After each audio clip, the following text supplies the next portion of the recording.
Aussie.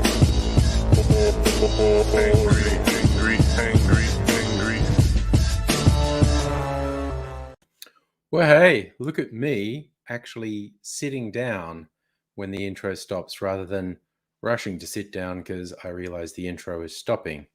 Slightly more organized than many other nights. And sat here getting stuff ready in the 10 minutes leading up to going live. And hello, Megaleech, got in early, as is quite common. Right, I am going to start the evening with a whiskey old-fashioned.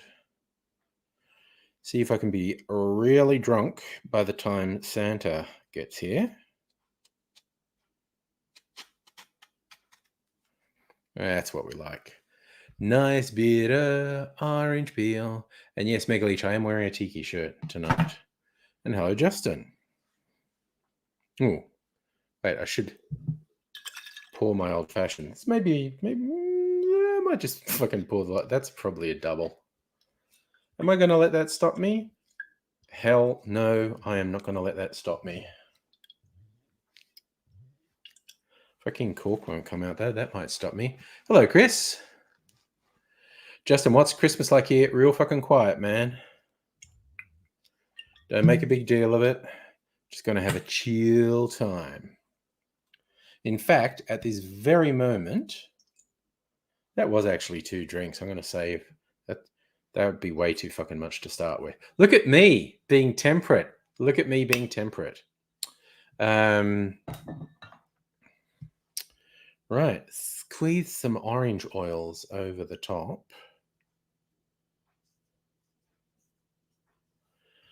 Wipe the orange around the glass so you get little orange aromatics each time you take a sip. This is an excuse to have a cherry. I fucking love cherries. I need to get a skewer. It's the one thing I didn't prepare for. All right, got my skewer. Invisible Chicken, hello, by the way. Nice to see you.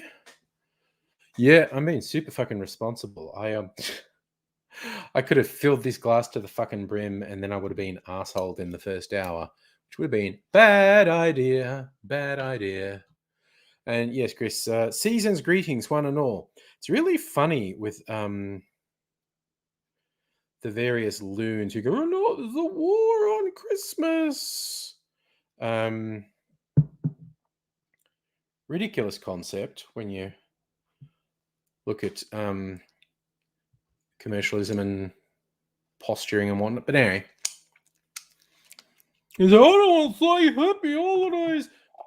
People used to say that all the fucking time because it was a whole season. When I were a lad, you know, back in the Stone Age, Christmas cards said season's greetings. I mean, they would say Merry Christmas too, but no one lost their shit because there were cards that said seasons. It's not something you said to people. You might say if you're giving a semi-formal presentation, you might say greetings of the season. But no one lost their fucking shit because, there were things saying season's greetings. It was just a freaking thing. Megaleech, anything tempting in the Steam sales?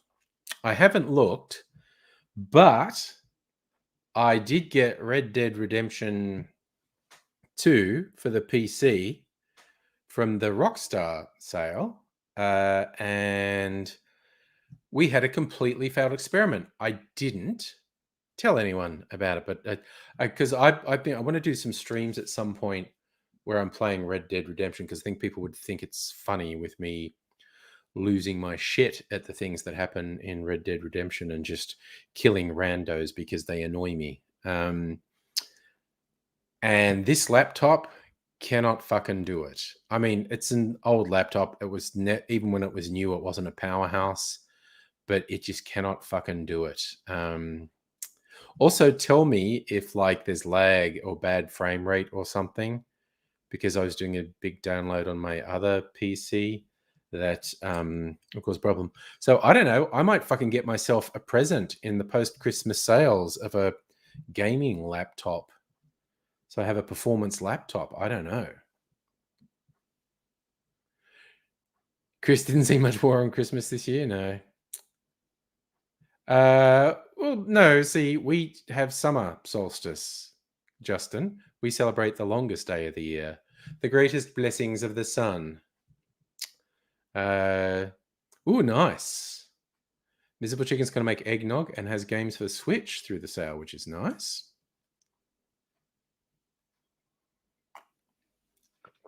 Thank you, Mega Leech. Stream seems okay. I was doing a big download on the desktop, and I was worried it might fuck up the bandwidth, but maybe not.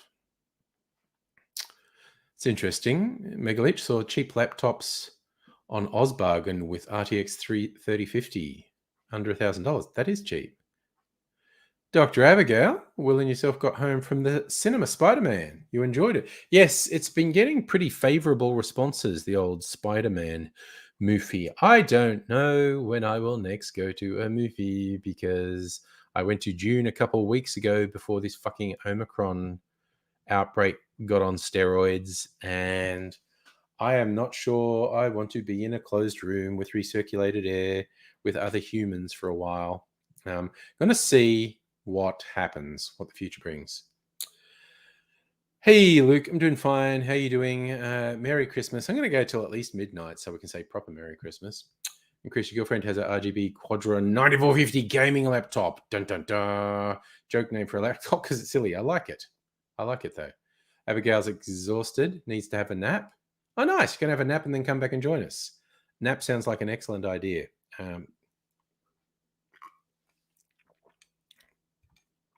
Oh, man. Says, I definitely made the right choice and only drinking half that old-fashioned. First, you just got to savor these things, enjoy them in moderation. Not here just to get fucking shit-faced. That'll be secondary. Me getting shit-faced will be secondary. Chances of me being vaguely sober by midnight, very slim. Very slim. But we got to pace ourselves because I'm probably going to have a martini after that, which is another strong drink. So this old-fashioned was made from my Infinity whiskey bottle. So I think it's got like 6 whiskeys in it.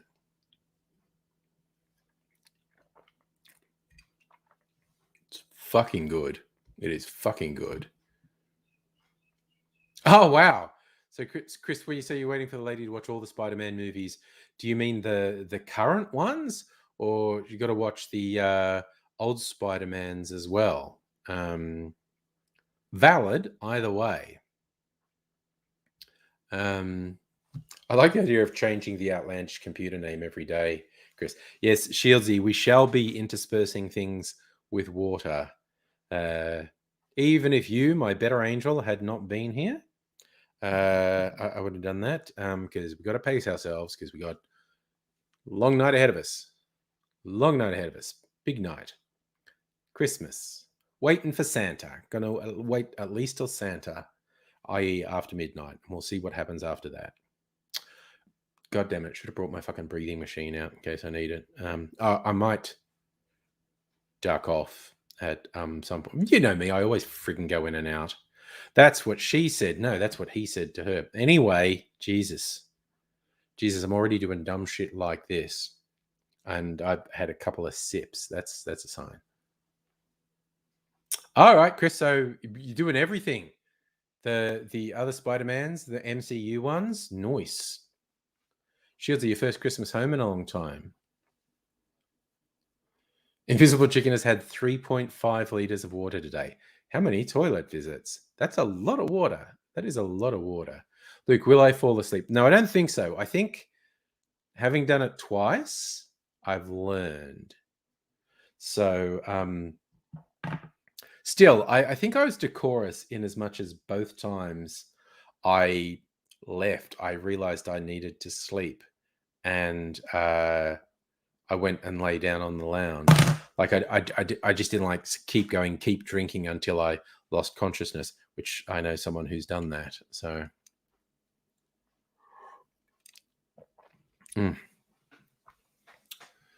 oof. And the spices I put in the sugar syrup that I made for this, I made a special like cinnamon sugar syrup, and the bitters that are in it. It's a good old fashioned spicy. If I fall asleep, I will snore because I don't have. I do not have a breathing machine here. So if I fell asleep on the stream here, I would definitely snore. A bad snorer if I don't have my machine that forces air up my nostrils. Even then, I probably still snore a bit, but not much because it's the whole thing about forcing the air down there. So I don't snore. So Megaleech is helping me out on Osbargen. Thank you for that. What else? Okay, so it's an Acer. Jesus Christ. Is that American dollars or Australian dollars? $893. Thought you said that. So if you said it was more expensive, is that American dollars? Oh, you sent the cheap one too. Let me see. Okay, that's the cheap one. Oh, I'm so easily confused. Okay, so 1,200. Okay, yeah. So I think I will use that as a comparison because I ain't fucking buying one from Harvey Norman. Fuck them. They're not getting a fucking cent out of me. But thank you very much, Megaleech. That is a really interesting benchmark. I will use that as a benchmark for other places I will compare to. Because I'm almost definitely, Christ, if there are machines that powerful for $1,200, I'm gonna fucking get one.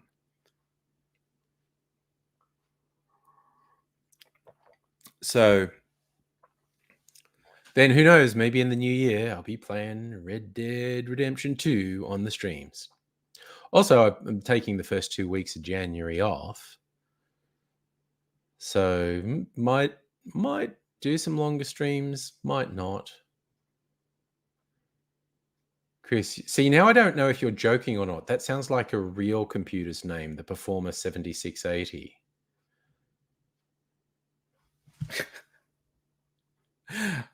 I can no longer tell when you're joking and when you're saying something real.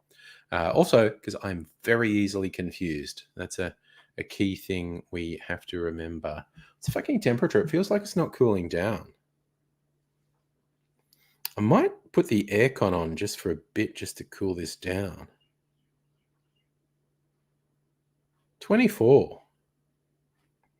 Yeah, you know what? I'm going to turn it on for just because I feel slightly sweaty. Okay, so Chris, those were 90s Macintosh computer names. Okay. Luke, not a big time gamer, but I do love the open world games, and I think it would be funny if I played Red Dead Redemption online because so many weird things happen in that game. Give people a laugh. Okay, I'm falling into my old pattern of sipping my own drinks and going, fuck me, that's a good drink. That is a good old fashioned. I am just going to turn the aircon on, so I will just be a second.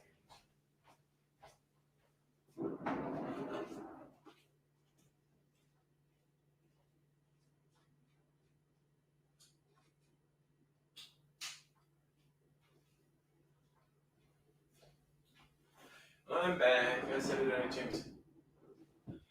I hopefully switched the right thing on. I think I did. The right half of the house. It's a mildly smart system that you can split the back half of the house where the bedrooms are and the front half of the house where, for normal humans, the daytime activities are. That overlooks my offspring. spending their entire lives online, so they spend their entire fucking days in their bedroom. So that's it. Chris, I love crazy names for computers too. Shields you buy from Computer Alliance, have one store in Queensland. Order one day, get it the next. On the island. That's pretty good. I ordered, my offspring said what they wanted for Christmas was a sewing machine. Ah, yes, I did. I'm getting a waft of cool air. I did do the wrong thing. Oh, I think this is Mrs. Angry telling me where she is.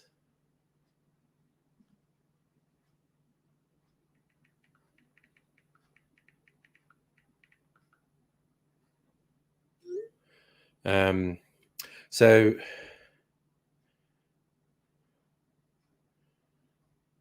yeah, I got them. Yes, okay. I got them this. It's probably not going to show up. It's called a Spotlight. Call it a cosplay sewing machine. Huge markdown already. I don't know if it'll be even cheaper after Christmas, but it was a huge fucking markdown already. And Mrs. Angry will use it too. So I thought it was a good one. But anyway, I ordered it today. I was going to go in the post-Christmas sales, but Mrs. Angry goes, might as well order it now. And so, okay, I did. And then I got an email that it had already been sent to dispatch. Now, it's with Australia Post, so it could easily take weeks to get here, and I'm not holding that against anyone. I do not want to give some of the most stressed people in the working world a hard time, but might get it sooner as well. Who knows? I don't know. Chris is having crab Alfredo. Nice. I actually had a mac and cheese for dinner. Amara in Seattle having a pop in. Hello, how are you? And cheers. 4 hours from Christmas here.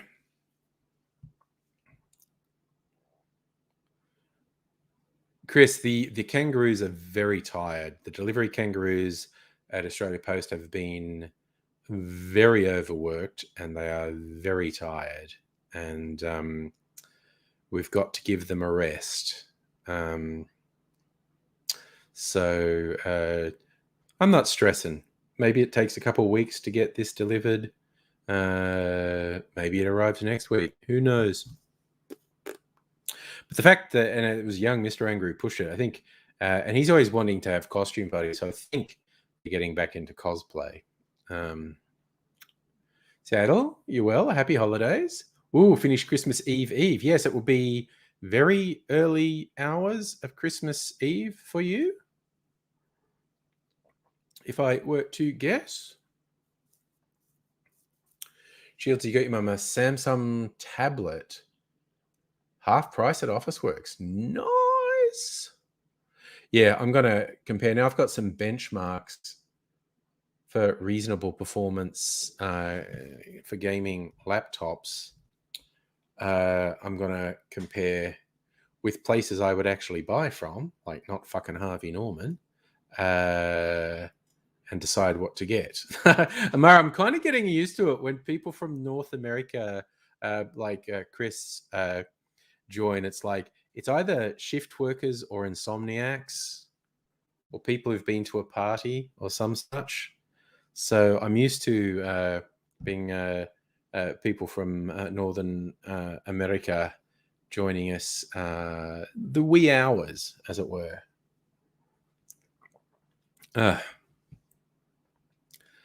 So it gets slightly more confusing when European people join. I'm not altogether sure what time it is for them. Amara's always lost in time. Nice. Luke, if people are waking up especially for me, they must really love me. Yes. So, Chris, you found a kick-ass early Naughty's boombox with a decent tape deck at Goodwill. Nice. Cleaned it up. It's her present. She's been eating good radio. That's excellent.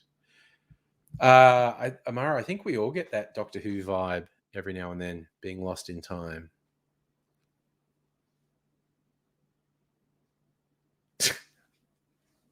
Yeah, Shieldsy. Oh, that's right.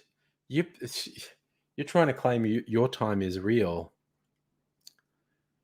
That time of the year when Australian states disagree about the time and our time zones are all over the goddamn shop. Go from 3 time zones to 5 time zones. It is what it is. I think that very, very much confuses people from overseas. I just don't pay any attention to it. Amara, maybe we're all Doctor Who. Maybe in the infinite multiverse, we're all a little bit the Doctor.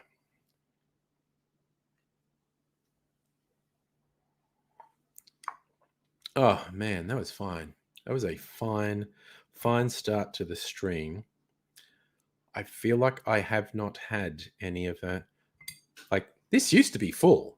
Now I think there's one drink left in it.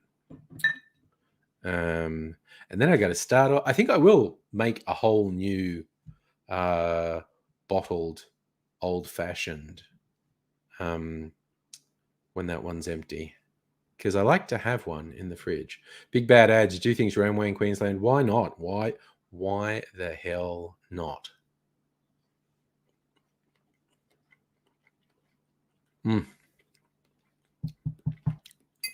Love those Luxardo cherries, honestly.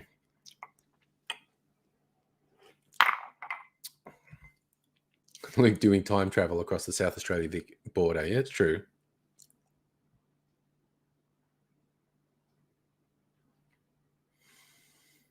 Amara, you're going to be doing a Portland trip soon. Yeah, Shieldsy, that's the whole problem. If you do daylight saving, curtains fading, cows don't know it's milking time.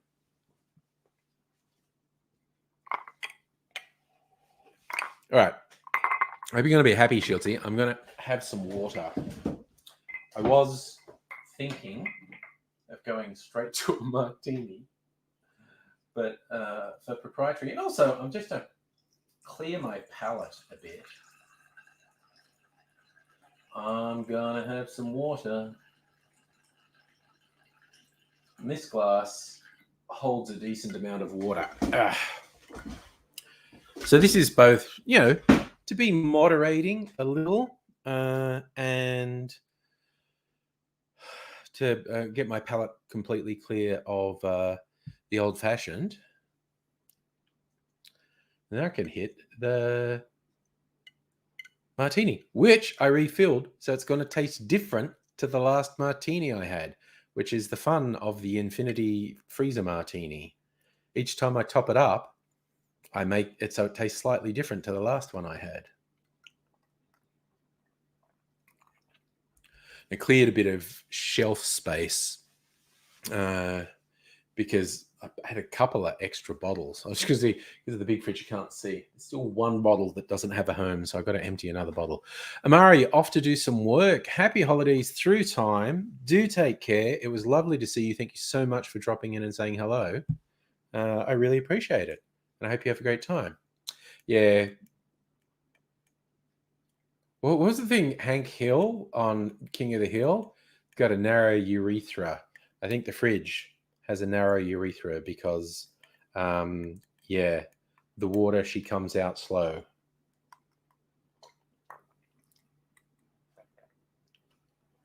Oh, that's nice. And that's like orange water because of the orange peel in the glass. The water's got a very, very light orange flavor, which is quite nice. So, and I've still you've been peeling the orange. That bit's not peeled. So I might do a fresh peel.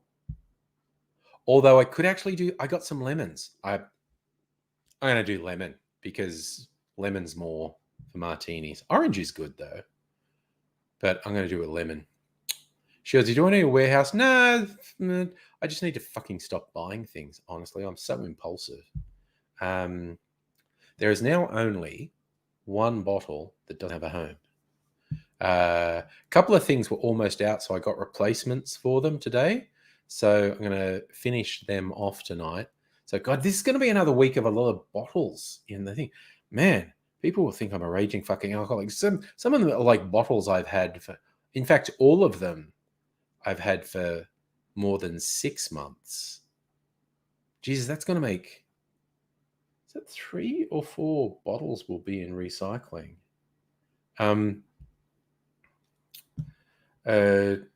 But all of them ones I had for more than 6 months. A couple I'm sure I had more than 12 months. Celtic King, hello. So, I can hear Mimsy complaining. That might mean Mrs. Angry is home. So, Mimsy complaining about things. Nettie, how's it going? Okay, now I just feel compelled. I know there was the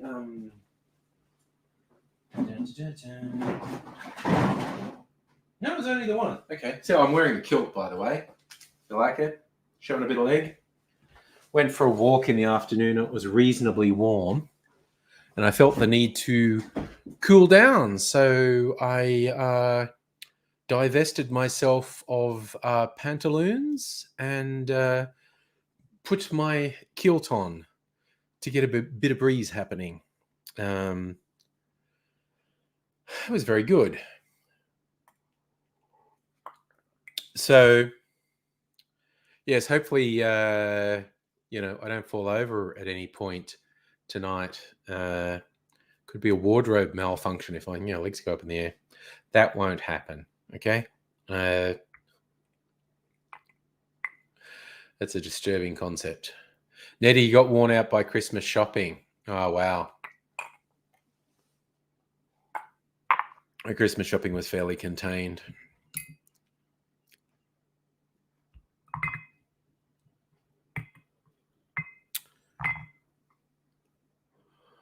Hellion, hello, Kirsten. Oh, everyone's shuffling in. We're going to have a party tonight. I can see it. Going to be a party. And hopefully people are up for Angry Bunch and all. So that'd be good. So, all right, 8:30. If I have one drink every half hour, I'm probably okay. I've had one for the first half hour, so it must be time for a martini. Then it might be dark enough to shoot a cocktail video. And for those, no one cares, but I may have mentioned last night, the one I made last night was an experiment to see if I could shoot video on my new iPhone with its cinematic mode. And something's wrong with it. And I looked online and I couldn't see anyone else experiencing this problem. So I think maybe my phone's just fucking broken and I might have to replace it. So we shall see. We shall see, I guess. It's basically, the short version is the video broke up and pixelated. It's very weird. Kirsten ready to go road tripping. Rapid tests for the morning. Nice. My offspring, I got rapid tests for my offspring today because they were going over to their cousin's place and they were doing the responsible thing and doing a rapid test before going over, even though they've not been interacting with anyone. So the chances of them having COVID was so close to zero. But they did the responsible thing and I was able to find the rapid antigen tests and they of course came up negative and they're off. So it's all good in the hood, if they say. Shieldsy, do I got to be in bed before Santa comes? Now you get a lump of coal from Scott Morrison, not from Santa these days. Would be just my fucking luck. Scott Morrison visits. I'm prepared. I'm going to stab him with my cocktail skewer. It will eventually kill him and it will hurt a lot. It'll just be very annoying to start with. Then it'll be painful and then the pain will just go on, which he deserves. Note to ASIO and the federal police, I'm not threatening the Prime Minister. I'm making a joke. You know, that's what I do in Minecraft, not in the real world. All right. Again, because I'm a classy motherfucker, I'm getting a martini glass to have my martini in.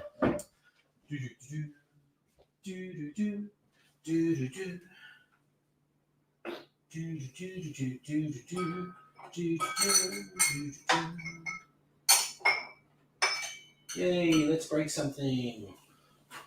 Preferably not. And I'm going to get lemon so I can express a lemon peel over it. Because, as previously mentioned, I'm a classy motherfucker. Right, I might be singing a lot tonight. Who knows? All right, freezer martini.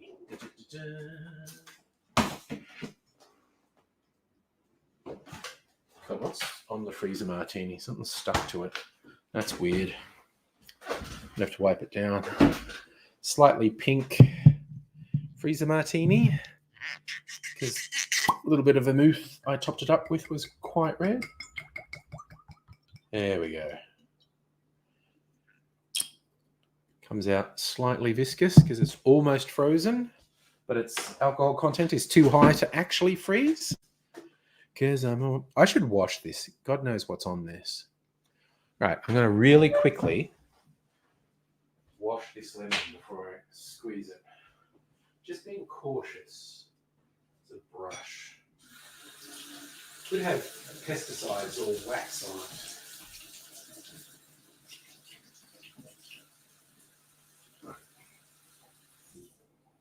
The joys of doing the stream in the kitchen. Have all this functionality handy. Do-do, do-do, do-do, do-do-do-do-do, peeler.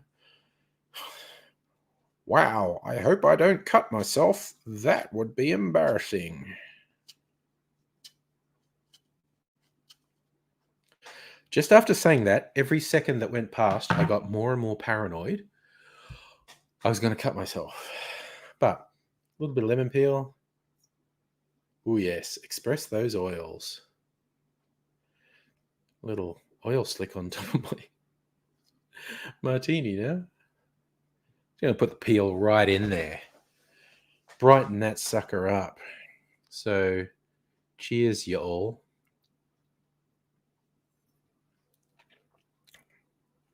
Oh, yeah, boy. Ooh, I've not expressed lemon oil over my martini for a while. It's very nice. Also, because when I topped this up last night, a lot of what I used was the Archie Rose Bone Dry gin, which is a very clean tasting gin. Also used some Navy Strength to stop it from freezing. Because I think if I just used normal proof gin, it would freeze a bit. Because I did make a daiquiri and put it in the freezer, and it actually started to freeze, which is not what I wanted. So, and yeah, at one point, I poured out my freezer martini, and it was a little bit slushy, and I thought, I have not put enough Navy Strength in there.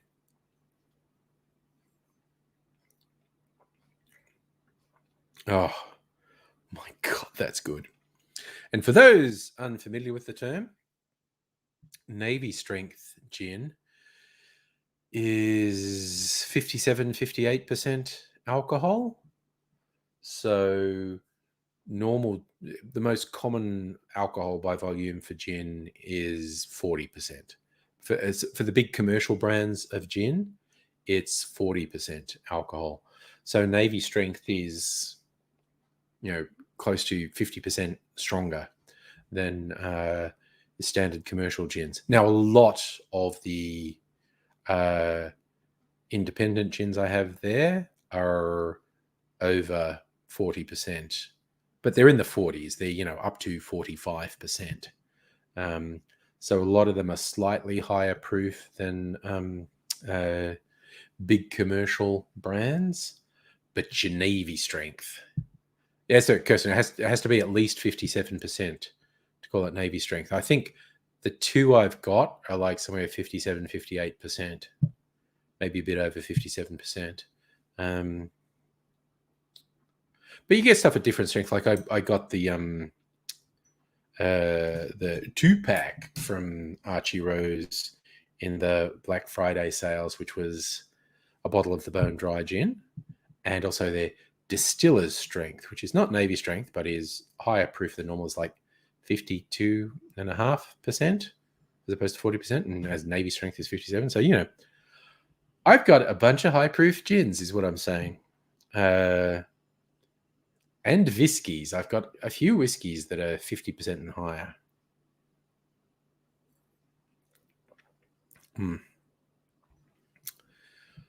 Oh, I'm gonna try. No, I think I'm in the mood. Make some cocktail videos and get them done. Because the other thing crossing my mind is, hey, why not just get really fucking pissed? Would I do that? Would I do that? No, not me. I'm super responsible. Okay. So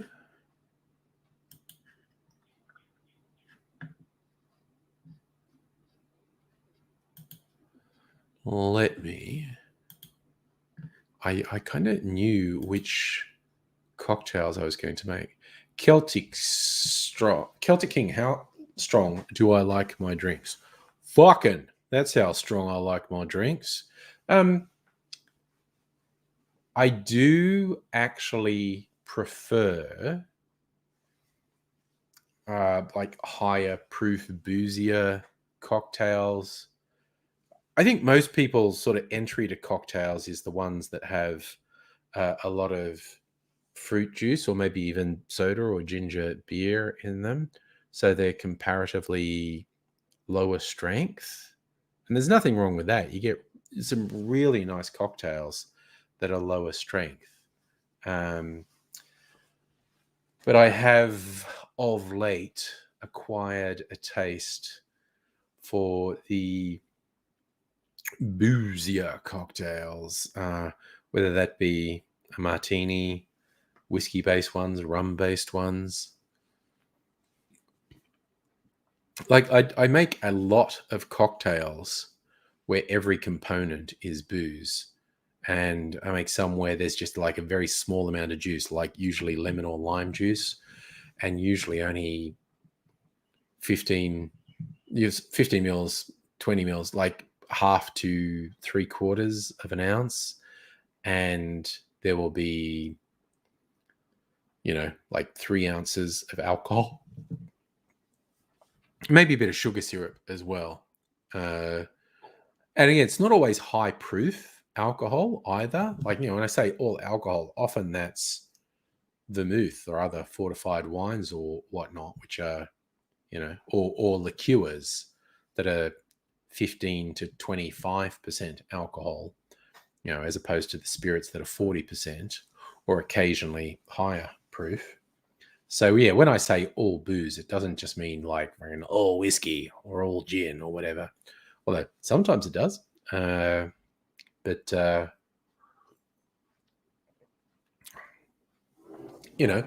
bit of variety is good. Hello. What did you get in the bag? Sorry. Some shipping. Did you review? Oh, okay. That's for our bake. Some parsnips from a shopping trip. We have a custom at post Christmas go to the supermarket and get the roasts nobody bought. Oh yes, some thick and cream because we're going to make a creamy cocktail this even. So yeah, so I have been enjoying making cocktails or just drinks. When it's only two components, I don't really call it a cocktail. So when it was like eggnog and brandy, that's just eggnog and brandy as opposed to a cocktail, really. I've been enjoying making drinks with eggnog and advocaat. The very creamy, Christmassy drinks. And you can experiment a bit and have a bit of fun with that. You want a drinky? All right, yes, I will make you one.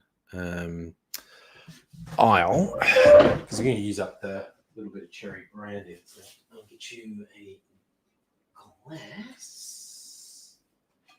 This one here.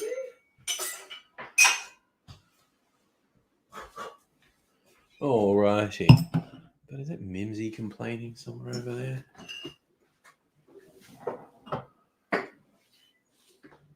Yeah. We're in here, Mimsy. You're not missing out on anything. There's no food you can eat here. You big silly cat. Oops, I should have got a skewer while I was around there because this, of course, needs a cherry in it. Of course it does. All righty. Righty. So, a little bit of my bottled Woodson and Ford is left. Speaking of all booze cocktails, this is, what is this? This is rum, apple brandy, vermouth, and Dom Benedictine. All booze, some liqueurs, some wines. Mrs. Angry likes it with extra cherry, and I'm trying to use up this little bit of cherry liqueur.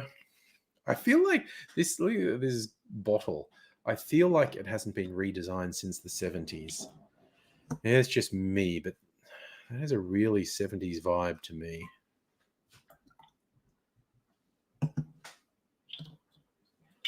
Make another one with that later. Gotta get a cherry. Now I'm like going spearfishing because it's got to the stage, once you have a few of the, when you first open this jar, it's very easy to get a cherry because it's full of cherries. But after you have a few, it gets progressively harder to just spear a cherry because they move around. They're slippery little suckers. Who remembers that ad?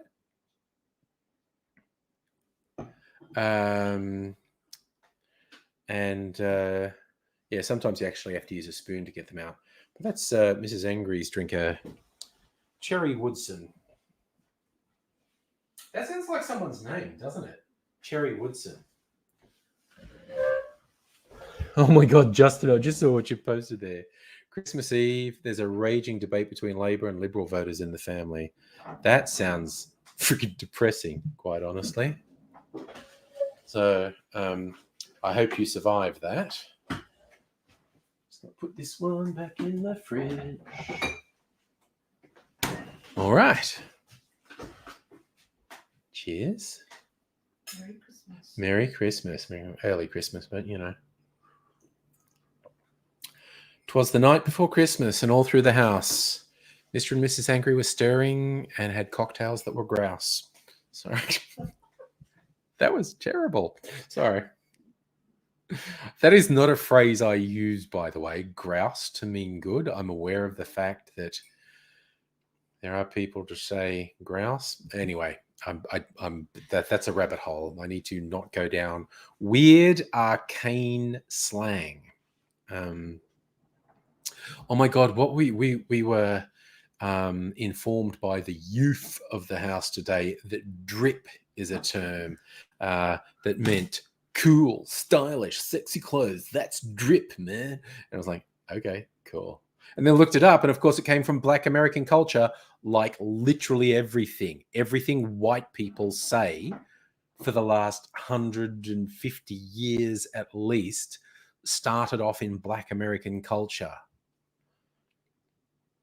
Or I guess in the UK, maybe it was Black Jamaican culture as well.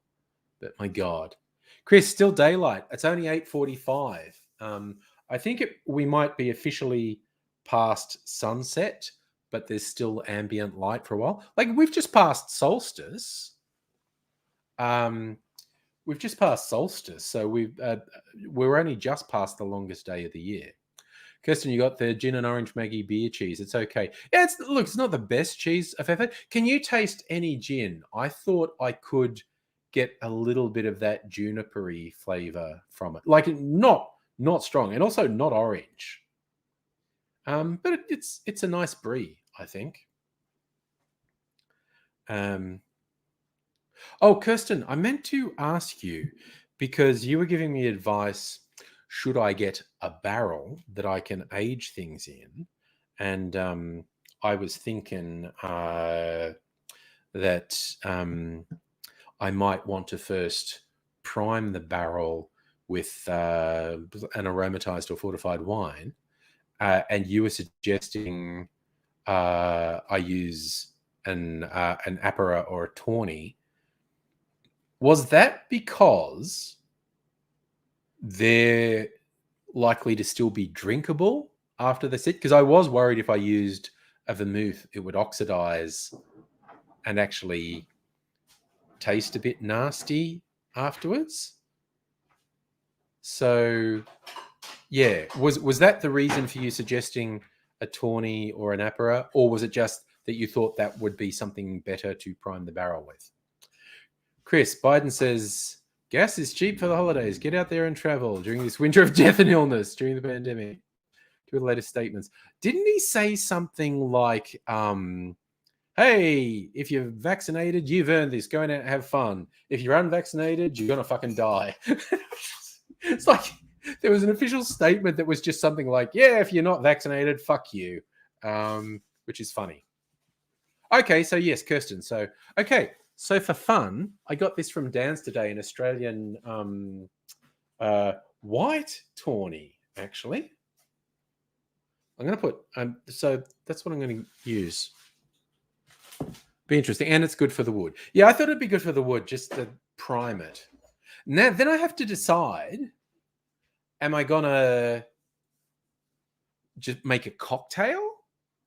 Like, you know, like a barrel-aged old-fashioned or something springs to mind. Or would I just get a whiskey and barrel age a whiskey for, I don't know, 6 months? I don't know.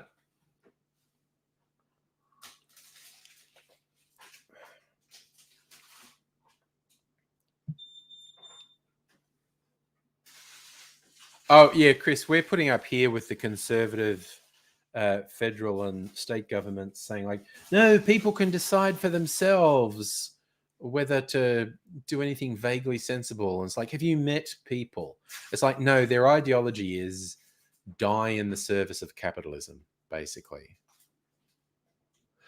Chris, so let's not forget they had the singing nurses at the White House for Christmas. Oh, yes, they sang in the hospitals filled with Omicron. Yes, and we have learned repeatedly over the pandemic, singing is a really high-risk activity. There was, in the very early days of the pandemic, there was the case of that choir in New York where I think it was like 40 or 50 people in the choir. One person had COVID without knowing it and went to a rehearsal, and 2 weeks later, 3/4 of the people in the choir had COVID. Like, singing's a really high risk activity. Your leadership of expletives, hello. And oh my gosh, you're exhausted and having to walk home. That definitely sucks. That most definitely sucks. I will back you 100% in declaring the suckiness of this. I also think the air conditioning has done its job. I turned on the aircon because I thought it was being a bit sweaty. Now it's like, oh, it's a little bit cool. And it's like, okay, that's a waste of energy if I'm actually feeling a little bit of a chill. I don't need to feel a chill. I'm saying this out loud because Mrs. Angry is on the other side there preparing her dessert, and she might switch it off on the way out, and then I don't have to get up and wander off again. I'm very subtle. I'm very subtle. I kind of think Mrs. Angry would have got that even if I didn't actually explicitly spell it out. But yeah, that's me, Mr. Subtlety. But so I'm going to make some quote unquote champagne cocktails for people who want champagne cocktails for New Year's Eve. And I'll probably put that up on Monday. My initial thought was later in the week, but I thought, oh no, the way the YouTube search algorithm works, you want to have it up there for a while. And then when people search, so around New Year's Eve, people are much more likely to search champagne cocktails. You're more likely to appear in the search results. That's the theory. That is the theory. We'll see how it goes. The one I'm going to put up on New Year's Eve is actually for Hair of the Dog the day after. I've been meaning ever since having scored the Sunrise Lime Marmalade and Archie Rose's Sunrise Lime Gin. I'm going to make a breakfast martini, which is just a martini that you put a spoonful of marmalade in. Now, traditionally, you do orange marmalade, but yeah, Archie Rose put out this special Sunrise Lime Gin, and part of the pack I got when I bought it was this little thing of Sunrise Lime Marmalade. Obviously meant to go together. Gonna do a breakfast martini. Not necessarily tonight. We'll see how we go because I'm planning to do 3 champagne cocktails.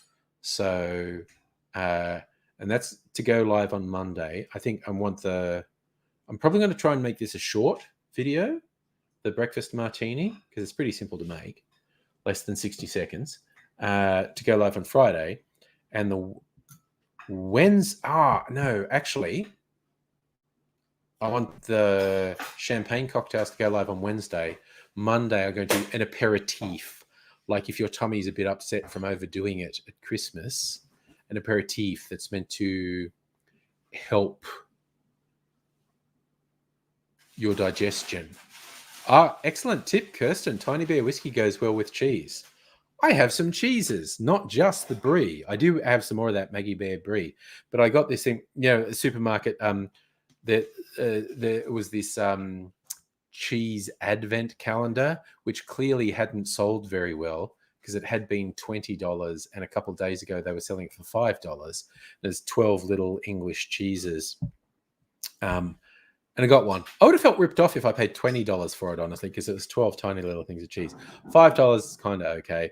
And I've had some of them, and they're quite okay. Maybe I'll have a Tiny Bear whiskey with some cheese later on Kirsten's advice. Maybe. So, Chris, part of you hopes the waves does end up being as bad as they're saying so Biden can look like the incompetent moron he is. He kind of sucks. But also, can't help feeling it would be even worse under Trump. I did hear a really funny clip. Trump he's doing a thing with Bill O'Reilly. And there's a crowd there, and he's trying to get people to say, okay, so you don't have to get the vaccine. There shouldn't be vaccine mandates. But we, and he means me, we, America, developed 3 successful vaccines that saved millions of lives around the world. And we should claim that. Don't let the Democrats claim that they're the vaccine party. And of course, his supporters have the fucking brainworms. Yes. So, Kirsten, correct me if I'm wrong, is the connection the grower, the person who grows the limes, made the marmalade, and you also used the limes from the same grower to get the flavors into the gin? Is that, am I correct in thinking that? Again, for those who don't know, a lot of Australian distillers are extremely good about working with local primary producers to source their materials.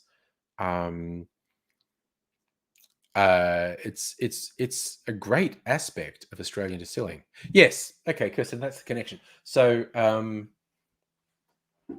got to remember to say, what's say on here? From Marvick Native Farms in WA. So the ingredients are sunrise limes, water, sugar. That's all that's in there. Limes, water, and sugar. No artificial preservatives, colors, or flavors. Refrigerate after opening. I can't fit all that detail into a short, but I might make another video another time. Vicky and Mark at Marvick Farms. Nice.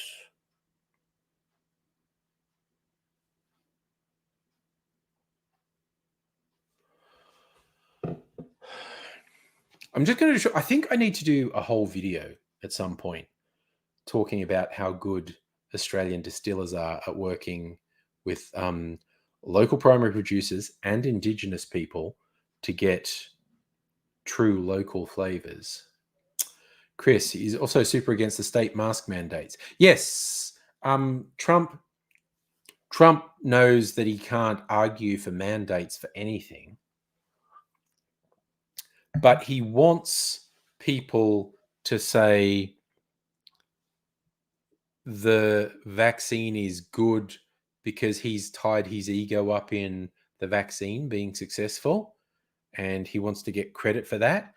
But his fucking lunatic supporters have just lost it.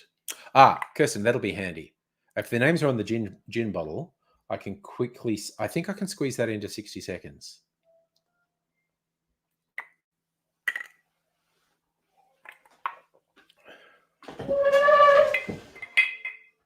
We'll see. Or I won't bother to try and squeeze it into 60 seconds and I'll just do a longer video at some point. Just fine. I was listening to a bunch of music from the KLF before coming on. For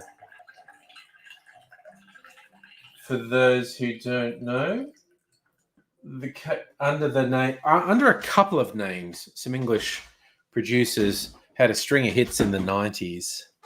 The biggest hits were under the name the KLF, but they also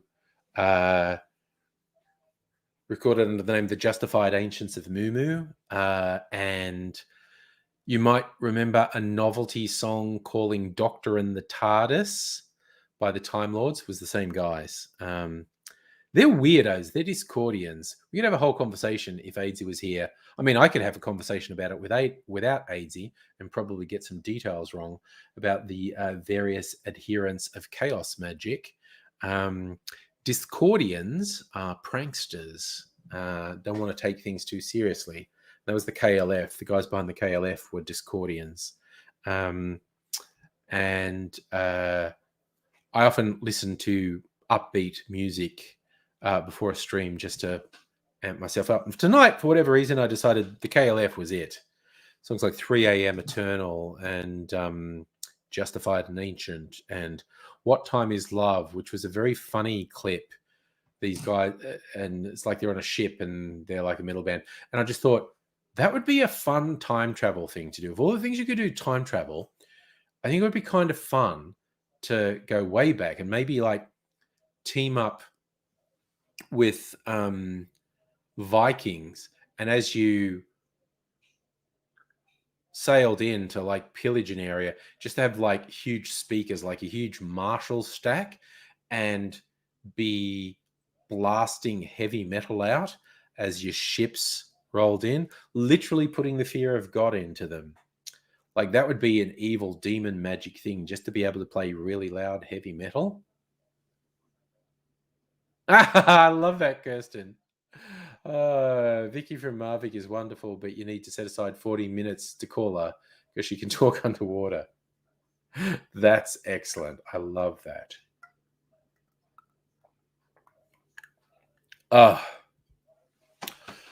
Oof. Water. It's not just about moderation. Water actually tastes pretty good. If you have it between drinkies, because I think I'm ready to make a cocktail video. So I need to get the recipes up. Hello, Difford's Guide. That's where I'm getting all these recipes from. So, okay, the chin chin. So I wanted to do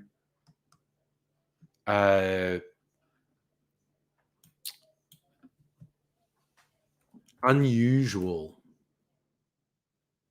champagne cocktails, because we want to do French 75 or just champagne or whatever, but I want to do 3 unusual ones people might not have heard of, might not have tried, that have different base spirits in them. The chin chin has scotch, then there's the barracuda, that's white rum, and the Carlton Banks, which is cognac. So I'm going to do champagne cocktails. One that's teaming up with white rum, one teaming up with scotch, one teaming up with cognac. So very different. Then I'm going to have 3 really strong drinks to drink. I should make, because no, I am actually putting that up. I should make the other one first, because that's the one I want for Monday. Just in case the champagne cocktails, which I'm actually going to make with cider, because I don't like champagne. I just do not like, I don't like sparkling wine, so I'm not even doing it with, is it Prosecco? Everyone uses Prosecco. Oh, I didn't know that, Kirsten. The Australian Difford's Guide gal's on TikTok, and she does a good video. See, I don't do TikTok. I'm old. I've been thinking, because I've been making short videos, I thought, well, I could just re-upload them to TikTok anyway.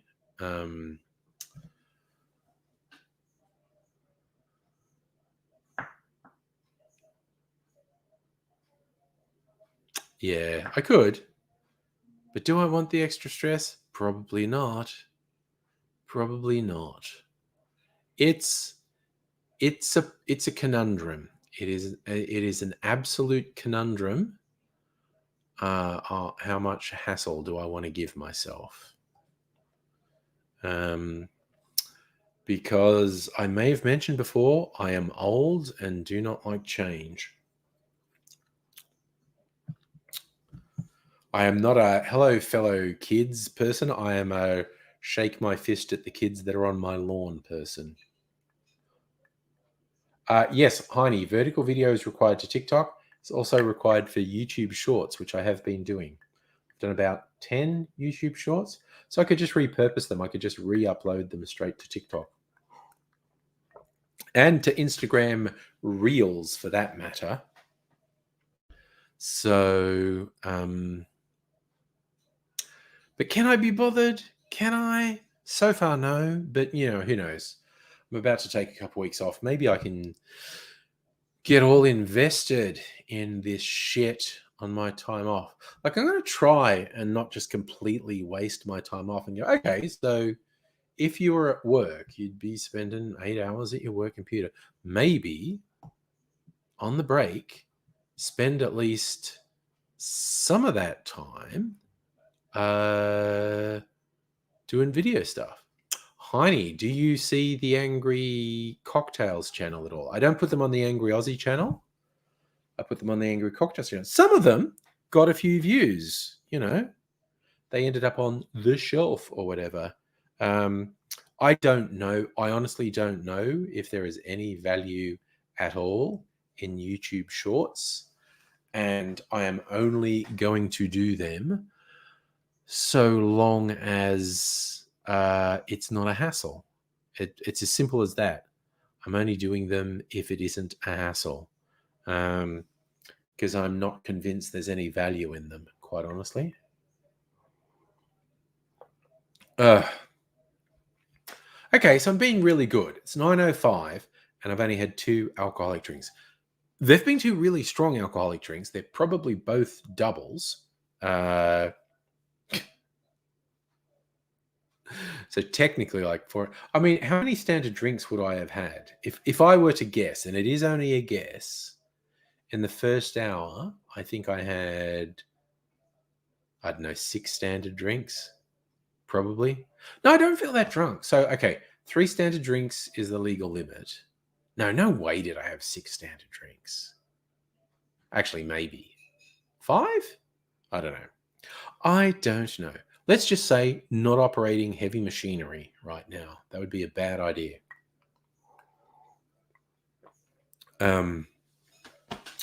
That would be a super bad idea, in fact.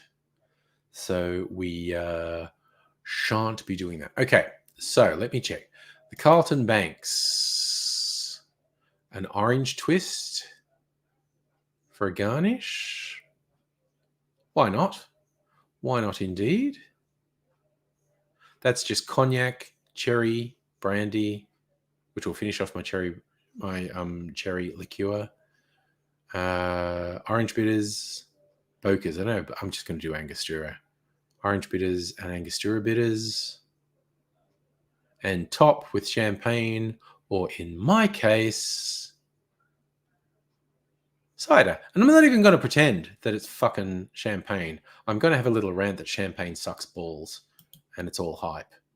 I say, look, and I don't like sparkling wine, but I'm going to stress, there is, wherever you are in the world, there is probably a sparkling wine made locally that's at least as good as champagne, because fuck the hype as far as I'm concerned.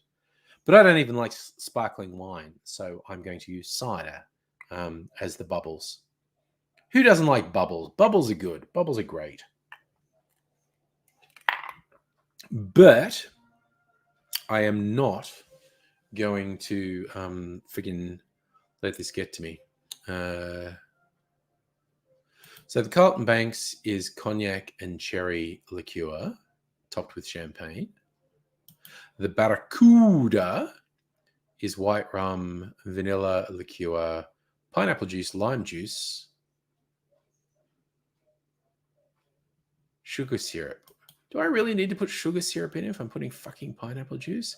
2.5 mils. Fuck off, Simon Difford, you fucking wanker. 2.5 mils, half a bar spoon. Jesus Christ, this guy's a fucking wanker. Honestly. And then a chin chin cocktail is... Okay, this is interesting. It says blended scotch, honey, apple juice, and champagne. So I'm going to go fuck it. The only scotch I've got is a really smoky single malt, which I don't think matches it. So I'm going to use an Australian whiskey, but I'm going to use I'm not going to use honey. I'm going to use Drambuie.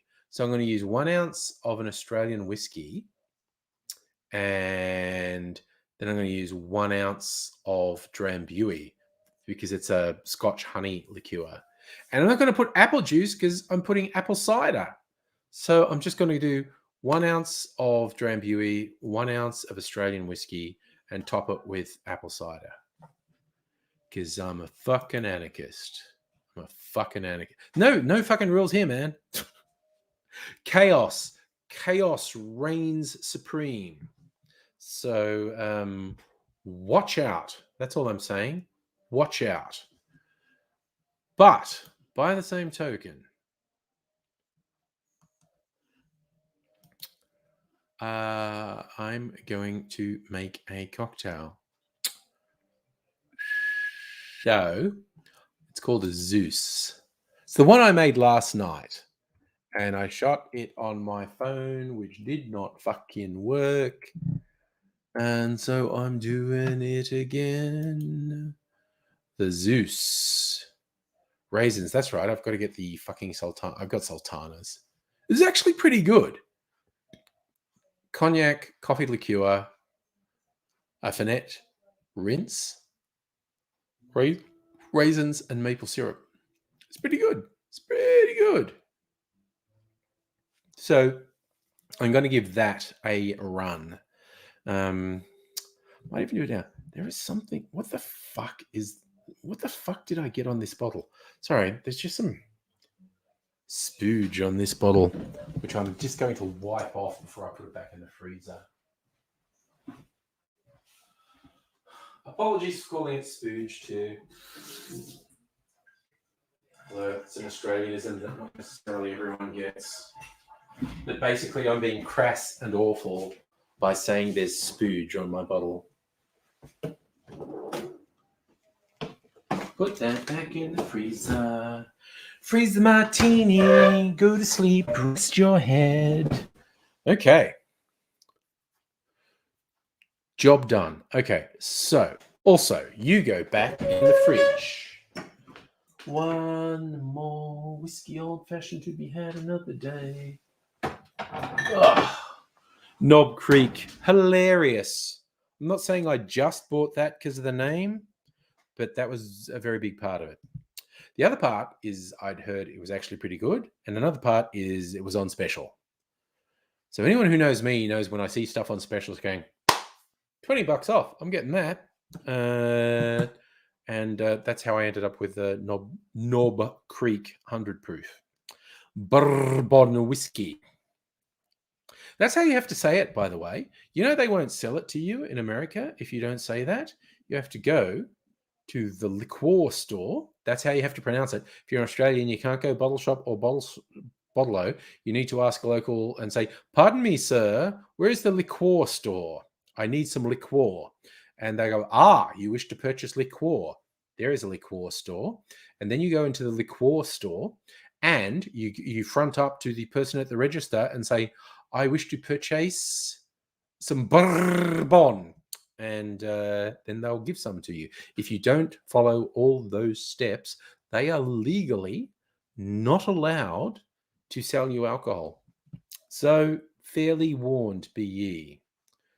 Heine, no, I haven't had a bit of sun. Why do you ask? What are you getting at, son? What are you getting at? Right. I don't know. I just get on one of those riffs and I just fucking keep going with it.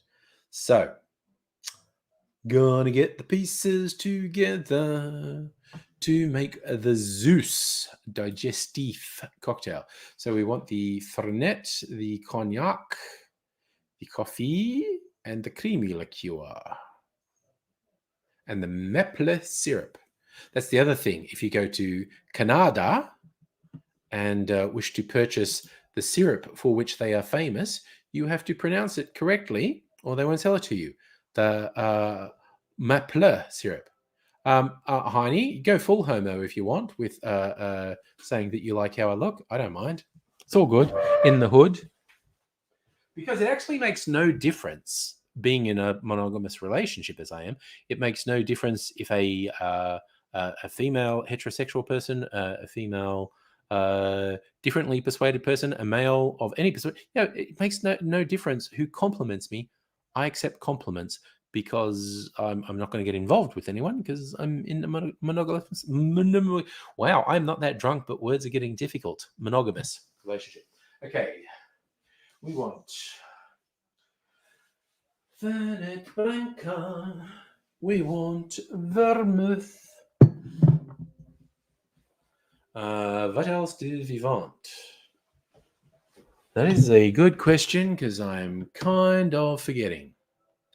Well, see, Heine, I've lost 20 kilos in the last year, so, I feel like I'm getting better. It's just the coffee liqueur. Okay.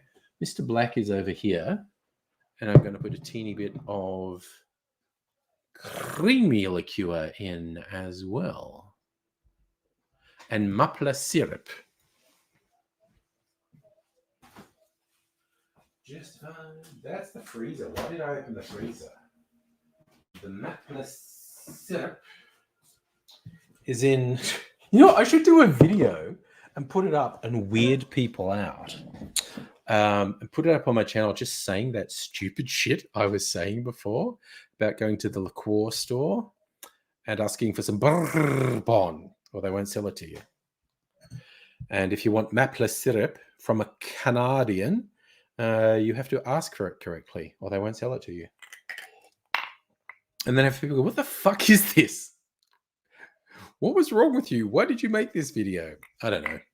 All right, I'm getting these out of the way because I'll knock them over and fucking break them. That would A, be embarrassing, B, be upsetting, because I like those glasses and I don't want to break. But I do need another glass, and I need strainers, which are down here. I don't know if you can still see me. I'm crouching. I'm a ninja. Get cocktail shaker. Right, cocktail shaker. Just fine, and they're ancient, like to roam the land. The sultanas. I need to get the sultanas. Just fine, and they're ancient. Hope you understand. Here they are. I freaking had them earlier, and I found them again because I'm a consummate professional. Yes, I am. Okay. Okie dokie. Oh, Jesus, what the fuck was that? Sorry. Everything just went a bit sideways then. Heine trying to think of gay things to say and it got weird. It always gets weird, man. It always gets weird. That's what's good about it. I'm a little bit of cream liqueur. Just because I can. And I think I'll do the Gisano again, which I did last night. Now, I was shitting on Tia Maria last night, which I think is completely reasonable. And I think I'll do it again. But I'm going to make sure. Tia Maria. What alcohol is in Tia Maria? Coffee liqueur invented in Jamaica in the 1940s. Coffee, rum, bourbon, vanilla, and sugar. So it's not creamy. Maybe I shouldn't put a creamy one in. Tia Maria is not creamy, so I'll just use Mr. Black because fuck Tia Maria.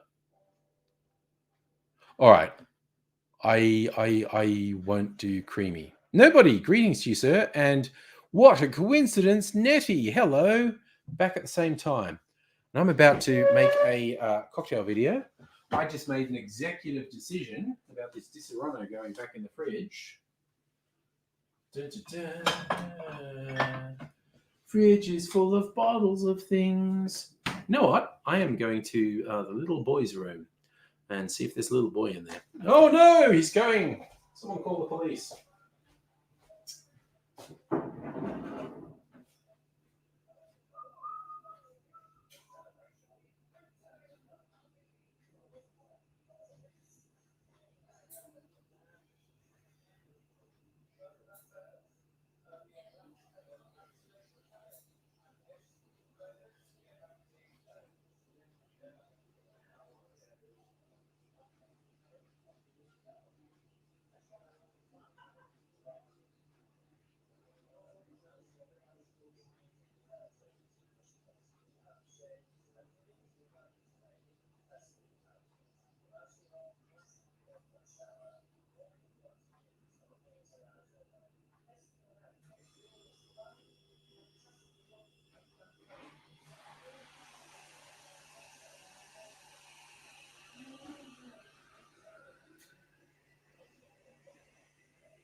Yes. All right. I'm back, and I just realised if I'm back and I'm going to make this thing, I got to change. I could make it in a tiki shirt. I don't know. I might even change. I might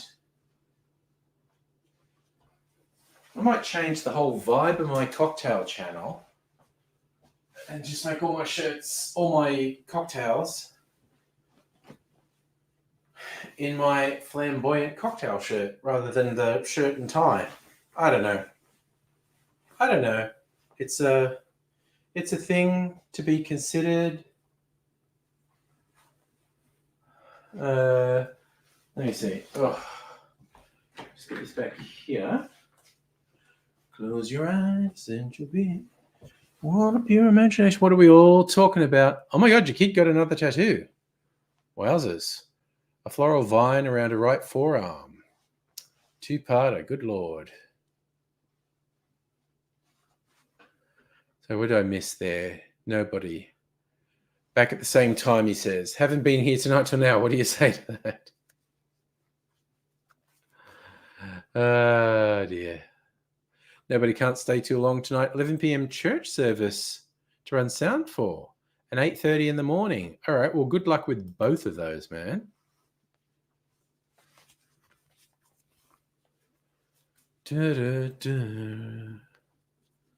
So, just getting ready to make a cocktail that absolutely will not help you if you have a hangover. I make videos occasionally where the cocktail is, reputed to be like hair of the dog, make you feel better the morning after. It's a very dodgy choice to make if you've overindulged in alcohol, to drink more alcohol the next morning. So, all right.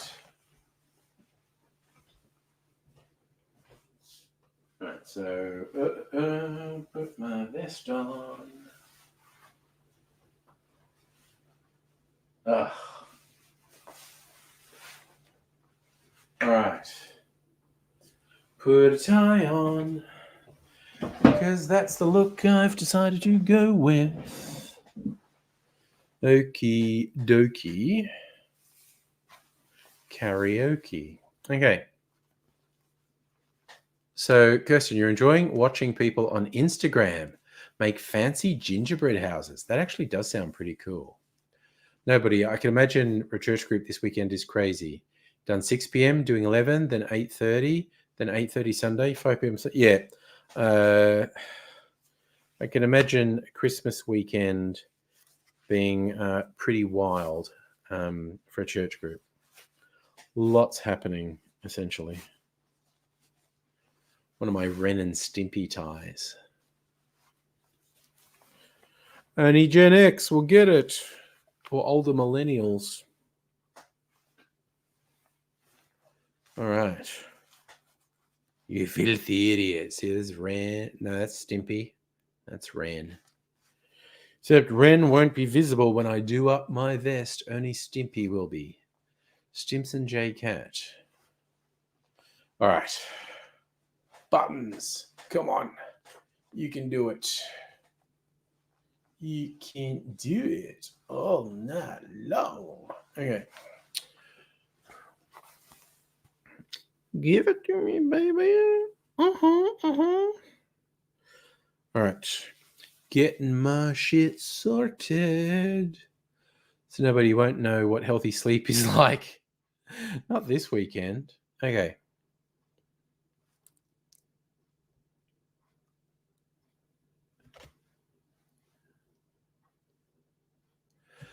All right. Cocktail glass. I need my Marla, which is over there. That's okay. I will go and get it.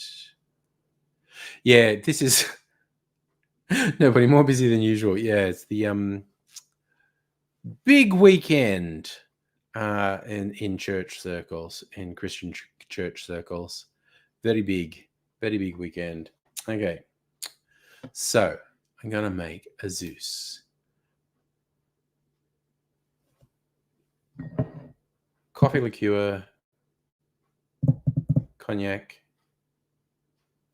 Fernet rinse. Did I get a glass? All right, so get a glass. I'll get a. Fuck it, I'm getting a coupe. And I'm putting some ice in a coupe.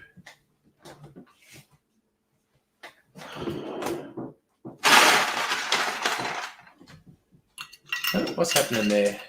Oh, hello. I didn't know you were coming back tonight. You know, I have to go to Mum's house tomorrow. So All right.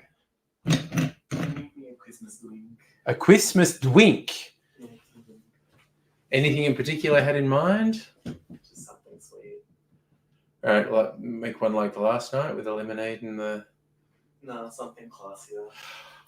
Should do you an eggnog one? Okay. Yeah. Okay. All right. Eggnog and this spiced brandy I've got. All right.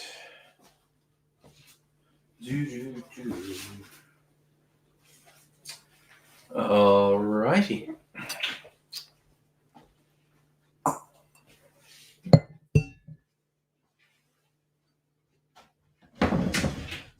Oh, you going to that glass? Okay. All right, so I'll shake with some ice and do a dirty dump, as they say. I know it doesn't sound particularly classy, does it? Just means I'm going to tip in the ice that I shake it with. Just get that big glass, put a couple big bits of ice in here. Actually, I probably should break one of them up. This is what the professionals do. This is what the professionals do. Where's these? All right. Crack that ice. Ooh, sorry. I'm going to turn this microphone off while I do this.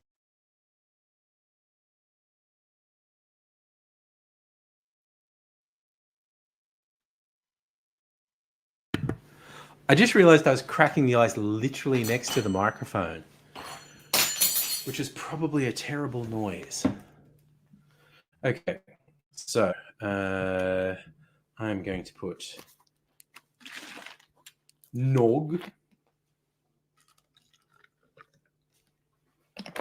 and where is it?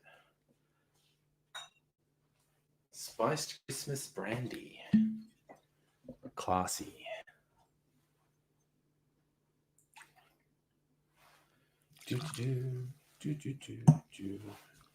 And give that a shake. Where did I put the top of this? Honestly. Can't take me anywhere. Now, I'll shake this away from the microphone.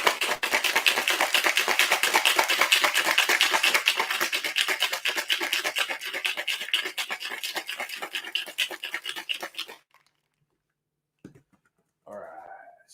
Oh, shit. Okay, cool. That's class. We'll put a bit more nog in there, top it off. Should taste it and tell me if you like it, because if you don't like it, I'll drink it. I don't like it. I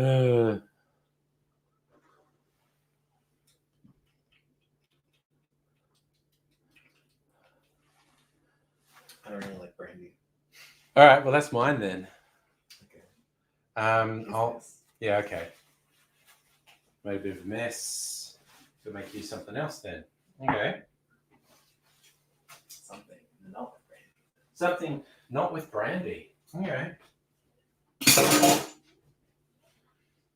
Wait a sec, I'll actually rinse this shaker out.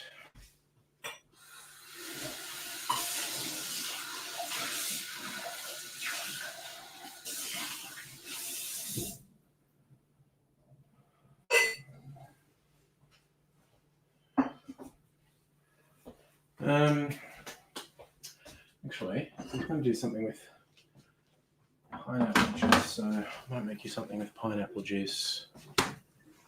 Like to roam the land. Thinking. No, actually, yes. I'm thinking. Bit of rum and a bit of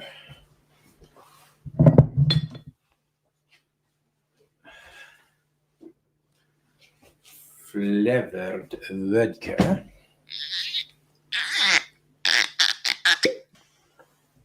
And I need to put a bit more ice in here for you. You need to get another glass. How classy is the enemy? Not that classy. If you want to put it in the plastic thing, that's fine.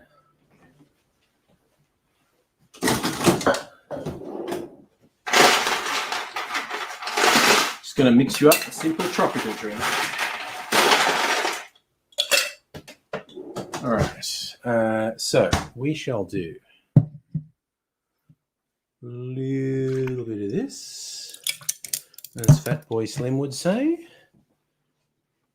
and a little bit of that.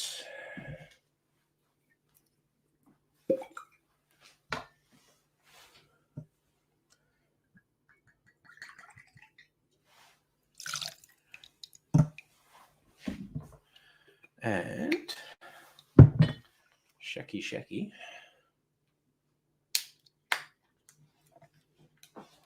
A little bit of this.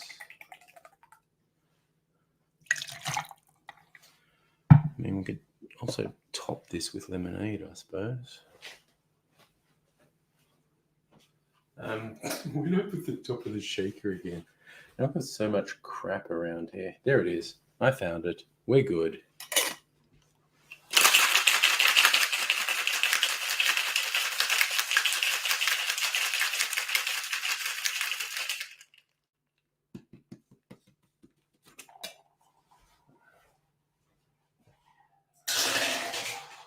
Should I top it with lemonade or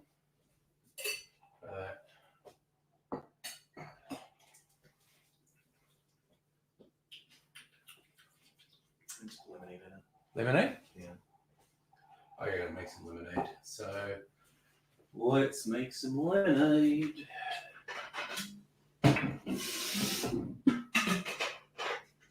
This.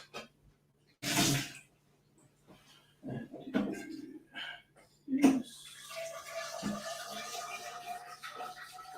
Also like being ASMR.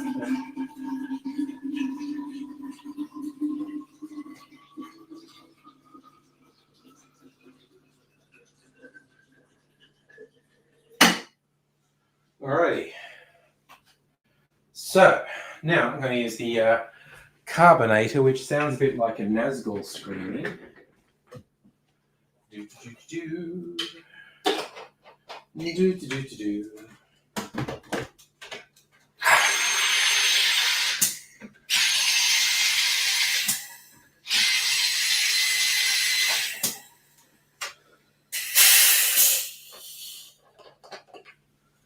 I actually credit Abigail with describing that as sounding like a Nazgul screaming.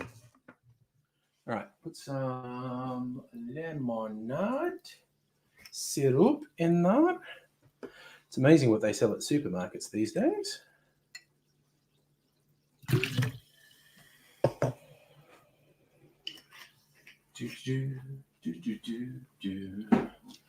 And where did I put that glass?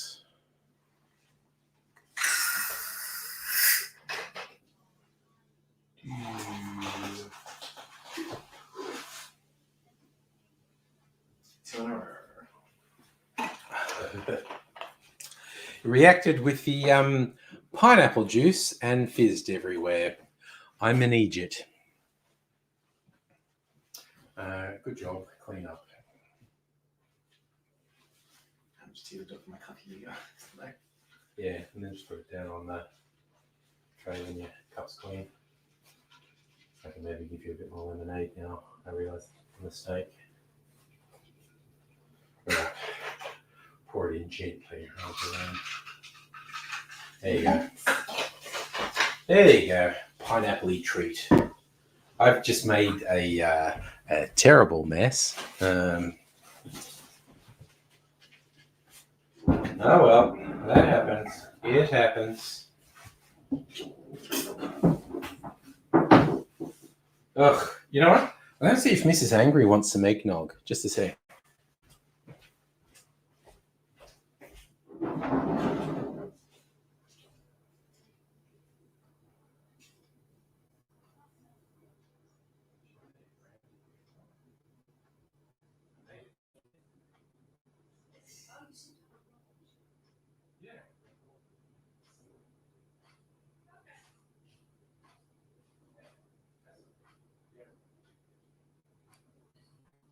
Yeah, I thought he was going to drink it. Okay. Anyway, forget it. Sorry. All right, coming back, making a terrible mess. Oh my god. I'm a friggin' animal, honestly. Okay, so that was an unexpected. Whoops. Where am I? What did I miss while I was doing all that? Nobody take care? Okay.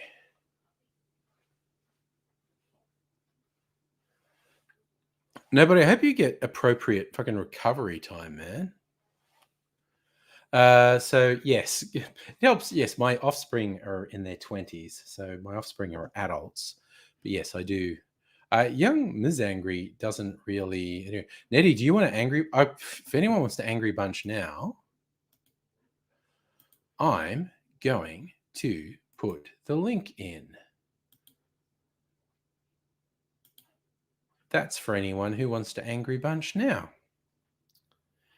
If you want to do that, we can do that. No, I think nobody. You're not getting any recovery time this weekend, obviously. I'm hoping during the week you get some recovery time. Oh, nice. Nettie's got eyebrows on and everything. Well, that's good. Nobody's going to jump in. Excellent. Excellent. Well, I put the link there. After that, the unexpected interlude, I'm just going to put this rum back. Sydney rum, bricks. Crafted in Sydney from premium Australian molasses. And here's nobody. Hello. Greetings and salutations. Oh, and there's Hello, Nettie. Nettie. Hello. Here we all are. Right. I'm just getting some stuff. Merry Christmas. Merry Christmas. Oh, okay. Merry Christmas. That was just an unexpected interlude. I thought my offspring were actually staying at their grandparents tonight. I was very surprised that they suddenly came back. It was like, oh, okay, you're here. I Change thought of you were plans, huh? gone. Oh, no, I just never understood their plan properly. And a change of understanding of their plans. Yes. Understanding revealed by circumstance. Namely, they reappeared. Yes. Yes. Gained understanding. Yes. That was basically it. I was all getting set to make a cocktail video, and it's like, wait, what the? And oh, they're back. Okay, cool. And then yes, young Mr. Angry. Hello, Putty Cat. Requested a beverage, and there's Putty Cat. Jealous cat. Always here. Wants some attention. Yeah. Yeah, The cat be all, I should be the center of attention. Anything else is simply incorrect. Yeah. He was funny because I visited Nettie's place last week, and when I first arrived, he ran off like, oh my God, what the fuck? But then just came back later like, hey, you're still here. Pay attention to me, pat me and stuff. Sounds like cat. Like, yeah. Was He looks. He's always like this. Okay. You've seen photos of my cat, haven't you? My cat just looks permanently pissed off. Yeah. It was quite you look at my sunny cat and you this go, afternoon. hello, pussy cat. She looks back at you and goes, what?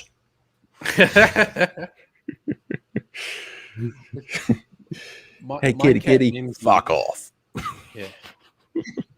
My cat Mimsy loves reclining in the sun, like finding a bit of hot concrete or hot stone to lie on. And I was going out, I was taking the offspring out to the train station to go visit their grandparents. And Mimsy was like between some pots, some Mrs. Angry's plants. And the posture was like, she kind of looks dead. And I don't know, she breathes so shallowly. I can't see if she's breathing. Well, I don't even want to find out. I don't want to be the one to find out that she's just freaking died. But my cat lies in what I call the bear trap position. Yeah, you know the one. Yeah. If you put your hand Line in there, there, it's like, You Yeah. go, put your hand in the middle of that, and he goes, Yeah. gotcha. Yeah. No, Mimsy was in a very weird position, and I thought she kind of looked dead, and I wasn't game to test it out. But then that piqued young Miss Angry's curiosity, and she goes, "Oh," she like poked her and went, "No, she's awake." It really pissed her off when I poked her, and it's like, Yeah, cat's probably going, nice and relaxed. But what the fuck? yeah, that was pretty much it. Actually, that was pretty much it. Yeah, I have a cat. I know. Not dead yet was the answer. So, I oh, think dear. somebody's out the back there of nobody's place. There's somebody with nobody. There we go. Yeah, it's opening the door. There you go. That's the way it works. I don't think, what was I? Oh, you're right. No, it's in mine. Just opened some pineapple juice. So I probably had some pineapple juice that was open too long. That's probably really dodgy, and I just need to tip it down the sink. Yeah, I did that with some pineapple juice last week. Yeah. Well, I got this. I'm too young to feel this old. Yeah. I got this whole tray of these little pineapple juice things from Costco, and so it lasts forever. There's like 48 of these cans. So I open one and I won't use it all. I'll put it in the fridge. I might use it later. Then I realize 3 weeks has passed and that open can's been sitting in the fridge, and it's like that's probably not good. Missed the beginning of that. Is that pineapple? It's pineapple. I missed the yeah, I thought so. Yeah, you know what's quite nice actually with your pineapple juice is throw a bit of lime juice in with it. Yeah. Good call. Just lime juice on its own. And put it into coconut and drink it all up. Yeah. Well, you could try that. Put the lime into coconut and drink it all up. Right, I'm just going to tip this one down the sink because I think it's probably dodgy. Well, it's not that bad. One time I thought one time I thought one of these tins of pineapple juice was probably dodgy and tipped it down the sink. And what tipped down the sink was actually black. And I'm like, okay, that's that's worse than I was expecting. And yeah, so there you go. All right. Now, I was going to make this video. Now, do you two want to chat? Well, Sure. It's just sticking the tail in your face. Yeah, right. I'm not sure. Do you two want to chat while I do it? I can switch my microphone off, or do you want me to leave the microphone on and you can just kind of make? I'm sure I can come up with some dirty jokes or something to share. Okay. So, sorry, do you want me to have my microphone on or off while I do this? Your call. On or off, nobody. Oh gosh, okay. Well, how much do you two want to talk while this will take me like 10 minutes? Well, there'll either be an awkward silence or we'll find something to talk about. The viewers will find out soon. Okay. Yeah, no, that's good. Okay, well, I'll leave. I've got to do a couple things. I've got to switch on some lights. Okay. All right. That's South Park. Suddenly, South Park from nowhere. No, I mean nobody.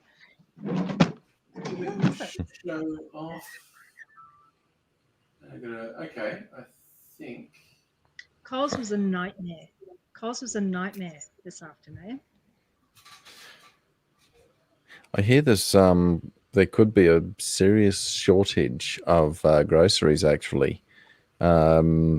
There would be a gobble bliss bombs because I saw this guy take every single one of the lollygobble bliss bombs, and every single this is important because Shaylee loves those things, and I really wanted one.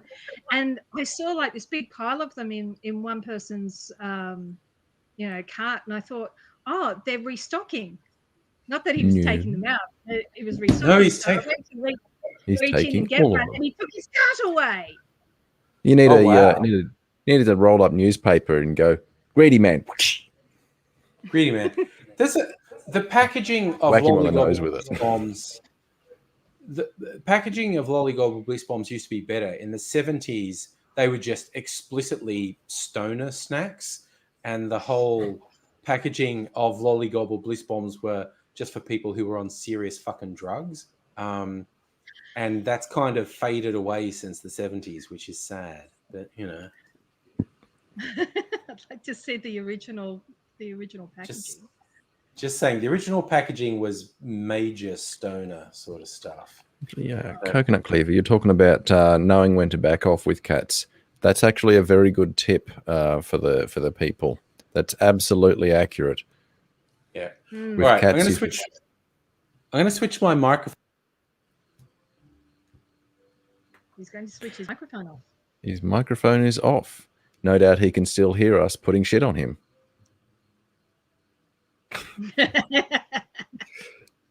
Excellent. Maybe we can distract him while he's doing his video. Yeah. Wait till he looks down at the camera and then just fucking goof off in front of the camera or something. I think I might need a few more of these first for that. A few more drinkies. Oh. If I have a few drinks, I will go to sleep. A slight problem, considering I'm doing actually, yes, some dogs too. Most dogs for me, it's fairly easy. Every now and then, I'll get a dog that looks at me and goes, "Oh, I don't like him." But most people's dogs are they come up and go, "You're my friend," and everyone else is going, "Huh? That dog doesn't like anyone." I've been labeled an animal whisperer. That's Some cute. people's dogs go, "Yeah, I'm going to fuck with that reputation." And they go, "Hello there, doggy." And it goes, "Fuck off." And then goes to someone else and goes, "You're my friend." And going, "Aw, disappointed." Oh, look at this. I have options. Nice. Oh, we've all disappeared. Aha. I didn't know we had control over that. Or was it just you? It might be just me. Ooh, is you an admin? I must be. I didn't know this. I better watch my manners. This is fun. I'd better watch my manners then. The admin will ban me. Mm-hmm. Yeah. Bad nobody. Click. Roll. Power. Feels good, don't it? Yes, it does. Does feel good to be the dominant one.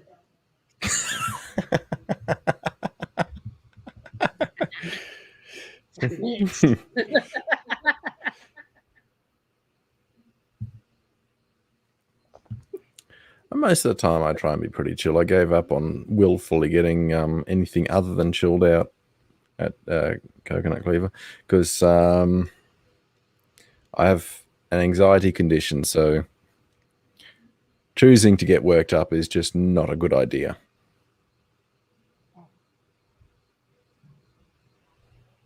Some people do, though. Hey. Some people it's a hobby getting upset about things. Like, what can I complain about? That person loaded their trolley the wrong way. I'm going to have a fucking meltdown over it. Well, all those people who come protesting in Melbourne, in the city, every bloody weekend. Yeah, them. God, they've started throwing water. Yeah, they've started throwing water on them from the high rises because we're sick of them down here. That's all right. Some of the people I told about these protesters, their approach was, "Water, huh? Lucky it wasn't a bucket of piss." Get in big trouble for that. There's actually a law against it. Only if you get caught. Yes. Actually, you know, you could, if you wanted to fuck with them, surely it's not illegal if you put a bit of food coloring dye in and warm it up just slightly. Well, I'll suggest that on It'll freak them Facebook the group. fuck out. It'll freak them the fuck out. That's for sure. A bit of a smell to it. There's a bit of ammonia. Yeah, yeah. Need something to add an odor to it. Yeah. Cop that, you bastard. Splash. Go and protest something fucking real, you wankers. Yeah. Oh my god. They're hopeless. Yeah, no, I'll suggest it on the Facebook group. Synthetic urine to splash over them. Put it into water pistols. Bad protester, squirt. Oh, I'm gonna have some. I'm gonna get some. I'm gonna make it or something. I mean, wow. No. Just get a whole lot of water bombs. Put them in. Oh, Yeah. better still, get a whole lot of water balloons. Put them in the freezer for half an hour, and then just lob them. Just sit there lobbing them over the pinch of black salt for that eggy smell. Yeah, that could work. That could work. Black salt? What's black salt? I don't even know what that is. Yeah. Get a whole lot of water balloons. Pop them in the freezer for about a half hour, and then just sit over the balcony, just going. Oh, get that one with the Nice Nazi and tattoo. cold.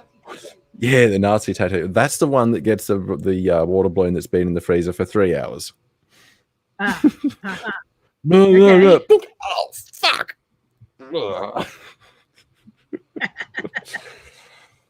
And that's only because it's slightly more legal than throwing an axe at them. I don't know if anyone here is familiar with the channel How Ridiculous. They made a giant lump of steel in the shape of a fist. That thing's like 400 kilos, and they named it Bruce. And I was just thinking, Bruce would be good for punching Nazis. A 400 kilo Nazi puncher. I reckon Abigail would approve. Yeah. Hey, where's Abigail tonight? That's a good question. Where's my damn phone? I'll go pester her. I think I've got a number, actually. I'll text her as well. Of course, it's Christmas, so she might be busy. Yeah. Oh, there you are. Right.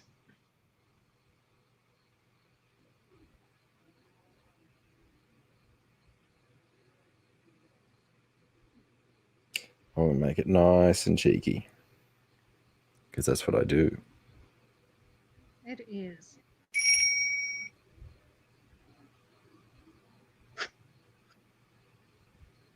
Was that from you? That big ringing noise? My phone, it probably was. Oh, okay.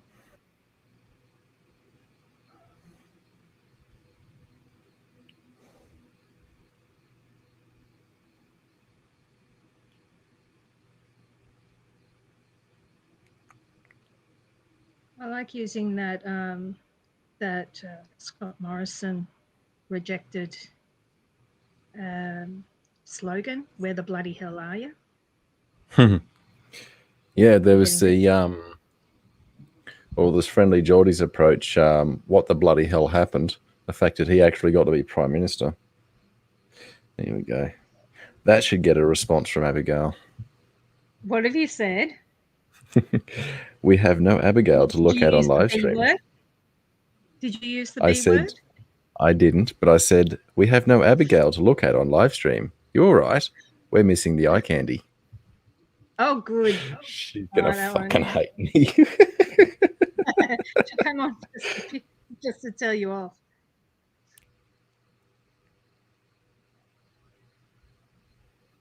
Hey, Siri, open WhatsApp. Oh, far too many fucking apps.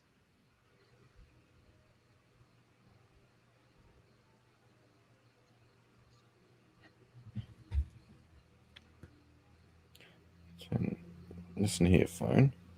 There we go. Hang on a minute. I need the fucking sound to work. My alarm won't hurt.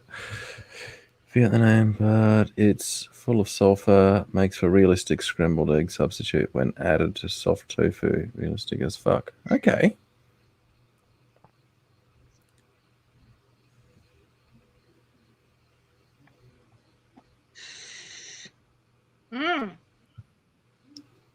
Sprinkle it on the protesters. Oh, get some. Put something really special in the water for the protesters, like ground up chili seeds. Go splash the next time they touch their face. Ouchie! Oh, yeah.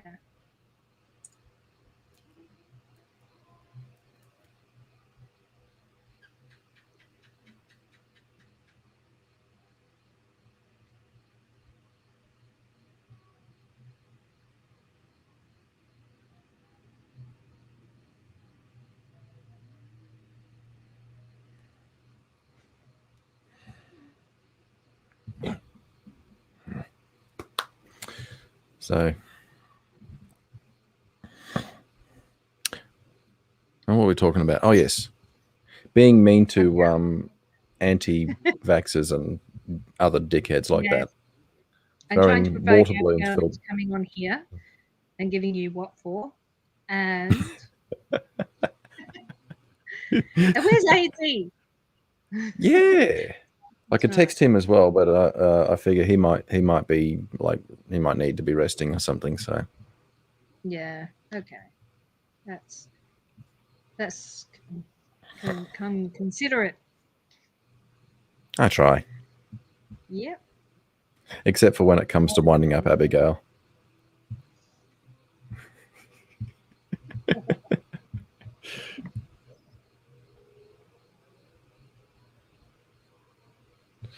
So the thing that makes it worse for Abigail is I'm, AD makes his own little remarks, but I reckon I'm just that little bit more smooth. I think in Abigail's case, that's actually an even bigger wind-up. You could almost like that. She's not prepared for it. Yeah. Perhaps. I can't speak for her. That was naughty. Well, the poor thing, she doesn't seem to realize that the more she reacts, the more I'm going to do it. Because I'm an absolute prick.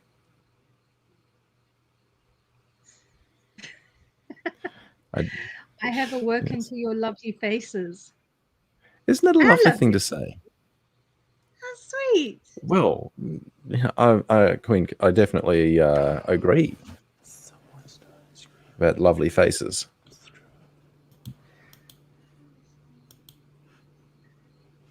Are you guys there? You're just being really quiet. Oh, we were talking. Then we saw you coming back and decided we just all clam up. Didn't want you to hear us talking about you. That's fair. That's fair. Oh, I just noticed Kirsten saying she awoke to the lovely faces. Well, that's really nice. Yeah. That was because you had your back to camera before. Yeah. Oh, yeah. That's fair. That's fair. Yeah. I'm sure Queen Kirsten included you as well. I'm only taking the piss, mate. This is meant to be a wake-up trick. This is anyway. A digestive that's meant to help you if your tummy's upset from overindulging. So, I have been given drugs for that. It's where are you going, Kirsten? Sorry. Yeah, Kirsten's doing a big road trip. Where are you going?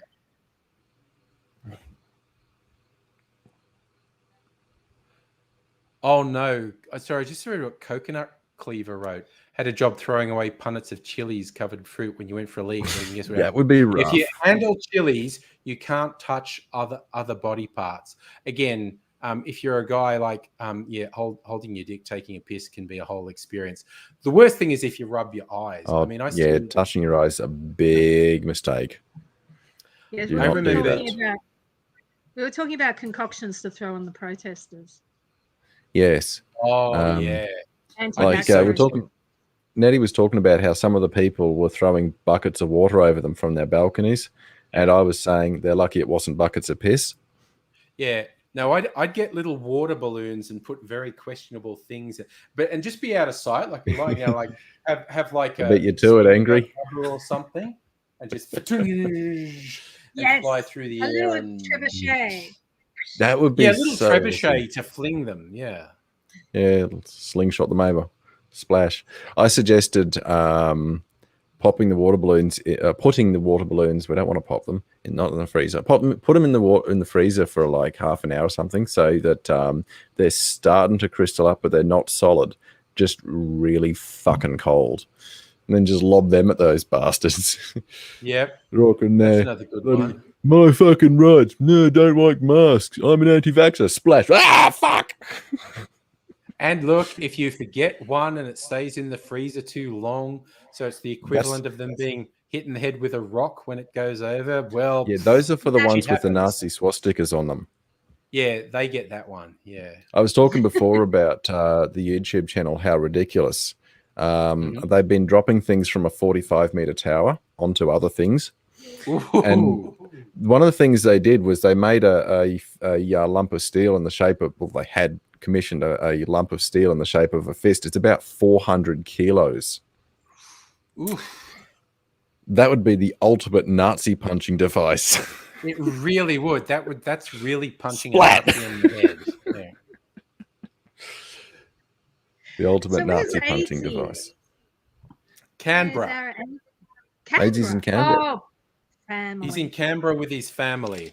And Of yes, course. I don't know if you remember the other night during the stream, I messaged him during the stream saying, where are you happening?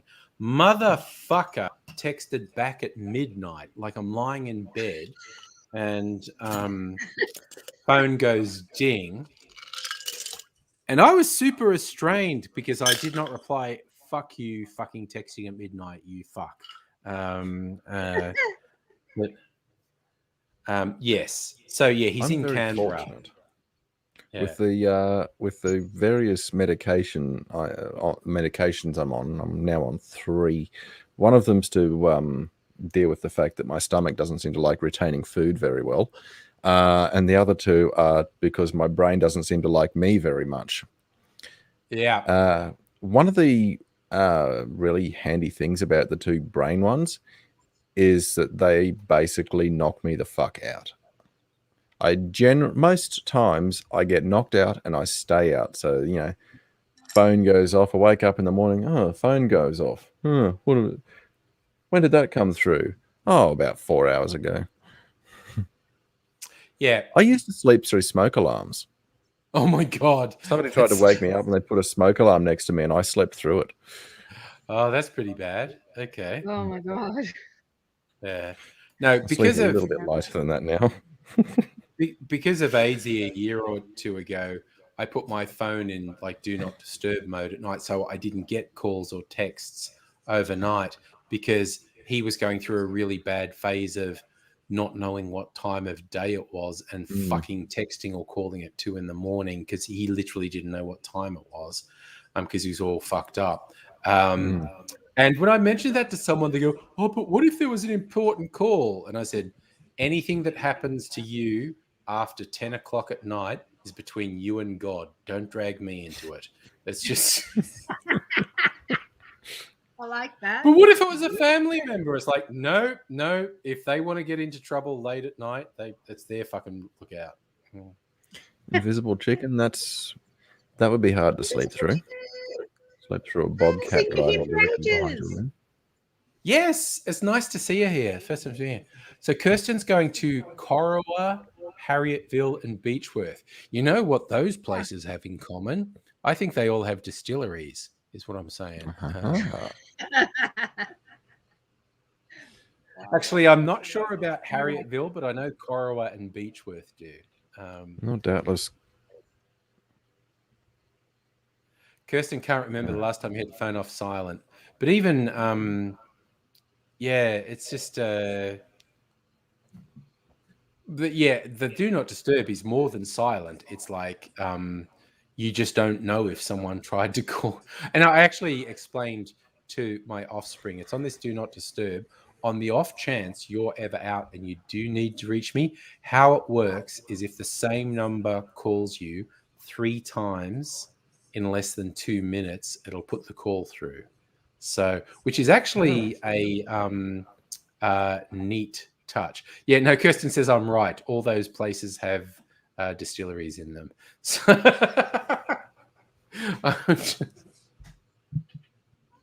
So yes, I feel good that I got that right. They're all distillery place. But yeah, I know Corowa and Beechworth. I just wasn't sure about Harry, but I'm sure about Kirsten is what it is. Exactly. So yeah, I'm as I was saying earlier, I'm just going through which bottles are nearly empty, and I should work on emptying them.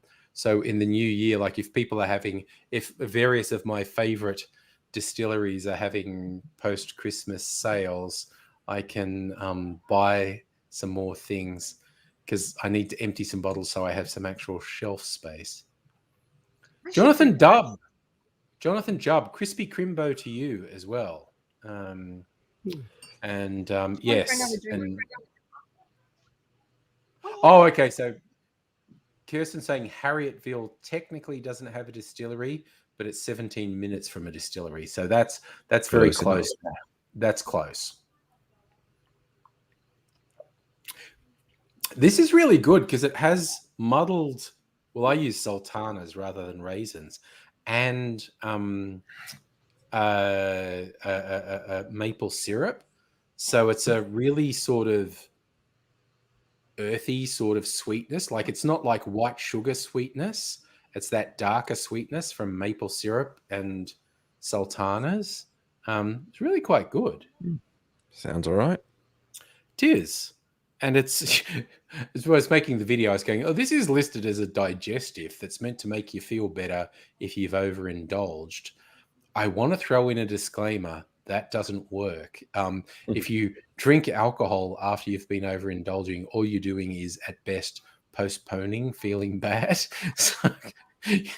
Or at worst, accelerating the process of you're feeling making rotten. it worse. Yes. Right. I'm going to deliver another poison into my body. Yeah. It can actually. What's that called? A purgative, something that just makes a shoot out of one end or the other of you, with the theory that it's getting the nasty stuff out of you. It's a bit weird. Yes, when the body decides it doesn't like something, it doesn't go, well, we'll just ignore it and pump it through in due course. It goes, no, we're going to pump that out now. Yeah. Whether it's convenient or not. Yeah. It's a while since I've had serious food poisoning, but yeah, when you have that and it's like I still remember the last time. Yeah. Within 15, 30 minutes of eating the thing that's making you sick, you just go, hang on, what the and then it's on for young and old. Yes, I do know that feeling, and it isn't nice. It's not. You're not sure which end to deal with. Yeah.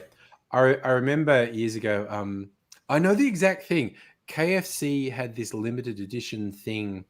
They weren't calling it a Parma or something else, but it was like fried chicken, but it had like ham and cheese in it. And it was like a burger with this fried chicken with ham and cheese. Ham's the most likely suspect for being off. And I was chatting with people online. And I got one of these burgers. Munch, munch, munch. 10 minutes after eating this burger, I'm just chatting to people and I went, something's wrong. And I disappeared. And oh my goodness, did it come up in spectacular fashion. But then I felt better. And I just went back to the chat. It always looks a lot different from how you remembered seeing it the first time. I know, right? It's a big thing. And I went back to the chat and they said, what happened? And I'm like, I think I'm okay now. I feel much better. That was like 10 minutes of just heaving. And I think I'm better now. Well, you, my friend, got lucky. Oh yeah, no, I've had ones. I that last remember going to a little place in Auckland, Mm, and I was in Auckland for about 2 or 3 weeks. mm. I think it was 3 weeks or something like that. I spent 2 of them sick. Oof. Really, really, really sick. Absolutely zero sustenance. Couldn't eat at all. Was getting severely dehydrated. Yeah. It's amazing how quickly one can lose weight. Yep. Oh yeah. Yeah. No, my. Whoops. Something's going on in My Nettie's world. discipline. Which is why I can take it off 2 hours later. Invisible chicken, good night, friend. Invisible chicken going to bed. Thank you for dropping in. It's very nice of you to come by and say hi. Hi, to us. Invisible Chicken. There's Well, like my Ali guarantee. just told me that. Yeah. No, what So did much Ali tell echo. you? Yeah. Ali just told me that she. Sorry. No, you go. Okay. Proceed. Ali just told me that the tattoo she got on her arm, she did with what do you call it? Stick and poke. Stick and poke. As in, Okay. like, like not Oh, with is a that gun, Maori style? not with a tattoo gun, but with a needle. Oh, that's Very Maori interesting style. where the name tattoo actually Old-fashioned came style. from, because the way they tap makes a sound that sounds like tattoo, apparently, according to some sources. Forget which. That makes sense. Yeah. No, that was the That's, Maori style Yeah, was to shut use off, a come on. Yeah, sharp tap the little little thing. bone and rub some pigment into the scar. Mm. Oh, we're going to get to see it? Are we getting to see it? Is that what's happening? All right. Cool. Yep. She's just. I have scissors. She's just taking. Yes, no, maybe. I don't know. Can you repeat Glad the wrap off. question? Oh, no, I don't know what's happening. Okay. If they're eventually. There's something going on with the sound. No, it's okay. Yeah, little bits and pieces okay. of Sorry. like pixelation and shit going on. Maybe your internet connection is being mean. I don't know. We might have a Oh, slight again. delay going to you, Nettie, but we're surviving. Yeah, I think it'll there be is. fine. Yeah, I think there is a delay. I just You need to be calm down, take it to a different pace. yes, chill, bring it down a notch and just chill.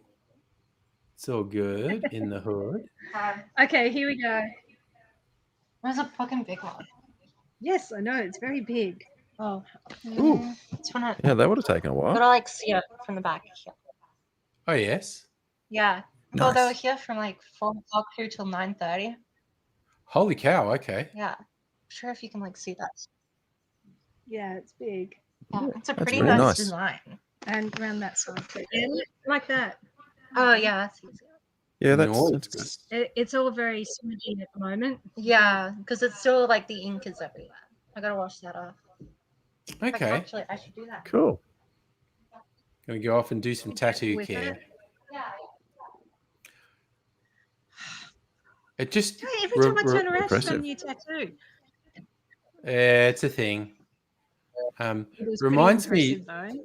there was a New Zealand film from the 90s, I think, that I saw called Utu. It's about a Maori warrior. And there's this one scene that shows him getting the face tattoos that they got. And he's just doing this chant to sort of be in a trance state. And they're using a bit of sharp whalebone and it's basically like a hammer and chisel on his face, just cutting scars into his face and then rubbing pigment into the scars. And that's how the Maori warriors got Pass those on that face one. tattoos.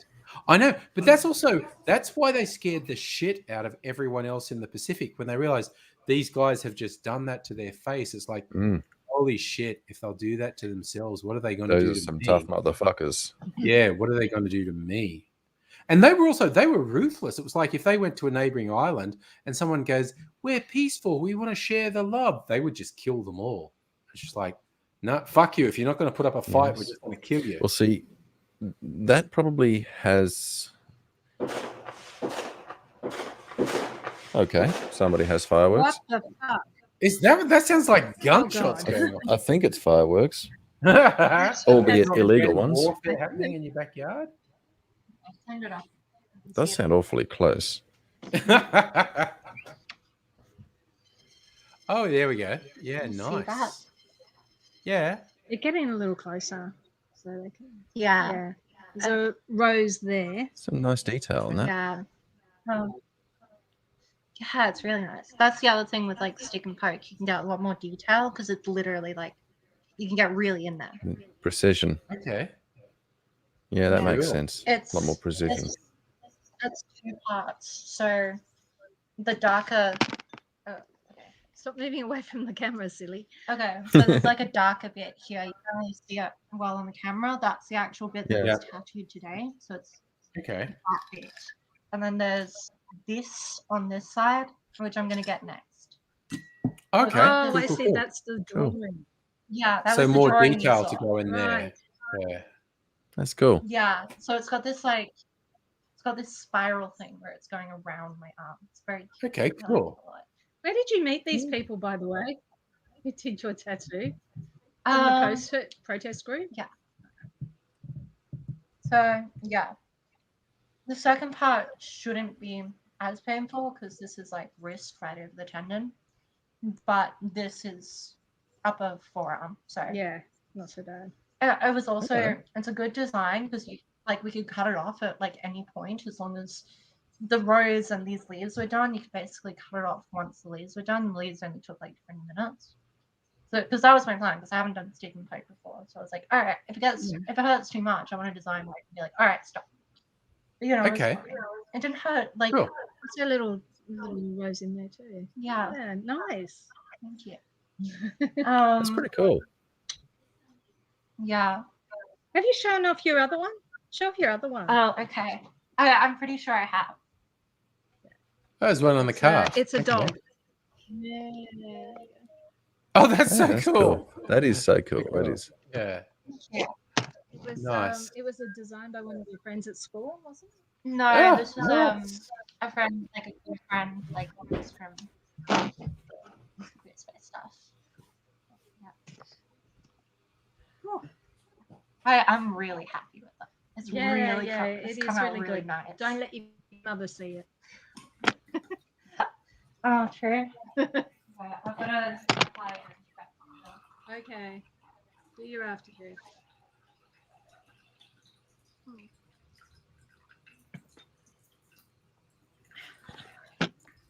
There we go. Every time I turn around, there's a new tattoo. Yeah. Tattoos are addictive.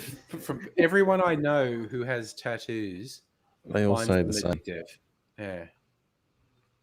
Hey, you want to know something? You know, the fella that sometimes joins me, you know, calls himself somebody here. Yes. Yeah. Yeah, with all the tats all over his body. Yeah. He's becoming a bit more progressive now, but he has been a conservative Christian. Yeah. Oh, He's, really? Even with all yeah, the he's coming over tattoos? to the progressive side of the faith now. Okay. Just the only side to really be on. Yeah. Because yeah, my friends and I are helping him deconstruct all the right-wing bullshit he learned over his life. Okay. That's But good. yeah, he's in fact, some of the tattoos are actually verses in scripture. Oh, yeah. Oh, really? Yeah, yeah, on his I'm going knuckles. to log off and try a new connection.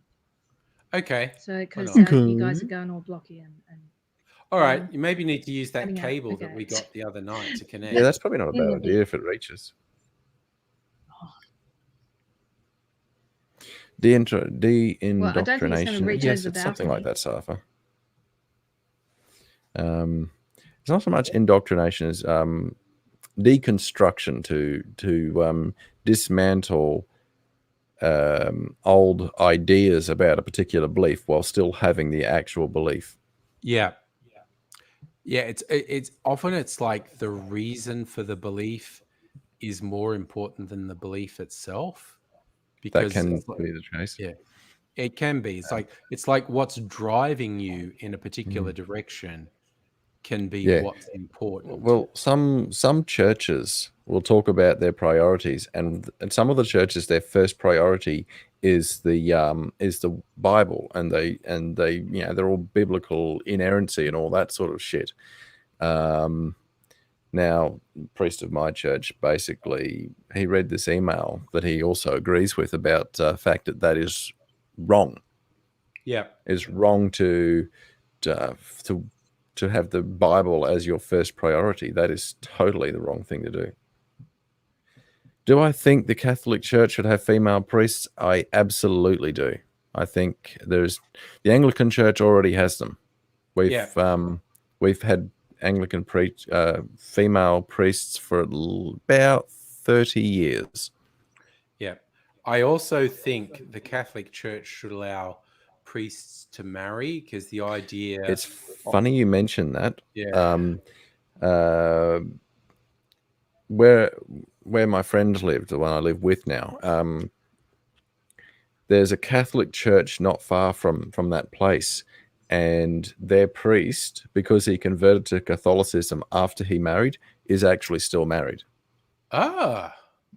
And he is their priest in charge. So some of the Catholic churches are starting to come around a bit, but yeah, I agree with you. It was that idea about not being married was based on a comment in a letter, and it just got taken completely out of context, like fucking most things. Yeah, it's just it doesn't make sense. Because you gotta sanction people fucking, basically, because if you don't sanction it, they'll do it in an unsanctioned way, and then you get dangerous and unhealthy things happening. If you don't recognize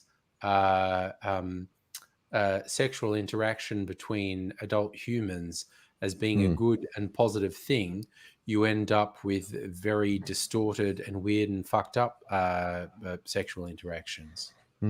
I was actually talking with the priest of my church not long ago about some of the mischief that some of us would like to get up to, given the opportunity. Yes. And his response was, nothing wrong with that. As long as there's no exploitation involved, there's nothing wrong with it. Yeah. It is the weirdest thing I have ever heard from a conservative blowhard. And it was particularly one of the big ones in America, a guy called Rush Limbaugh, where there's this thing, and he so outed himself, because he's going like, progressives think you can do whatever sexual activity you want so long as there's consent. So he's basically saying anything apart from monogamous, one male, one female sex is evil and twisted and wrong. And he's going, well, progressives will say you can do whatever you want so long as you have consent. And I'm like, yeah. And he's going, Yeah. but then he's going on about, heterosexual stuff. He's going, oh, but if you ever do anything with, thing where there's, you don't get their consent, here come the consent police. Here come the rape police. And I was going, dude, that's just the police. That is just the police. So, I mean, let me get this straight. Is this guy basically saying that you shouldn't require expressed consent? Well, what it was, like, is he genuinely trying to say that? Does he realize what he is saying with that? What it was, he was unintentionally outing himself as probably having done terrible things. And Nettie's having another go at joining us. Let's see. Hey, Nettie. Welcome back. Looking good. We needed some eye candy. Yeah, he was unintentionally outing himself, because he was saying anything that's not heterosexual is bad, but he hated the idea. He clearly thought he, as a man, should be able to do what he wants. He hated the idea of needing to get consent from a woman. Mm. And he's like, oh, if you do something without consent, here come the rape police. And I was like, no, dude, that's just the police. At that point, it's just the police. Yeah. I think there's only one thing to do with a person like that. You probably know what I'm going to produce. Yeah. Well, it's the same thing every time when it comes to these people. Yeah. That's for him. The cactus. Yeah. Well, he's dead now, so that's okay. Couldn't happen to a nicer guy. Exactly. Sorry, my stove's making noise. Yeah, I'm kind of a big fan of consent. I think consent's a good thing. So do I. Yeah. I just find it really weird when people out themselves without realizing. It's like you don't realize how honest you're being right now. You are like just telling us, and it's like really often when someone who's going, oh, there's a war on men and blah, and they're basically outing themselves as a dangerous abuser. My response is always, look, when someone says clearly what they are, fucking listen to them. Don't just think, oh, they didn't mean. No. When they say stuff about consent and whatnot, blah, blah, blah, you're like, no. They are telling you the truth there. They don't realize they're telling you the truth, but they're telling you the truth. And it's like, fucking here's the weird thing, right? I grew up with people saying, oh, you don't take that seriously. Oh, he didn't mean it like that. Making excuses, I suppose you'd call it now. But that was the mainstream way of talking. Oh, yeah. Even people who didn't fit the asshole stereotype would talk like assholes in order to not get picked on by assholes. And it became a culture. And there's actually somebody I know. Sorry, I spoke over you there. Sorry, go ahead. No, it's all right. There's somebody I used to know, and she pisses me off for many reasons. One of them is that her no doesn't necessarily always mean no, and she encourages the men who, by basically rewarding them for pushing harder, and I think that's really stupid on her part, because it basically encourages men to think they can take what they want, because the no doesn't mean no. In my younger day, when I actually put in the effort to trying to get screwed, I missed out on a few opportunities, because when someone said no, that was it. No. Yeah. Because that's how it fucking should be. And I remained that way. There are some people for whom no apparently doesn't mean no. I think they're fools. Yeah. Yeah. The men who don't accept no are cunts. They're just pieces of shit wrapped in skin. And anyone who thinks that it's just playful, playing hard to hard to get sort of thing, and teasing, making life harder for other women. Don't do that. Yeah. Yeah. I think It's about pretty ugly. It's pretty ugly, definitely. But anyway, I mean, I was careful of my choice of words there, because it could easily sound like I was saying that, some women don't mean no, and that's it not gets the main point. I mean, honestly, you can go back to Jane Austen novels. The whole thing in Pride and Prejudice, where Lizzie's talking to a woman who goes, "Oh, and I said to the man," and they're talking about marriage, but it's like, I said to the man I didn't want to marry him, and I was playing hard to get, but he never asked me again. How terrible. And it's like, well, he fucking listened when you said no. And it is it's murky. For the overwhelming majority of cases, I believe, when somebody says no to something, that is their final word. Oh yeah. So just to be clear, that's about my views on the world, my perception of other people. Yeah. I do believe the majority of people say what they mean, and Yeah. mean what they say. Yeah, and you look, and there are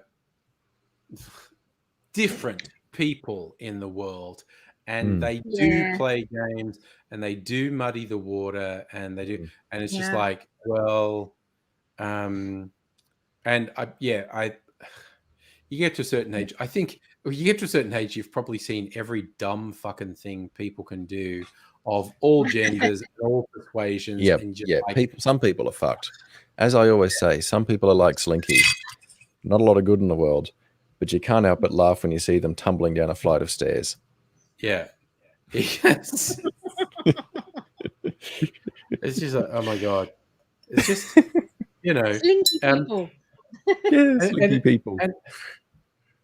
and it's kind of like you get weird people who say, "Oh, you say you support feminism or whatever, so you think all women are always right all the time." No, I don't. No, I don't. That's not what feminism is. Feminism No, is. You just never learn to it's speak. actually, ugh, it just gets so weird when you get. I'm having trouble even formulating the phrase, but yes, look, I've have over the course of my life known women who were very weird and fucked up, and I've known men who have been treated very badly and betrayed and treated like I have been on the receiving end of some very bad behavior and whatnot, but I don't let that turn me into a hateful piece of shit. I know two people from the support group I quit who exited, the two males who exited domestic violence. One of whom had physical scars. I won't talk about that any further for the sake of avoiding triggers. So yeah, it does happen. Unfortunately, the statistics don't make men look very good. Yeah. Because definitely our side, unfortunately, is the bigger perpetrator of horrible behavior. Yeah. I have, from like 2 decades of internet flame wars, Yeah.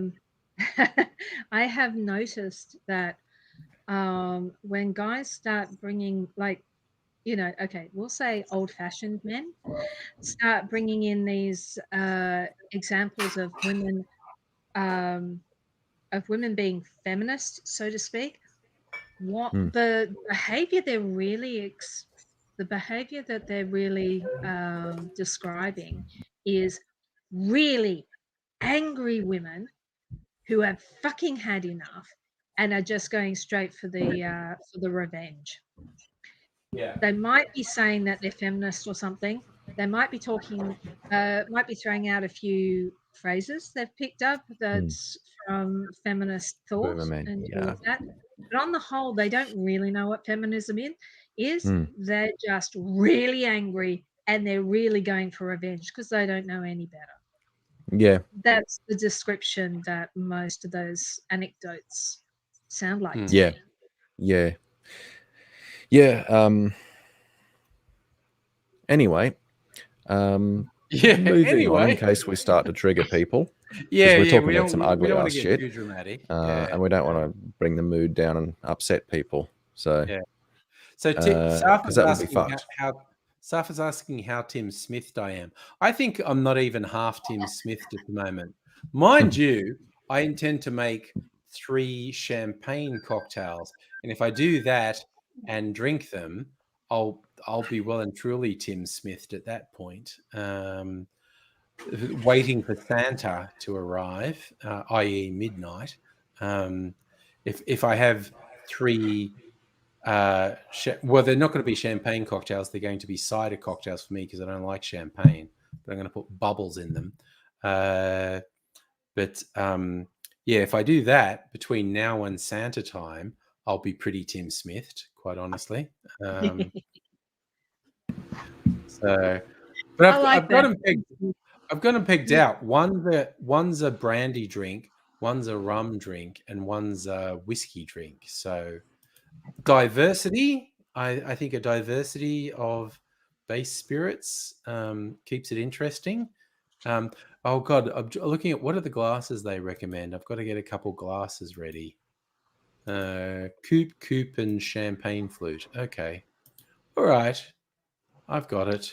I've got it. I think I'm going to do another little convenience stop, as they say, because I'm getting too distracted by the fact I have been consuming a lot of liquid in the last 2 hours. What's a euphemistic way to put it? I am going to expose my genitals to the air and expel urine. There you go. That's a. That's not really a euphemism. No. Did I No, did I pretty mess that well. up? Okay, Yeah, I God think damn you it. might That's have messed pretty that one much up. spelling it out. Yeah. Drain the gecko or that's- something. Yeah. As long as he's not choking the gecko. We don't want to know about that. Ew. Okay. I'm just I'm just so naive. Of course you are. So naive. Somebody asked a Subject. question. Yeah, someone asked a question. Ladyship of expletives. It's like the assholes say, oh, it's easier to ask for forgiveness than permission. I've only ever heard an Irishman say that. It's funny. But anyway, and that was to do with building a castle. What's this? Somebody suffer every time or just one time ask a couple. Now, I agree with you, Queen Kirst. I think no matter how long you've been in a relationship, absolutely every time have consent. I absolutely agree with that. That's Yes, I agree, Kirsten, that gross misogyny is not exclusively hurt boomers. no, Gen people Xers my are age have very done it. into it. People younger than me do it. Some people are just not good people. Yeah. They're narcissists. Yep. Fuck those guys. Fuck those guys. All right. Yeah. All right. Yeah. Welcome back. Welcome back. Sorry, just Feeling sufficiently drained now, are we? Yes, the lizard is sufficiently drained, and it's we're good. We're good. And yes, Finish your consultation with Professor Porcelain. Yeah, I always love the sayings. My personal favorite for like throwing up because you've been drinking too much is like calling God on the big white telephone. Because I thought it was calling out It's for like- Huey. Oh, God. grabbing the phone and go, oh God. I remember Billy Connolly talked one time about some of the Glaswegian, the Glasgow men who seem to be really casual about all sorts of stuff. Like they'd go out drinking and then be just on their way home. And he talked about the casual vomit. He said, they're just walking around and just keep walking like nothing happened. And going, fuck, I have no idea what yeah, that's never been the experience for me. I definitely don't do the casual vomit. No, it's more the 3 hours of misery. Yeah. No, I usually I'm with you. I usually if I vomit, it's usually a serious vomit. But once, and this was quite a few New Year's Eves ago, I was at a friend's place, another YouTube friend. Topic. Vomit. And we'd been doing karaoke and drinking all night and we were leaving, and Mrs. Angry hadn't been drinking. She was driving home, and I was walking down this friend's driveway, and I felt okay. I thought I was okay, and I was just walking down her driveway and going, "See," and mid-sentence, I just went, "Blarg," all over her driveway, and I'm like, "Oh, that was embarrassing." I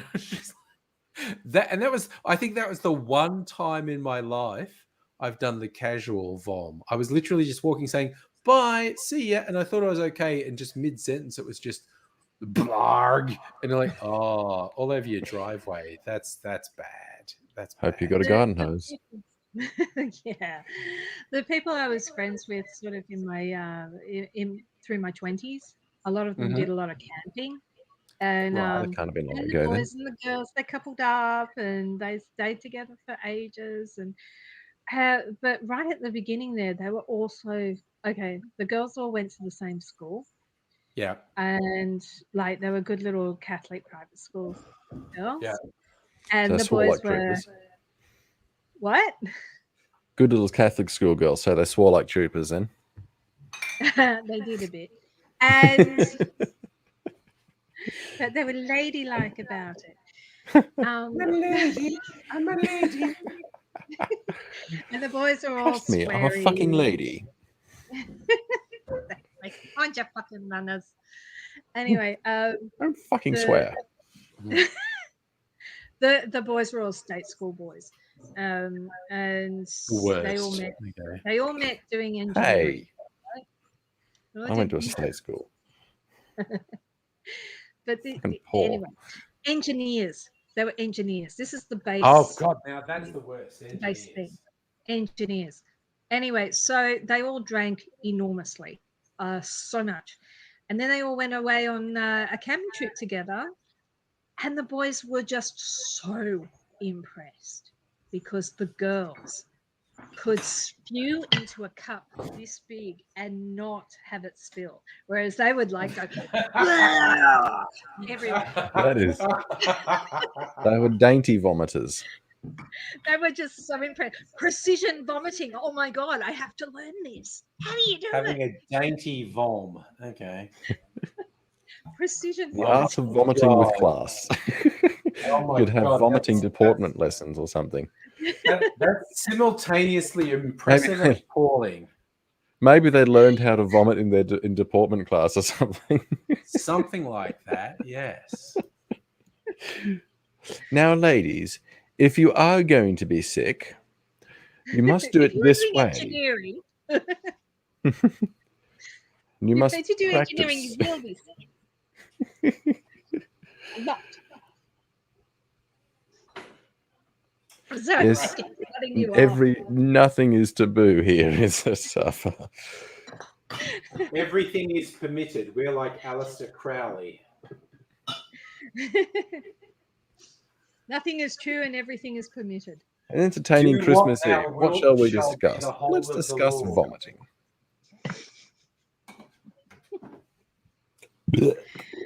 Yeah, that's a good topic. Thanks, I've nobody. got, That's I've what got we needed. a New Year's Eve cider called Willie. So there you go. Does gotta it taste get like my- ham? No, if I don't drink it this New Year's Eve, it could end up tasting like ham. So So it just tastes like Willy. yeah, it's just going to taste like Willie. Okay. I haven't got long I'm not before going to my go further alarm with that, sounds. but I really wanted to. What was that? I haven't got long before my alarm sounds, and I have to go off to Oh. the 11 p.m. Oh, that's Midnight. right. Yeah, you've actually got shit to do. Yeah. I do. Midnight Mass. Mm. Midnight Mass in Moree is quite a thing. It's a social I- event. I'll be honest, I wouldn't actually give a fuck about it, except that I'm a fucking sound guy. I need to be no, there. they're relying on you. Mm. Yeah. I've got relatives who grew up in Moree. Some of them are still there. And they're Catholic. And midnight mass on Christmas Eve is a thing. They go to the pub first. They get good and fucking maggoted, and then they go to mass. Yep. See who makes it. Yep. If Well, you're that's a one way good to do things. Catholic, if you're a really good Catholic, you'll make it. Yeah. One of our parishioners has plays harp. I love harps. They have the most divine I'm sound. pretty sure that particular harp, I've seen it before, I'm pretty sure it's actually got an electronic pickup in it, which means I can plug it into the sound desk. Yeah. Oh, lovely. I actually do have some recordings taken from it. No, actually, I've got recordings taken from the small harp. When I was in my 20s, I first heard a harp play, and I went, "Oh my God, it's too late for me." But if I have children, I'm going to get them taught the harp. By the way, Didn't happen though. That object there, Mhm. that's worth that's $5,000 worth. Yeah, they're Holy expensive. cow! Okay. The strings on it, like for a really inexpensive set of strings, are $250. Damn. It is very expensive if they break one, Oof. Yes. which is why Dolby Atmos speakers in the church. I don't know about Dolby Atmos speakers, but I would actually like to install more speakers because it would be better to have more speakers at lower volume than fewer speakers at higher volume. Yes. Churches tend to be a bit echoey, and the best way to Yeah. deal with that is to have lots of little speakers, so Yeah. that you don't need to have the sound travel as far from each sound port. They do that at the St John's Cathedral in Brisbane, which, by the way, if anyone is interested, Ann Street, Brisbane, that cathedral actually flies the rainbow flag, making it an Nice. international landmark, Nice. which is cool. Their PA system is really, really well set up. They've got just on every alternate pillar, there's a small speaker, like about a 4-inch speaker or something like that. So instead of running the speakers louder, you just have lots of them. And in that Yeah. cathedral, because it's a proper like Gothic style, old style cathedral with really tall ceilings, and it's all stone, so it echoes like you wouldn't fucking believe. Yeah. Yeah. So It's you like do not want loudspeakers in it. the podcast that I always bring up, the Blind Boy podcast, Irish comedian writer, and he loves historical stuff and he'll research it. And he did one that was all about changes in architecture that happened in churches and cathedrals in the Middle Ages meant completely different sorts of music and choral singing happening in the churches, because the patterns of echoes and whatnot changed. And so the type of music and the type of singing they had done in the other styles of church and cathedral would not work with this new and different architecture. So they developed styles of singing and styles of music specifically to work with particular types of architecture to accommodate the echoes and the sounds, which is humans are so fucking clever as far as I'm concerned. It's like you're going like, oh yeah, okay, we're singing in a field and it sounds great. Oh, they want us to sing in the church. Let's go sing in the church. Holy crap, our singing sounds terrible. We have to change the way the singing and music happen. And then you develop a whole style that works in the churches and cathedrals. Then someone changes architecture and the sound is completely different again. Was that your alarm, nobody? Yeah, it was a text. Yeah, just a text. All right. Sorry, mate, I forgot your coffee. Oh, well, shit happens. Do you want me to go back and get you one? Nah, don't worry about it. I'll live. I'm so sorry. Don't worry about it, mate. It's all good. You haven't been getting one for me for ages, so don't worry about it. Fine. Yeah. Alrighty. You're kind of going to need that coffee, though. I hope you get an instant. Probably wouldn't do me any good anyway. I didn't have I just end up with tremors, so. Ah, fair enough. It's kind of funny. You kind of sounded like Dewey from Malcolm in the Middle in there going, I expect so little, but I'm still disappointed. No, normally he comes in and says, oh, do you want a coffee? Nah, it's all good, mate. Don't worry about it. And then it's like, for once I go, yeah, actually, I will have one tonight. So, just used to buying coffee for him and the other friend. Yeah. Not me. And then I come along and fuck the whole thing up by asking for one. Oh, that's okay. I'm good like that. My brother and I and one of my cousins frequent a cafe not far from where I used to live. Sorry, so I got the words wrong. And we get pretty much the same order every time. So they just see us coming, right, put it into the register. And every now and then we'll bring an extra person and change the order and just completely fuck with them. And a different place we used to frequent actually got so used to us that as we were walking in, she just read out the price. Just, oh, yep, that's this much. And I kid you not, the night we changed the order, we got something different. It broke her. Oh no. She got so baffled that she couldn't work the fucking till. Oh no. She just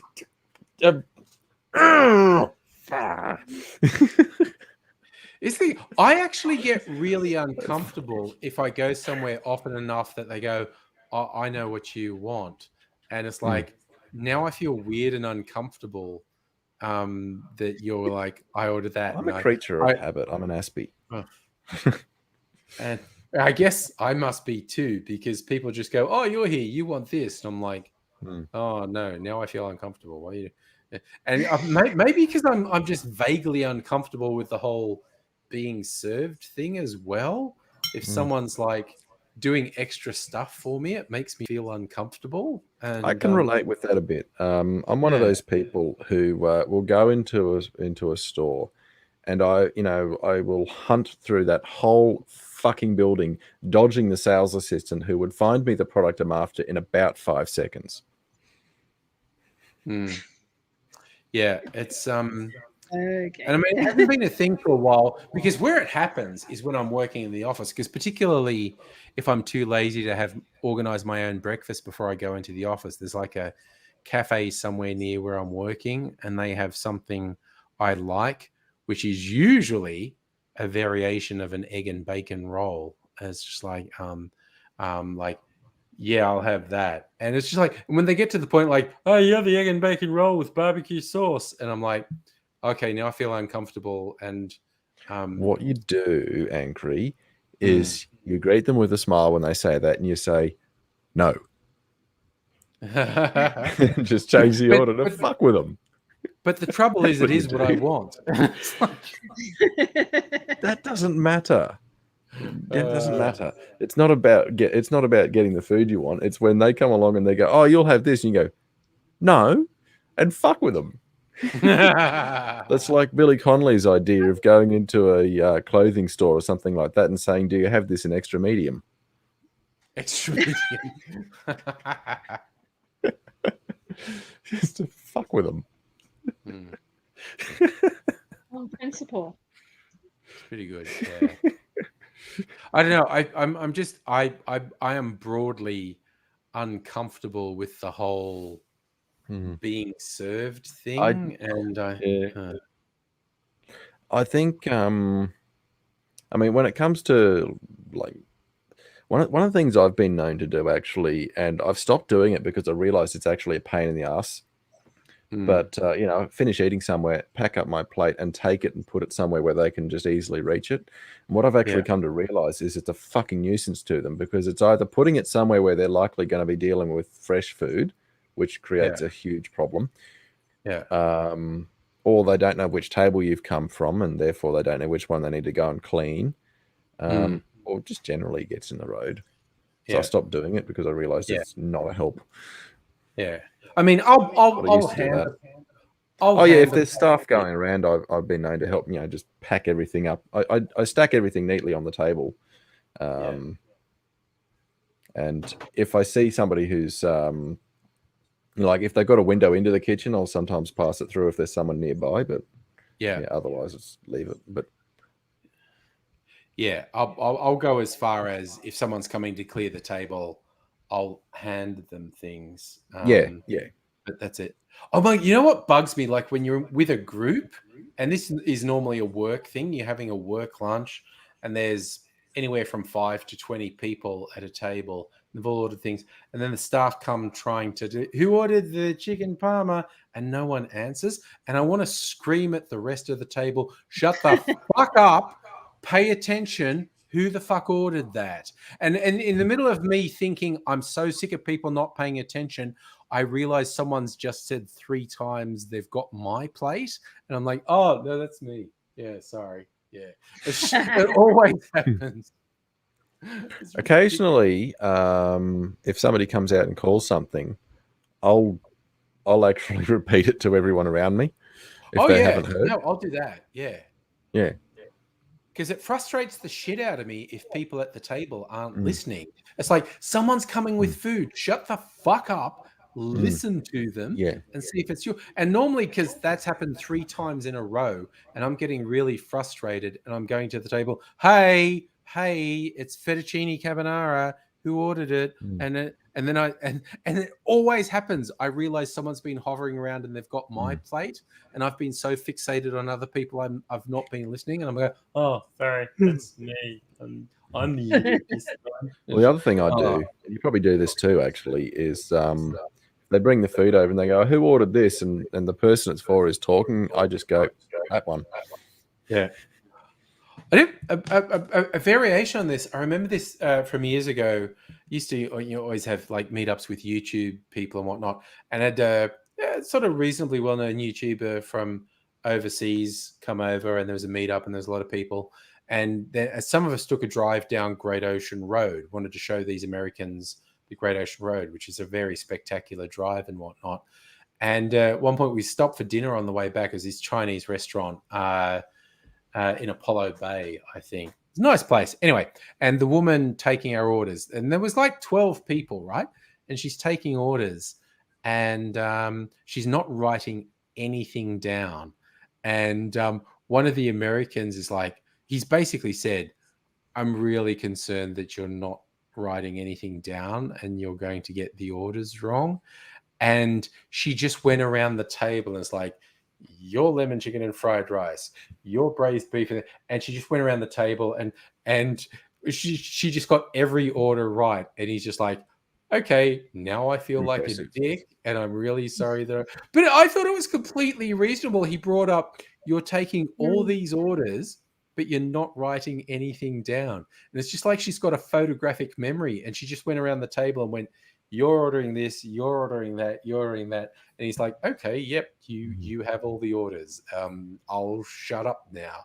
It's just That is pretty impressive. it was super impressive. impressive. I couldn't do It it. was super No impressive. way. I couldn't do it. Not a No. chance. I can't keep more than 3 fucking numbers in my head, let alone bloody set of orders. Yeah. I have to deal with that. I remember reading this book about the formative years of the internet in Silicon Valley. So the 90s, essentially.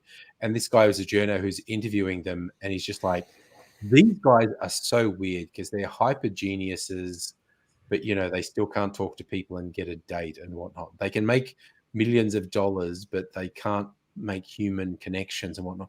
And he said there were these guys, this one guy, and he's going like, I feel like as I get older, my memory's getting worse. And he's saying, I used to be able to do a memory palace. I would create a castle in my head that had 50 rooms with 15 items in each room. And I could memorize it perfectly.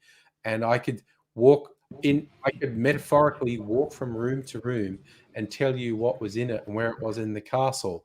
And it's harder for me to do that now, and I feel like that means I'm not as smart. And this guy, who's like a normal human like the rest of us, and saying, you could do what?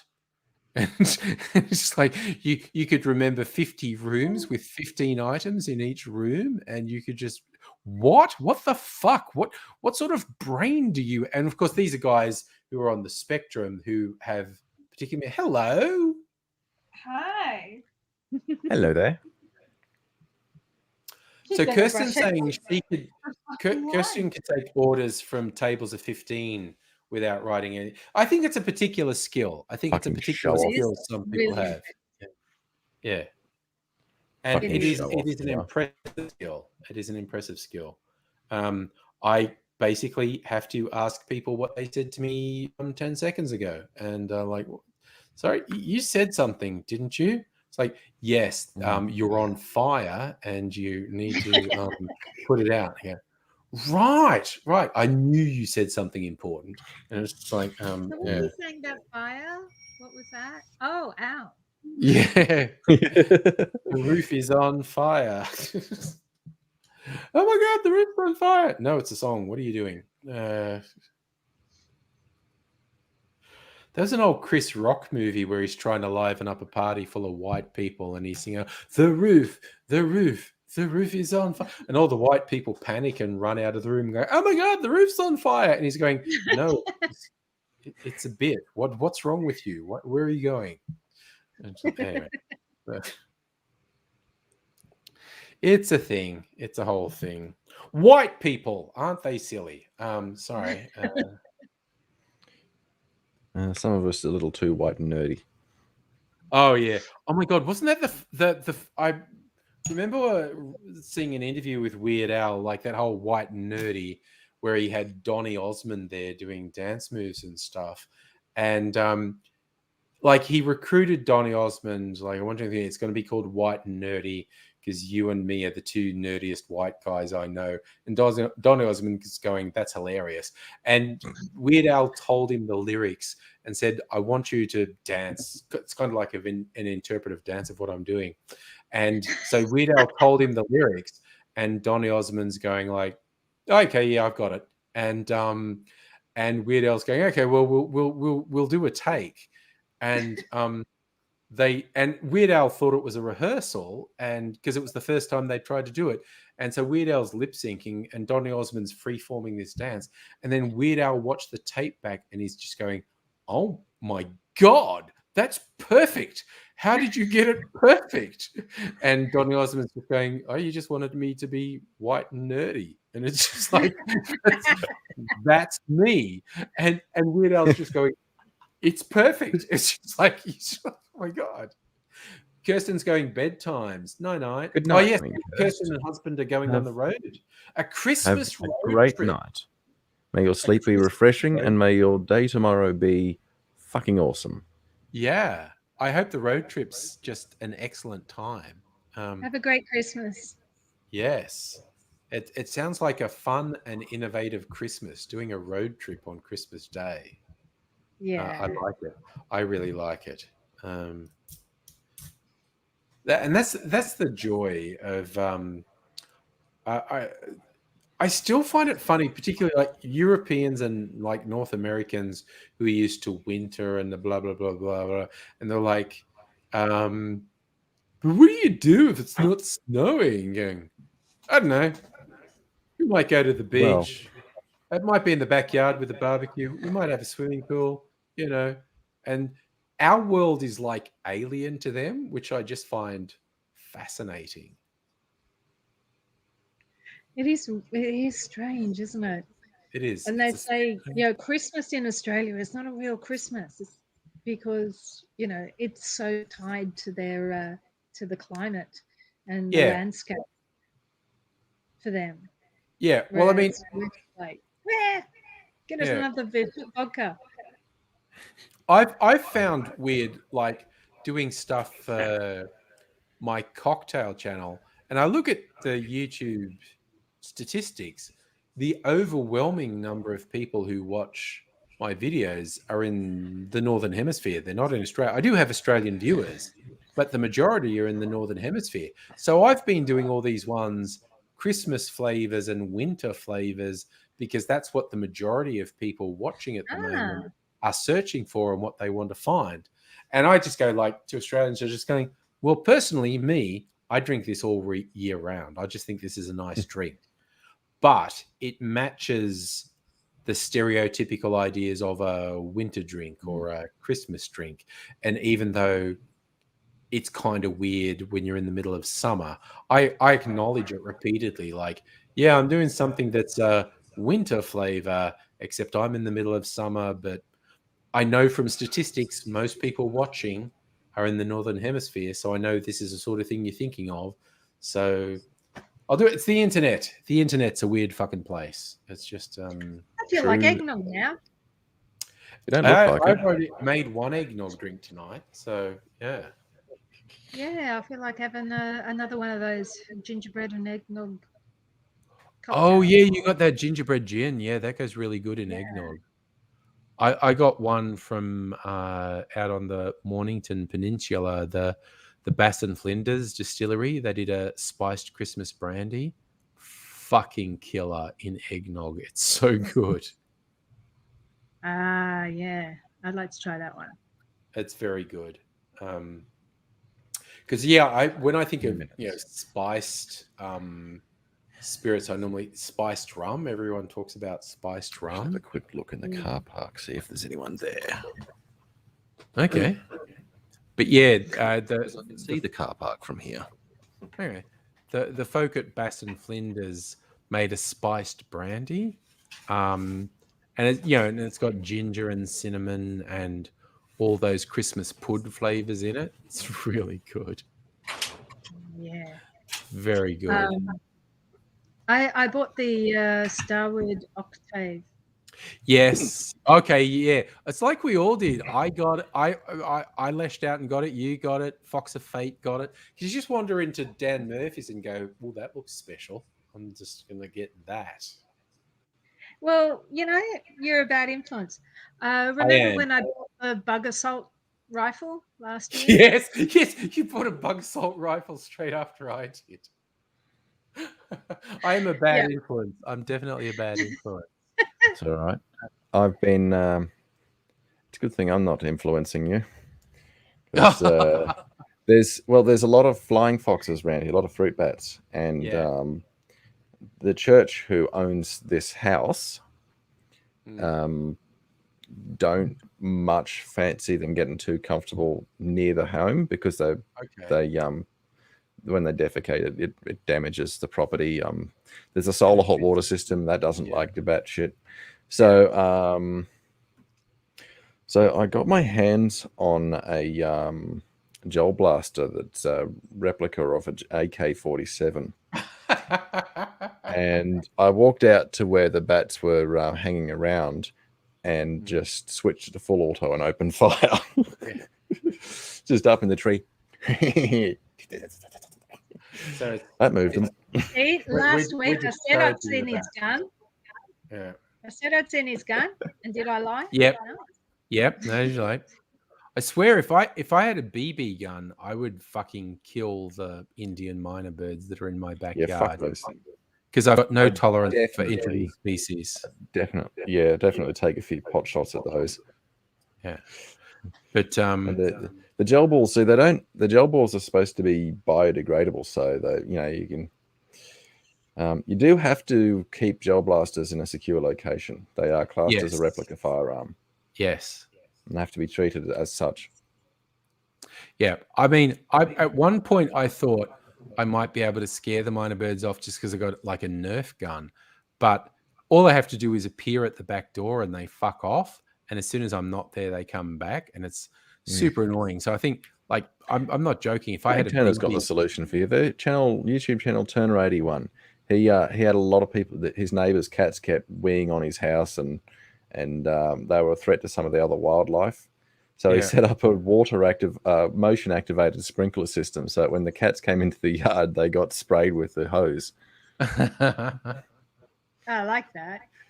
Doesn't hurt anyone. No, that's right. He's he said he's not being cruel to the animals. It's not the cat's fault their owners neglect them. Yeah. South is saying, aren't white people an introduced species in Australia? Yes. We are. And we absolutely very destructive too. We're an invasive species. And a very destructive invasive species. We are. And I apologize to everyone who's suffered as a result of me being here. Hey, yeah. Where's AZ tonight? Canberra. I Oh thought yes, he might no, pop that's what in. we did ask, didn't I? Yeah. No, he's visiting his folks in Canberra. I do that thought too, he Nettie, might pop sometimes. in, Just forget. but he must be too involved with them. Because I messaged him the other day and said, "Okay, what's happening?"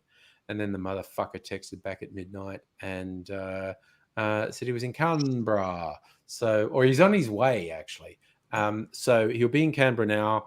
He'll be coming back after this weekend, I guess. But yeah, he might even. I guess because he's only there for a limited amount of time, might feel rude to not be with his folks. To do a stream, like he'd have to retire into a bedroom or something, and they might construe that as rude. So we might not hear from AZ till next week.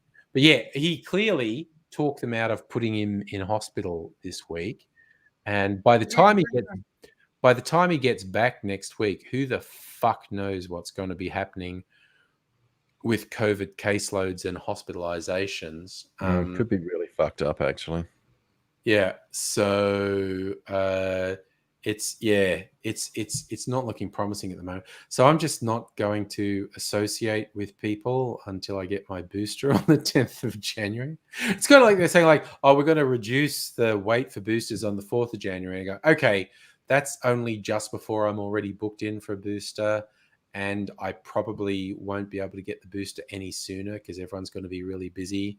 So, although, in all honesty, on the day when they've shortened the thing, if I'm walking past a chemist that says, we do COVID, I'm just going to walk in and say, hey, are you busy? Have people not shown up for appointments? Can I get a booster now? And if they say, yeah, I'm going to get it. But And Aussie Gun Bunny, Merry Christmas to you. Merry Christmas to you, Aussie Gone Bunny. Merry Nice Christmas. to see you. Oh my God, I just heard a hoon go. I live in such a quiet neighborhood. To hear someone revving an engine at past 11 p.m. is incredibly unlikely. Mm. Like when I used People to don't live hear in my East St engine revving, Kilda. they just hear my car stereo. Yeah.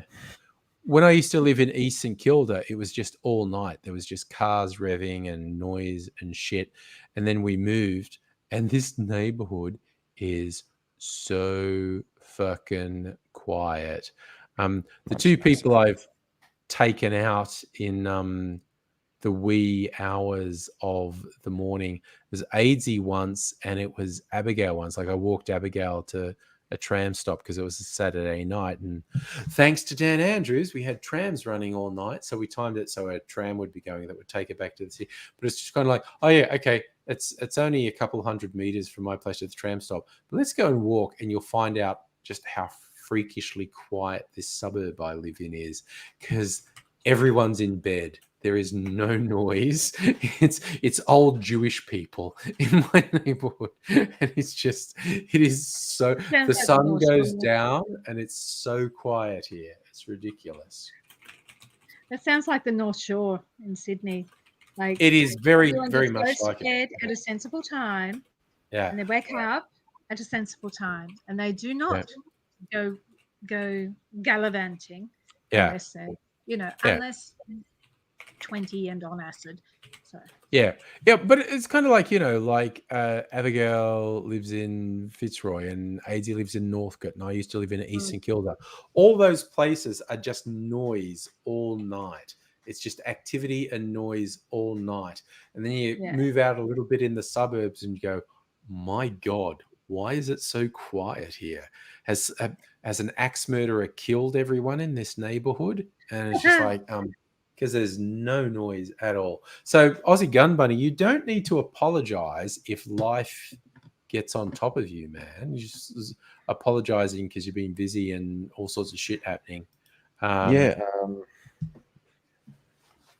Yeah, what he said. Yeah, it's just like, another drink. You got some. Okay, Nettie's got some shapes and wants a drink to go with it. That's fair. And my alarm's just sounded. Oh, that's you getting ready for service. Okay. So I Well, don't bother dressing up. But it is time for me to do the fuck off ski. Okay. Alrighty. Fuck off. In the nicest way Alrighty. possible. In the nicest way possible. Of course. Yeah. I shall politely fuck off. All right. Good night, Knock it out, friends. fuck, man. Merry See you fucking later. Christmas. Make sure you do that. Merry fucking Christmas. Off to church. Oh, that's funny. All right. I still want my eggnog though. I'll be back soon. Yeah, eggnog. I'm going to get stuff together to make champagne cocktails, but I'll make them with cider. And so I won't leave Nettie by herself. I'm going to leave my microphone on while I do them. Then I'll switch my speaker off. So Nettie can do whatevs while I do these. Going to make some champagne cocktails. Now you're just somebody that I used to know. Okay, so I got that. This one that I want to actually open. Got my favorite local cider, Flying Brick Original. Very nice cider from just past Geelong, in fact. Okay, where's my bottle opener?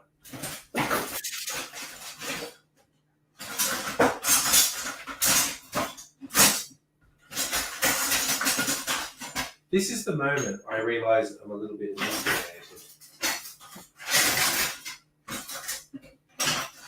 When I can't find my bottle opener. This'll do. This will do. Okay. Going to use some editing trickery in here. Bitch, please. So, don't tell anyone that I'm lying when I make these videos. Because I'm lying when I make these videos. Got my mixing finger. All right. So, I double check. I think it's 1 stirred and 2 shaken cocktails. So I'll do the stirred one first. Shake, stir, and shake. Okay.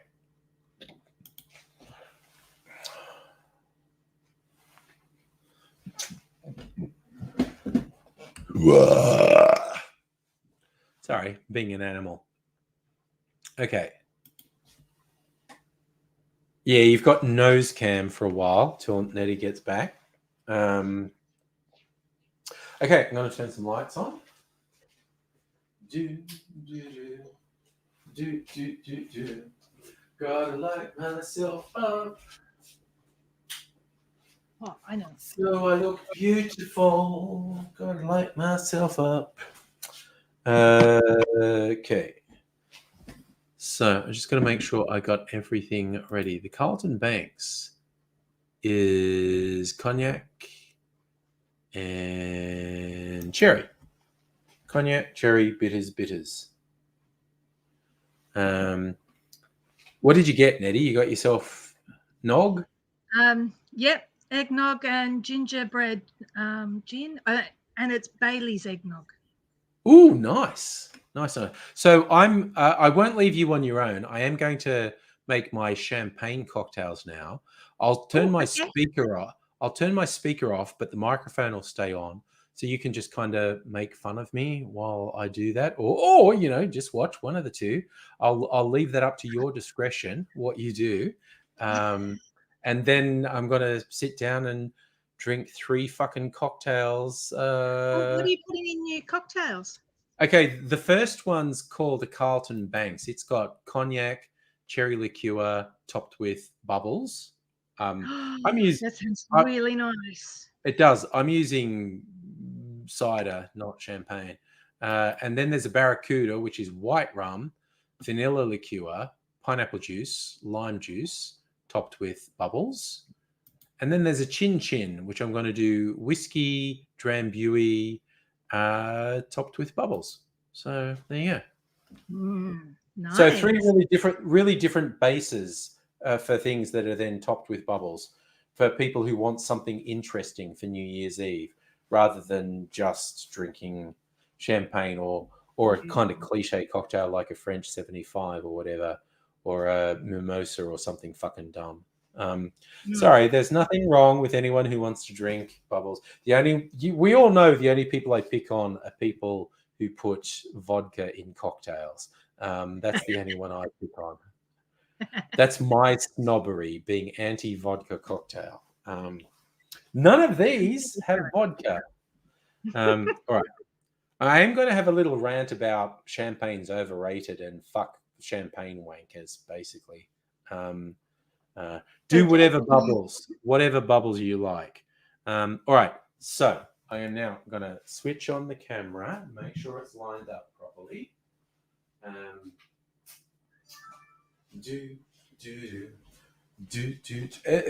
I always get Prince when I'm setting up the picture, like dig if you will a picture.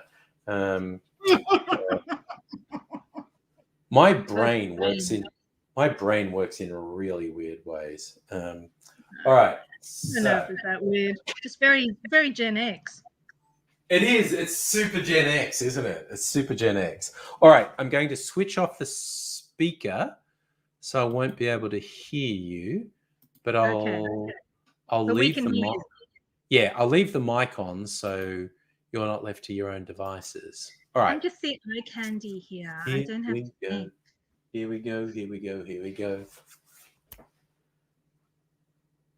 G'day, cocktail lovers. I hope you've been keeping well. Let's talk about champagne cocktails for New Year's Eve. That's a thing people like to do. Some people just like to drink champagne, of course, but people are often looking for champagne cocktails. So I'm going to give you some ideas. And what I've tried to do is come up with some atypical ones, things you might not have heard of, things you might not be expecting that can broaden the spectrum of your New Year's Eve drinkies. And the first thing I'm going to say is I'm kind of over champagne. I don't like champagne or even just sparkling wine, quite honestly. No harm if you do. I don't hold it against you if you do. But I also think champagne's overrated. I think wherever you are in the world, you could probably find a local sparkling wine that's at least as good as champagne's. I think champagne's coast on their name, quite honestly. But I don't even like sparkling wine. So I have scored a special cider. It's got a cork and everything for popping. This is from Tasmania, Willie Smith. So I'm getting some Willie on. Yeah, please, no. Okay, I shouldn't have gone there. But for bubbles, I'm not using champagne. I'm using cider. So my big thing is go with what you like. Don't let people push you around. But I'm going to make 3 champagne cocktails that have bases you might not have thought of, just to give your New Year's Eve a bit of variety.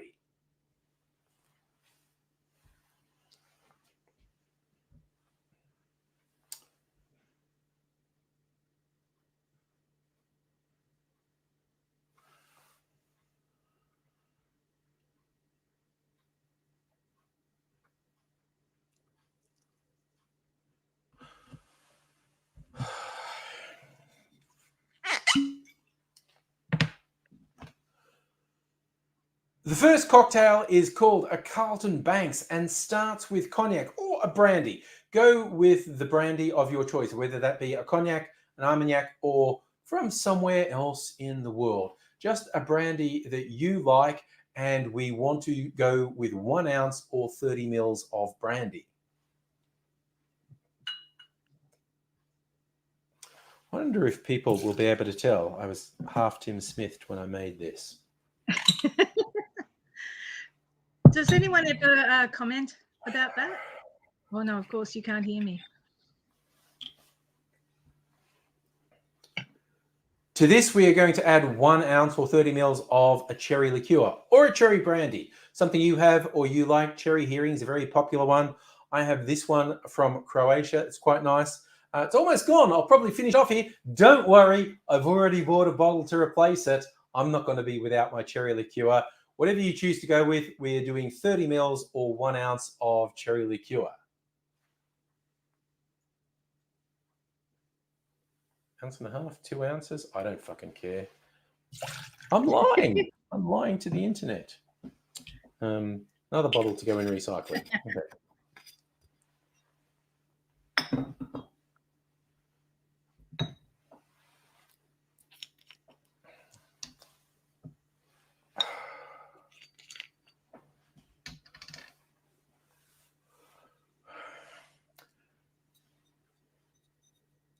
Now we want to add some bitters. Feel free to get a bit creative here and use the bitters that you like. The recipe I found suggested 2 dashes of orange bitters, 2 dashes of Boker's bitters. I don't have Boker's. I do have orange. I was thinking of going Angostura, but I think for the other one, I'm going to go with Peychaud's bitters. But again, be creative. Use bitters you like, and 2 or 3 dashes of, 2 different sorts of bitters. And let's throw that in there.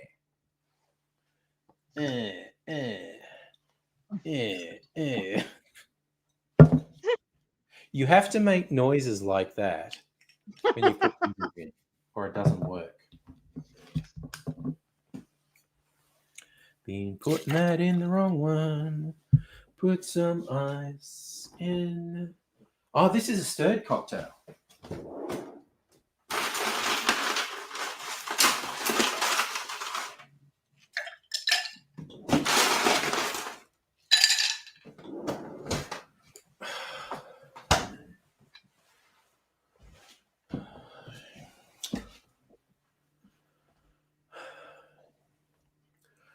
Now we want to stir those ingredients on ice. I'm going to use this cast of Gaz Regan's finger that my friend Nettie gave me for Christmas last year, but I will excuse you if you use a bar spoon or even an ordinary spoon from your kitchen. You want to stir that for about 20 or 30 seconds, and then you're ready to add your bubbles.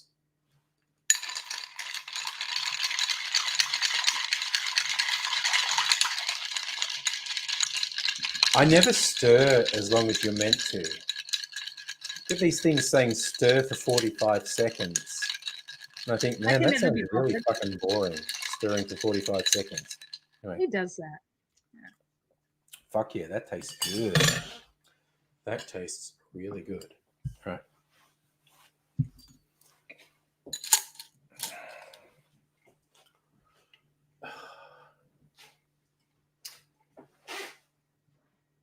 After stirring to get suitable chilling and dilution, we're going to strain that into a chilled cocktail glass. And the final touch is we are going to top that with some bubbles. And I am going to cheat and do that in a cutaway.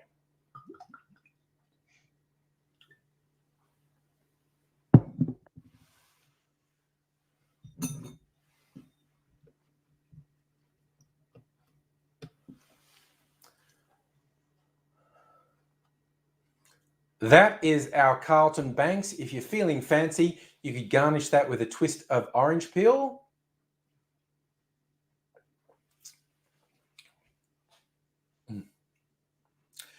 It has great, rich, fruity flavors, and it gets lightened up by the bubbles. It's a great thing to see in the New Year's. Put this down. Make another drink.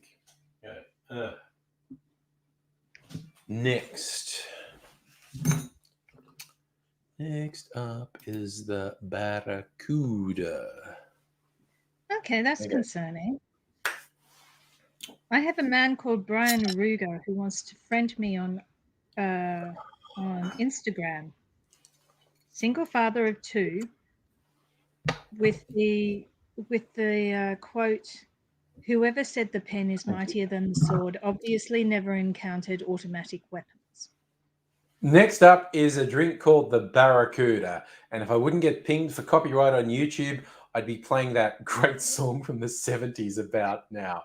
This is a rum-based drink. You want to use a white or a light gold rum, a lightly aged rum. I'm using this one from the Bricks Distillery in Sydney, which is really nice. But this has got a decent amount of rum, this drink. We're going to put in 45 mils or 1.5 ounces of rum.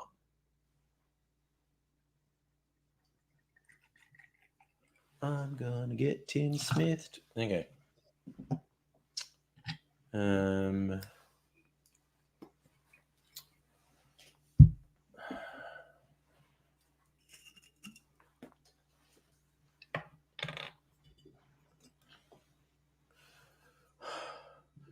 Now we want to add about 1/2 ounce, 15 mils of vanilla liqueur. The recipe I found said to use Galliano. I don't have Galliano. I do have this from Spain, Liquor 43. This is a particularly tasty drink, and I like it more than Galliano. So I am going to add 1/2 ounce, 15 mils of Liquor 43. Do-do, do-do, do-do.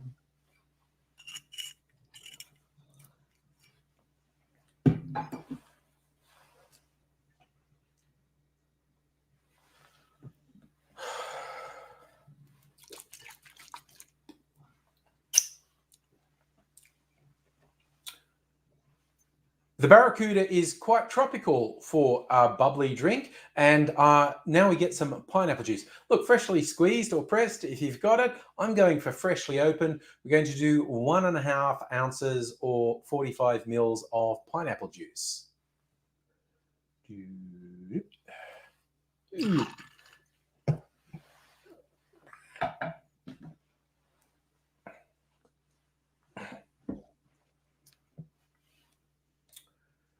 We're also going to add some lime juice. I have some I squeezed earlier.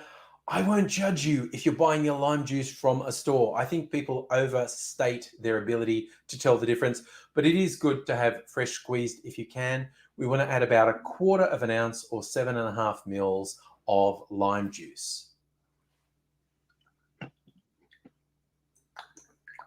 Incidentally, probably my most controversial cocktail opinion. People can't tell the difference between bottled and fresh citrus as much as they think they can. I reckon I can. Bit more ice.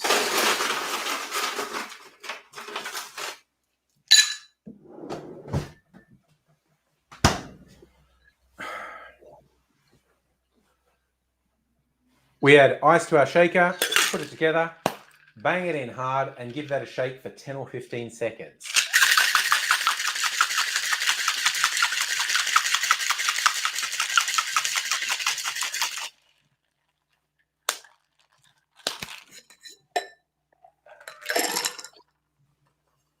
I wonder if I've got the wrong glass for this. We'll soon find out. I might do this twice.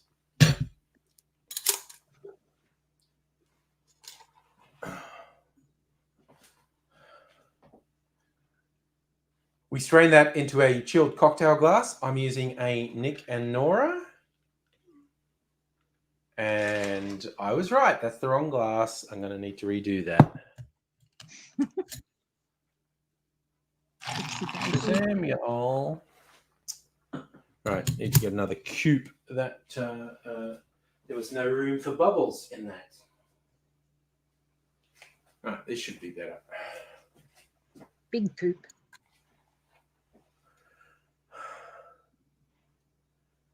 We strain that into a chilled coupe. Got a nice color there. Now we want to top this one with some bubbles.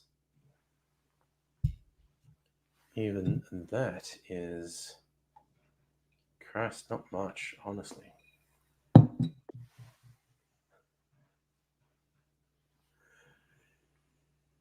You could go super tropical with this if you want, even though it's like a champagne cocktail. You could go tiki with a slice of pineapple or some fronds. I'm just going to give it a taste now.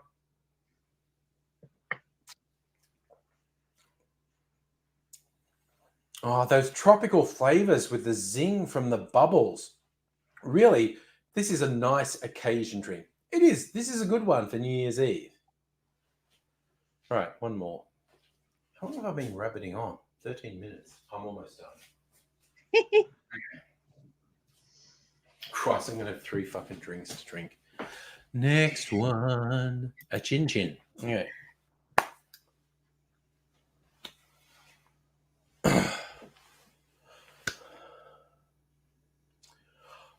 My final champagne cocktail is inspired by a recipe I found called the Chin Chin. I say inspired by because I am off the hook with the free forming on this one. It isn't simply replacing champagne with cider. The base recipe for this was blended Scotch whiskey with honey. It was stir some honey into some Scotch whiskey and then add the bubbles to that. I'm like, you know what? The only Scotch I've got is a very smoky single malt. And I think that would be a bit off. I'm going to use an Australian whiskey, and instead of honey, I'm going to blend it with Drambuie, which is a Scotch whiskey liqueur that has heather honey in it. So I think it's going to be good. That's my theory. It's going to be good.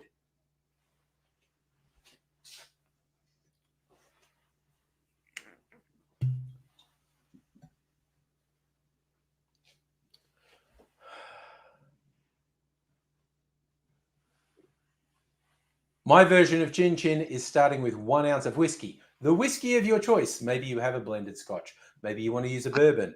I'm using an Australian whiskey, Starward's Fortis, which is a 100 proof whiskey. Again, don't let rules hold you back, particularly on New Year's Eve. You should just be having fun, but I'm going with 1 ounce of whiskey.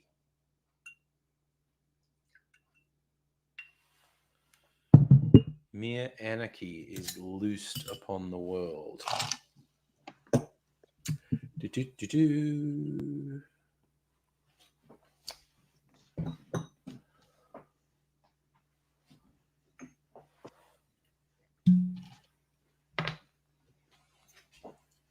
I will put the original recipe for a chin chin that I found in the description, but how I'm making it, rather than putting some honey in, I'm also going to add 1 ounce of Drambuie, 30 mils to 1 ounce of Drambuie.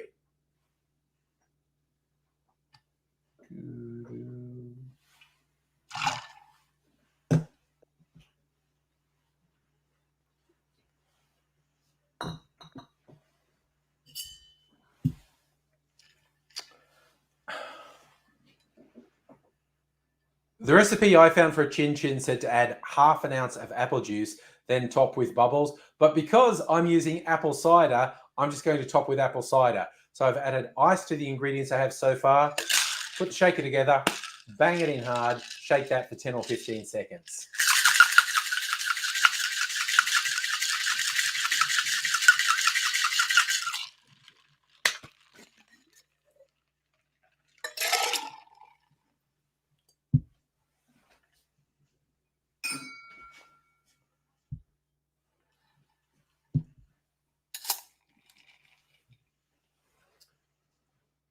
I'm going to strain this into a champagne flute style glass, but you use the glassware of your choice.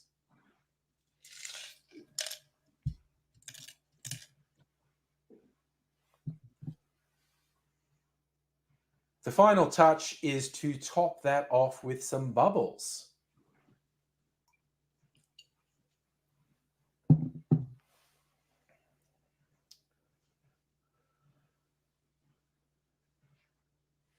Here's the chin chin, whiskey, vanilla, no.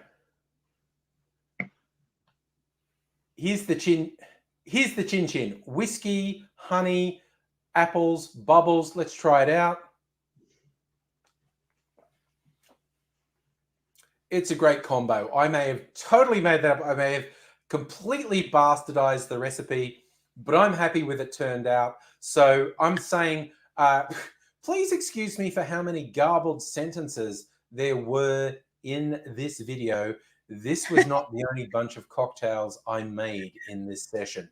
That's my excuse. But it's for New Year's Eve. So I'm just hoping if you're looking this up, some champagne cocktails for New Year's Eve. I've given you some fun ideas, some different ideas, something to add a bit of variety to your New Year's Eve. Whatever you are doing, whenever you're watching this, whatever drinks you're making, I hope you're taking care of yourself. I hope you're looking after people around you as well. Until I see you again, I will say Happy New Year and cheers. All right. Megaloach, I realised that. Off now. 18 minutes. My God. I'm sorry. So rude. Turning off the camera. Turning off the bright lights. Oh, All right. All right, all right, all right.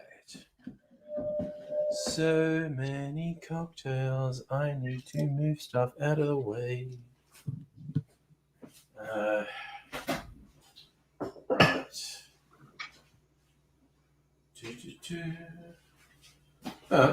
That's 3 very different cocktails. I think, I don't know. Don't know if anyone's going to appreciate my I'm here. genius.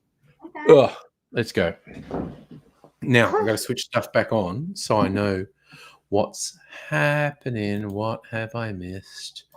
Speakers on. Okay. Are you there, Nettie? I'm here. Good. Excellent.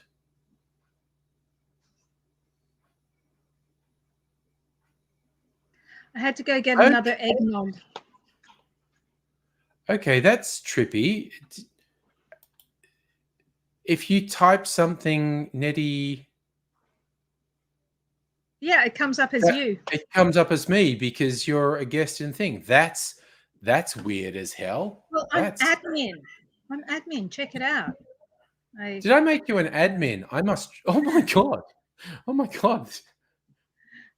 Nettie's got me tripping balls at the moment. Oh, that's more than I can cope with. I must trust you, Nettie. That must be what it's about. All right, so now I've got 3 friggin' cocktails. Richard Wright, Merry Christmas to you. We are only 20 minutes off officially being able to welcome Santa to Melbourne town. So, Oh, I better wrap the presents. oh god, I've got something. Oh. I gotta wait until the kids are asleep, which I think they might be, but I'm not too sure. Oh man, that's really good. Okay. What you got So in that one? I was this out one's getting a this one's whiskey and drambuie topped with apple cider. Nofu, you're in New Wow. South Wales. Yes, we are the Oh. same time zone. New South Wales and Victoria, same time zone.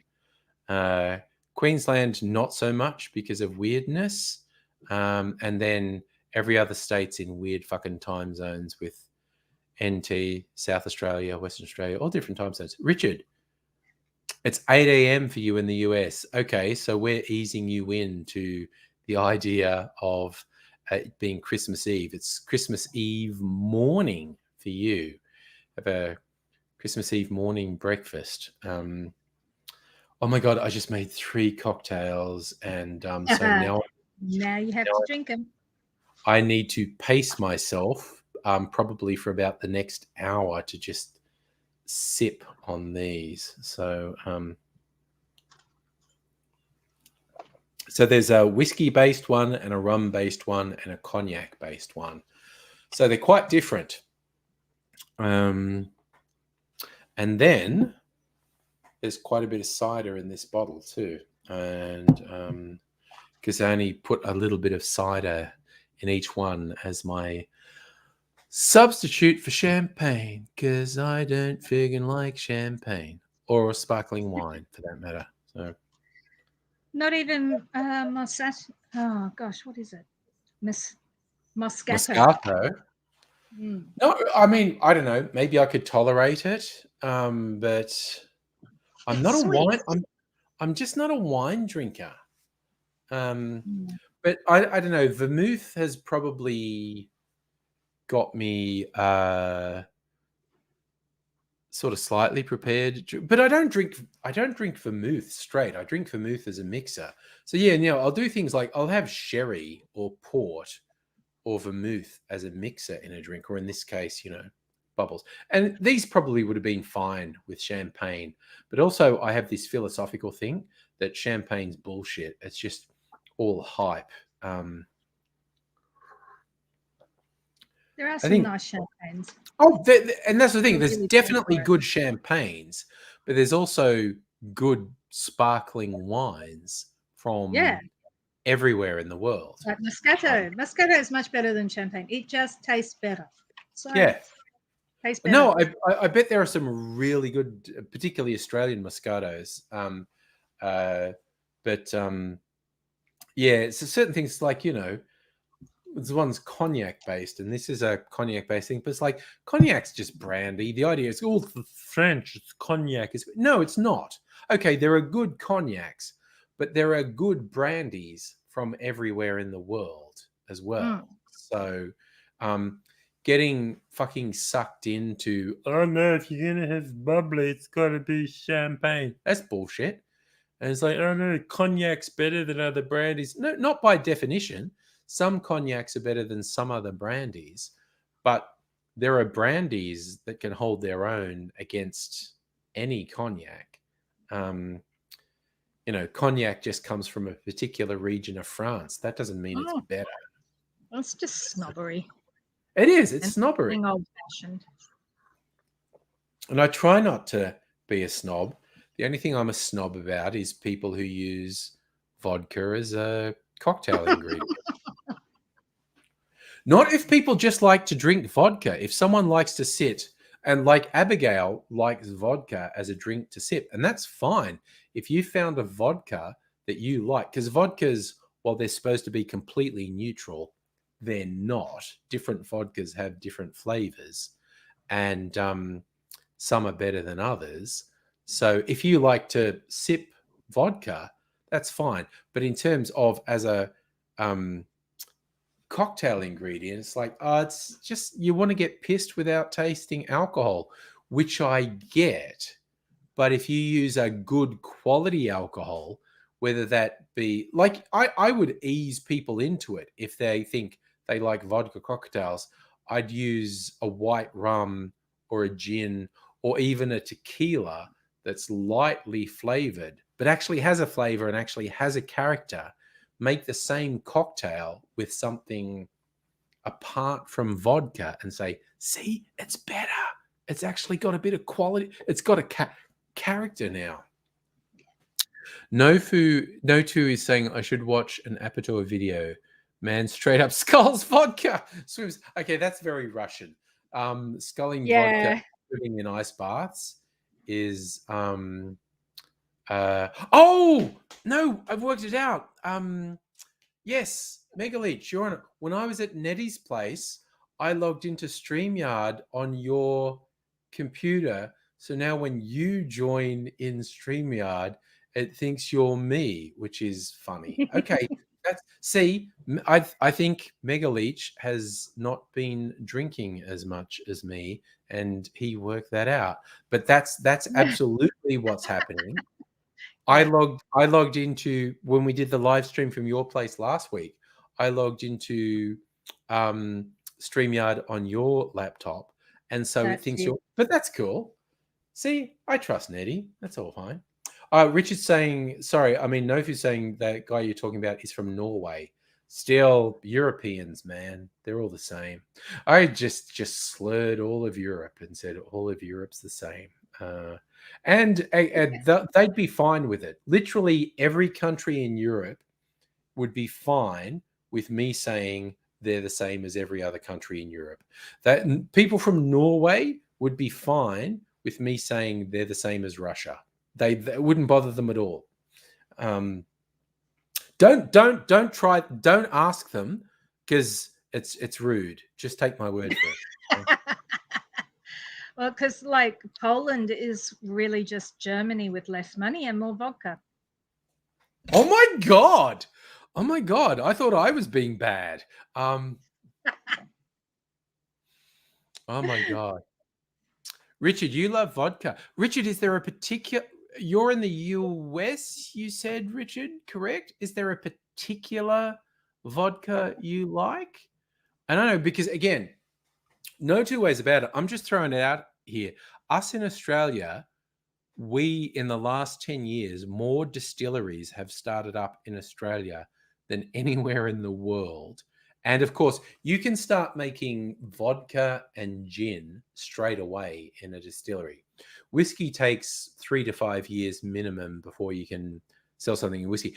And again, rum, to really be rum, you have to age it for about 3 years. But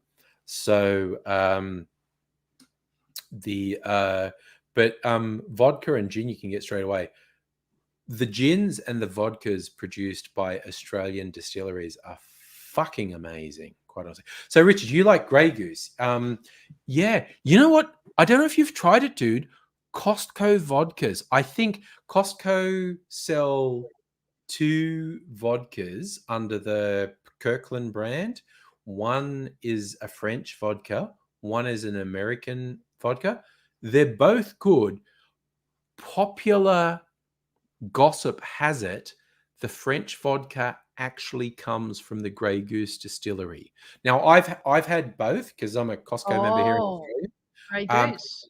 No, because Costco under the Kirkland brand, they have vodka, they have blended Scotch whiskey, they have single malt Scotch whiskey, they have Irish whiskey, and those are all genuine things. And they get them, they just buy a huge fucking amount from distilleries, and the distilleries go, cool, we'll sell it to you. but you're never allowed to tell anyone where you got it from because it will undermine our prestige brands. And Costco go, for sure, and they just market it under Kirkland. But the Costco brand spirits are really quite good. Also, Richard, another one. If you're a vodka lover, Crystal Head, the one that Dan Aykroyd is the celebrity spokesperson for, and you get these super cool skull bottles that it's in. Crystal Head vodka is a really nice sipping vodka. I kept a couple of decanters. Admittedly, I bought them because I wanted the bottle. I wanted the big skull bottle, but it is a very nice sipping vodka. Crystal Head vodka is actually a very nice sipping vodka. Notu, you like Woodstock bourbon? Notu, you're saying you're in Sydney, I think, or New South Wales at least. Okay. There are a bunch of good American whiskies, bourbons and ryes and whatnot. There are some exceptionally good Australian whiskies. Now, they can be expensive, like much more expensive than Woodstock or Jim Beam or whatever. But I'll just throw it out there. You go into a Dan Murphy's, something like Starwood, which is a Melbourne distillery. Archie Rose is a Sydney distillery. The Lark stuff, which comes from Tasmania, I honestly think is a bit overpriced. It's good. It is very good, but I do think it's overpriced. But again, the Lark distillery is responsible for the whole renaissance of Australian distilling, so I'll cut them some slack. Lark whiskies are very good, and there's a whole bunch of very good whiskies made in Tasmania. I think they're a little bit overpriced, but I'll throw my hat down. Like one of the ones I just made, I used Starwood from Port Melbourne. This is one of this. This is called Fortis, which is I think Italian for strong. This is 50% alcohol. Normal whiskies are like 40%, so this is slightly stronger. You can get this at Dan Murphy's. I think both Nettie and I picked up the one we talked earlier about me being a bad influence on Nettie. This one, which I was very surprised to find in Dan Murphy's. This is Starwood's Octave Barrels. It's 48% alcohol, which is stronger than your average thing. It's a single malt, which was matured in Yalumba Octavius Shiraz barrels. So barrels that were used for a very high-end Australian wine. So the wine has like soaked into the wood in the barrel. And so they matured the whiskey in these barrels that had this very high-end wine in it. What I'm surprised about this is it neither smells nor tastes like wine. I thought, oh, this is going to smell or taste like wine. I don't know what you think, Nettie, but for this, I get like vanilla and cinnamon and honey and Yeah, I heard your description of it. Yeah. And I thought, oh, that sounds like something for me. Yeah. And but I haven't opened it yet because Oh, I'm you haven't saving opened it? Okay, I didn't know you hadn't opened it. Save it to share with a certain person. Oh yeah, So- no, that make it special, yes. But I mean, okay, so if I It's just a smell bit it, pricey. it's like on the nose, it's like it's very easy. It's like it's honey, it's cinnamon. And when you taste it, there's a little bit of orange, like orange peel in it. It is very easy drinking. But I was super surprised. I thought, oh, they're talking up. It's been aged in these high-end Australian wine barrels. It's gonna be like I don't get any wine on the nose, and I don't really get wine when I taste it, but it's like super smooth for a higher proof whiskey. It's very smooth. No, do you like our alcohol discussion? Approximately 50% of all the live streams get dominated by alcohol discussions. Oh yeah. Oh yeah. Of course. No, nobody just messaged us. He's still getting thing, but the parishioners are arriving. Okay, maybe you need to pay attention to your gig. Okay, so that's the whiskey bubbly. I don't usually do bubbly cocktails, but that whole thing where it kind of zings on your tongue, so it changes the flavor, is quite interesting. It's interesting how much Oh, carbonation changes the flavor of something. I made oh, that's right. No, I gave my friend Sandra, she has inherited her foodie father's. Actually, I think he was a gourmet chef. Ooh, Her grandfather was a gourmet chef, right? yeah, And they have in their family a trait of being able to pick out flavors. yep, And so yep, I yep, gave yep, her the Starward New Old Fashioned Ooh, to she's like, yes, what is that? yeah, What is that? And she was having yeah, a really hard time. I was saying, yeah, well, maybe it's the bitters that they put in there because yeah, like, she said it's not bitters, it's not bitters. And then I remembered, of course, it's been aged in the wine barrels. And she goes, yeah. wine notes. That's it. Yeah. She really Because liked that's it. the difference. Like, a lot of Scotch and Irish whiskies are aged in either wine barrels or bourbon barrels. Because there's a weird thing with the rules with bourbon in the US. Bourbon has to be aged in new oak barrels to meet the rules of being called bourbon. So they can only use the barrels once. So they often then on sell them to other distillers and whatnot who are doing it. So you will get distillers in Scotland, Ireland, and Australia using bourbon barrels for whatnot. I've got 2 gins from Tiny Bear that were finished in bourbon barrels. Like, it's their standard gins. It's their Sailor, which is their Navy strength gin. No, two, you're heading off. Thanks for dropping in, my friend. Bye. So it's their Sailor, which Bye, is their buddy. oh no two, were you just saying bye to nobody? I just realized you're probably just saying bye to nobody. So that it's their Navy strength gin, which is aged in a bourbon barrel, so it's taken on the color of whiskey and a lot of the flavor notes of whiskey. And they also did their ginger gin aged in bourbon barrels. So I don't know when the next time you'll be around, Nettie. I know we were talking about New Year's Eve. I am super fucking dubious about New Year's Eve at the moment because of we need to see what happens over the next couple of days, I think.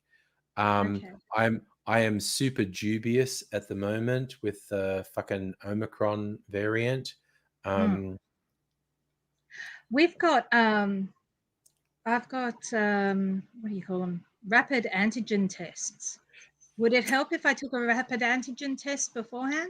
Probably. I mean, we'll continue to talk during the week, I think. I think it's really hard to predict because shit's all over the place at the moment, is how New I South see it. Wales is a big problem.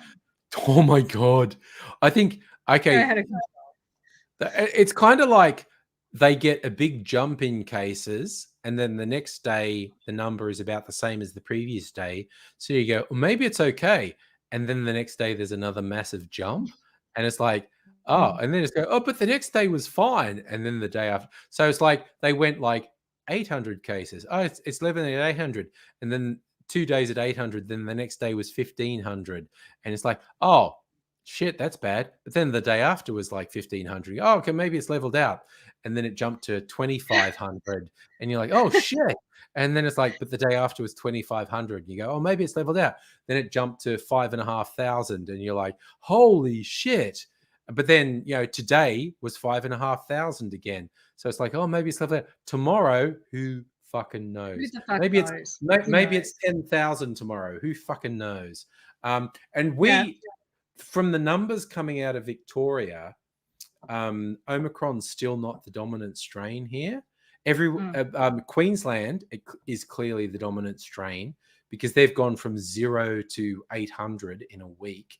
800? Yeah, no, they Oh, got wow. 800 today. They got Wow. 800 today. Wow. New South Wales went from 800 to 5,500 in a week. It's like, and we've gone from moves. yeah, we've gone from 1,500 to 2,000, it's just I don't know. I was really looking forward to us having a whole New Year's Eve thing, but it's just like fuck. I don't know. We've just got to wait and see because trying to predict a week in the future. Yeah. Oh no, we might have Yeah, 10,000 cases.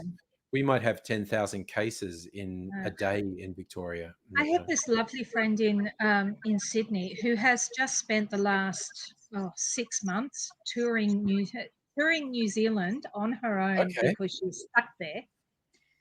And she's finally gotten back to New South Wales, and her husband caught Omicron.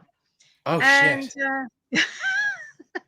like within a week of her getting back, he called Oh her. shit! Yeah. So, but the thing is, with the testing up there, no one can get any antigen tests. The rapid antigen tests. Yeah. They're sold out everywhere. Excuse me. And he has had to wait in the sun 2 days. The second day, I don't know what happened the first day, but the second day he was standing in the sun for 7.5 hours. Oh, so shit. He doesn't just have Omicron, he has sunstroke. He's got sunstroke as well. Yeah. Oh my God, everyone's saying Merry Christmas. We just crossed midnight. It's Christmas. Oh, Merry Christmas! Happy birthday, Santa. I'm sorry. I'm just thinking, have you ever seen the movie Full Metal Jacket, the Vietnam movie? I've seen bits of it. It's great. There's the guy who became an actor, Lee Ermey, was actually a drill sergeant in the Vietnam era. And the hilarity is when you sort of look into the stories, he was hired by Stanley Kubrick as a consultant. He said, I want you to help me cast the drill sergeant role because you know it. And Lee Ermey's going, I want to be it. I want to be the drill sergeant. And Stanley Kubrick's going, no, you actually were a drill sergeant. There's a difference between being an actor and being a thing. And I don't want to insult you, but I want you as a consultant. I don't want you to be the role. And Lee Ermey says, okay, let's get some people in for a casting call. And so they get an actor in who's trying to be a tough drill sergeant and shouting and whatnot. And Kubrick and Lee Ermey say, and Lee Ermey bounds out of his seat and runs up to the stage where this guy's casting. And he's like this close to the guy's face. And he's just screaming in his face. Do you want me to believe that you are doing this? I don't believe that you are tough. I believe it. And he just screams in this guy's face and reduces this guy to a puddle on the stage. And then the guy goes off and Lee Ermey goes and sits next to Stanley Kubrick. And Stanley Kubrick goes, all right, I get it. Yeah, okay. You can do it. You can be. And so, yeah, then Lee Ermey is kind of essentially playing himself in the movie as a drill sergeant. Yeah. And he's brilliant. I mean, he's dead. I think he's dead now, which is a little bit sad. But he was, I mean, my God, in Full Metal Jacket, we're just screaming in people's faces. And just saying like there is no prejudice here. It's like because one of the recruits is black, and he's just going, I don't care if you're a chink, a wop, a nigger, there is no prejudice here. It's just like, my God, what the fuck? And I've seen interviews with him, and he says, your job as a drill sergeant, these people were going to face death. You had to prepare them to face death, and that was like breaking down all the stuff that they thought was thing. And he was pretty wild. But yes, Full Metal Jacket, Lee Ermey, he's pretty funny, is all I'm saying. I And he know, I did a need bunch to of see movies. that. Yeah, I no, never it's seen this. the movie. It's God. It's like, okay, now I need to look up when Full Metal Jacket was made, because it was like, it was the 80s. I think it was the 80s. It's a very old movie. Yeah, it's very, Um, very old. Full. It's got Vincent D'Onofrio. It was one of the earliest roles for Vincent D'Onofrio. 87. right. Okay. Yeah, and he plays a recruit who's a bit chubby and a bit of a loser, and he won't conform to the rules, and the drill sergeant just totally brutalizes him, and he still won't follow the rules. So the drill sergeant punishes everyone else because he won't follow the rules. And so what that ends up resulting is all of the other recruits brutalizing him because they're being punished for his behavior. And he essentially snaps, like it fucks him. The brutalization of the boot camp stuff breaks his brain essentially. So no spoilers for a 40-year-old film. But I'm exaggerating. It's only 35 years old. Yeah. Oh my God, who's dinging me? Is that Mrs. Angry saying, "Shut the fuck up, you're making too much noise"? It's my accountant. After midnight. Yep, I'm just gonna. I would fucking kill him if I was in bed.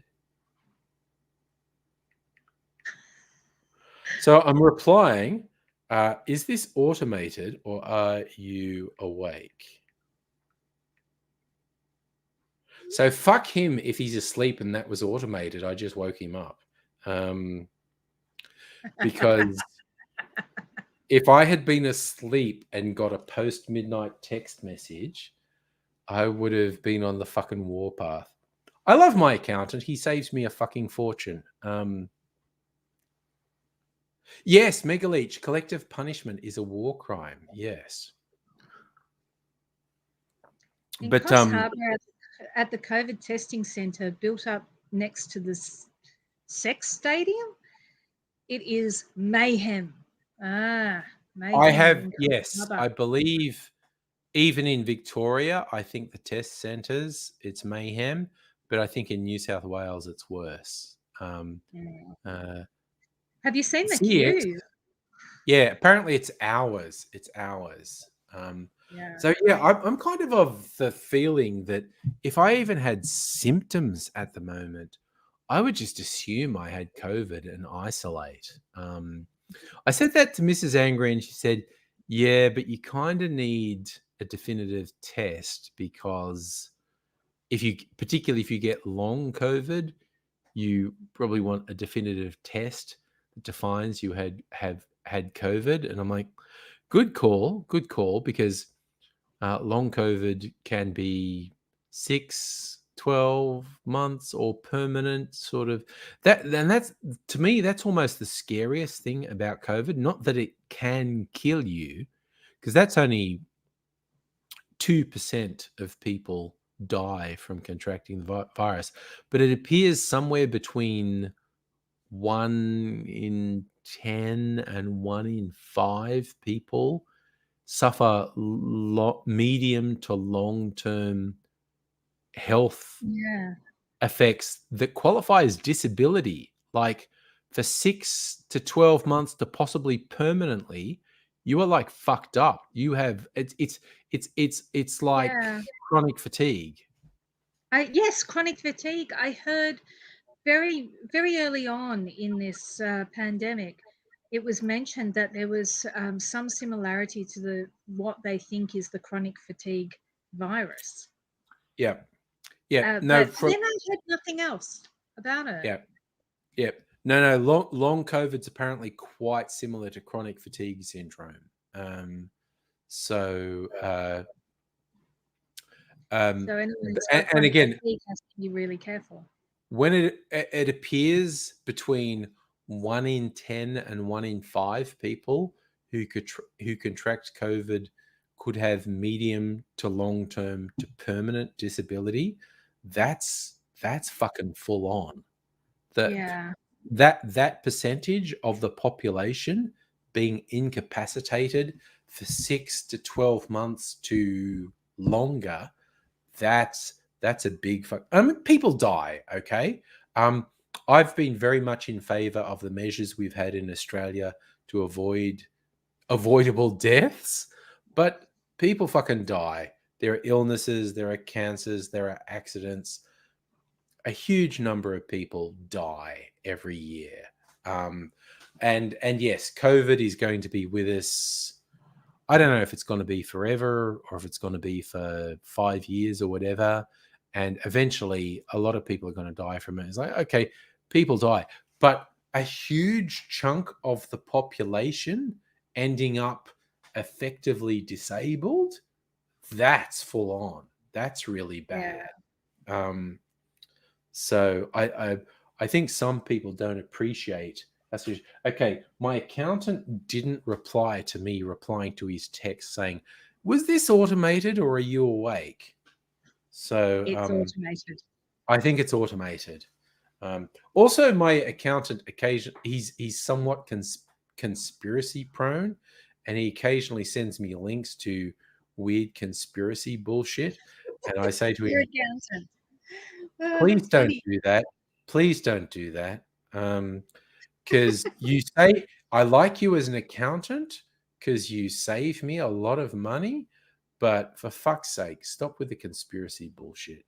Like it used to be not years ago, it was 9/11 conspiracies.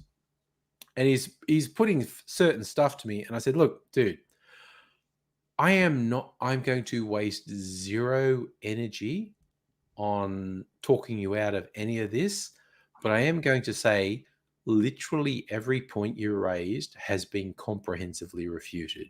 Like it's just none of it's real.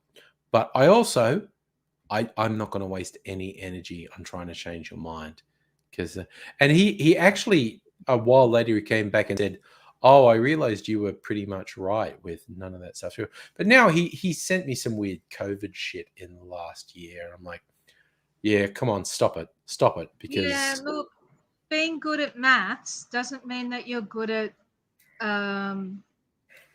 other types of thinking. exactly. And as an accountant, he saves me a fortune, so I don't want to piss him off. But it's like, don't send me conspiracy stuff, dude, because I just don't like it. I really don't like it. It's just ridiculous shit. So, Noju's back. So where was it? Okay, it's 12:13. I have no idea how I'm going to survive tonight. I have drunk 2 of my 3 bubbly cocktails. So I'm working my way through. This is the rum I'm one. going to have to start wrapping the presents. Yeah. Do it on camera if you want. I might do it on camera. Yeah. Mm. But I'm going to go get myself one more drink to see me through. It might have to be an espresso martini. To give you With the energy flour. to wrap presents. Yeah. Yes, indeed. Yeah. That's good. I'm on board. Man, this one's good. This I'll is be back. this of my bubbly cocktails. This is rum, pineapple, and lime based. It's really good.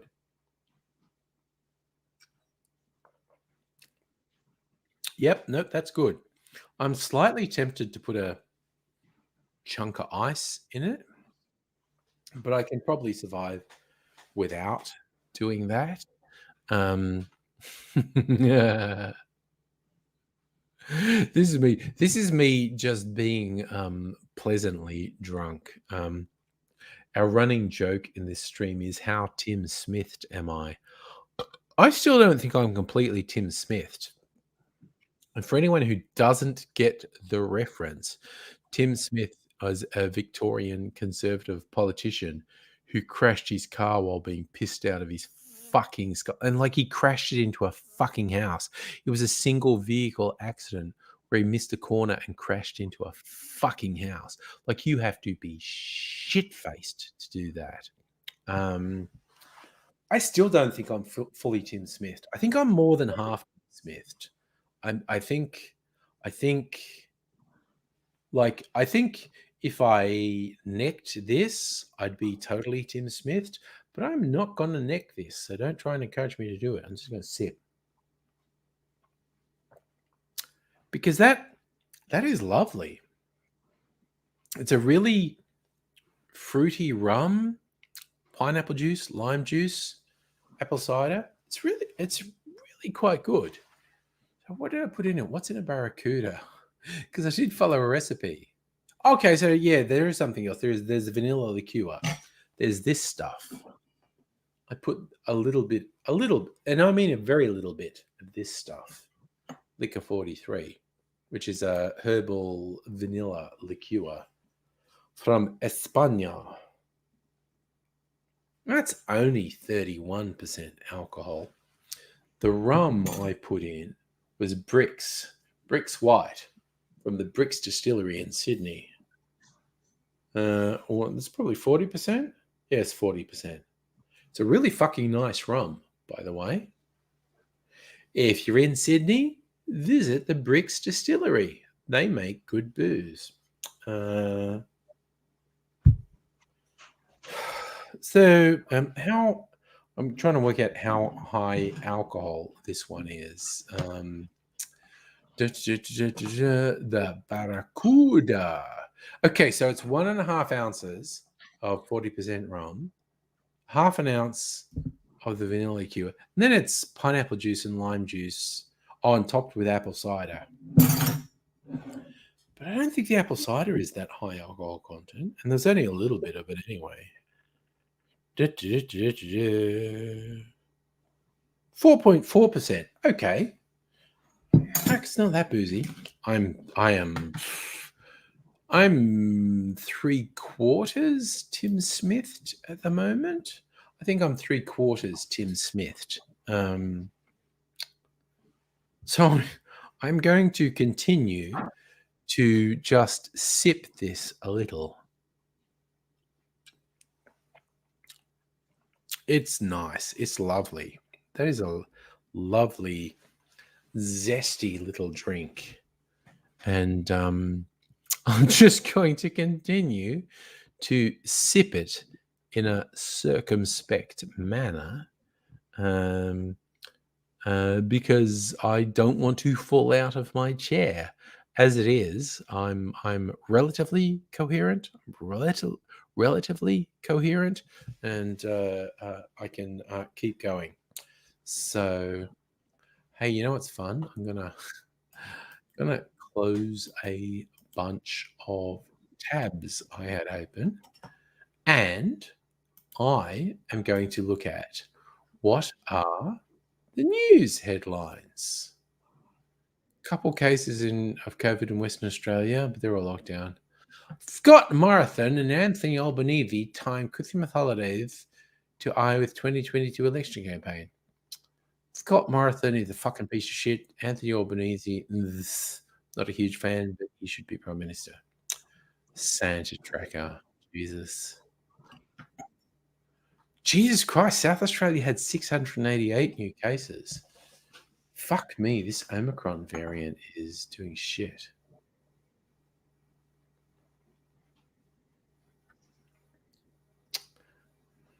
A Christmas cyclone could hit 3 states. What? Yeah, I know, right? That's a disturbing headline, isn't it? Wow. All right, Christmas cyclone. Santa never made it into Darwin. Okay. Oh, what the fuck? Okay, let's do it. Meteorologists are warning of an evolving situation across northern Australia. Tropical cyclone watch has been issued for the communities between Port Stewart and NT, Columba and Kimberley, blah, blah, blah. Anticipation of it. Development of a Someone says tropical Manila's cyclone. having them. Do you remember that? Okay, sorry. Do you remember Cyclone Tracy, Nettie? Yeah. Well, I remember Yeah. hearing about it. I mean, it was the year that I was born. Yeah, I know. We were kids. We were both just kids. But there was that song, Santa never made it into Darwin.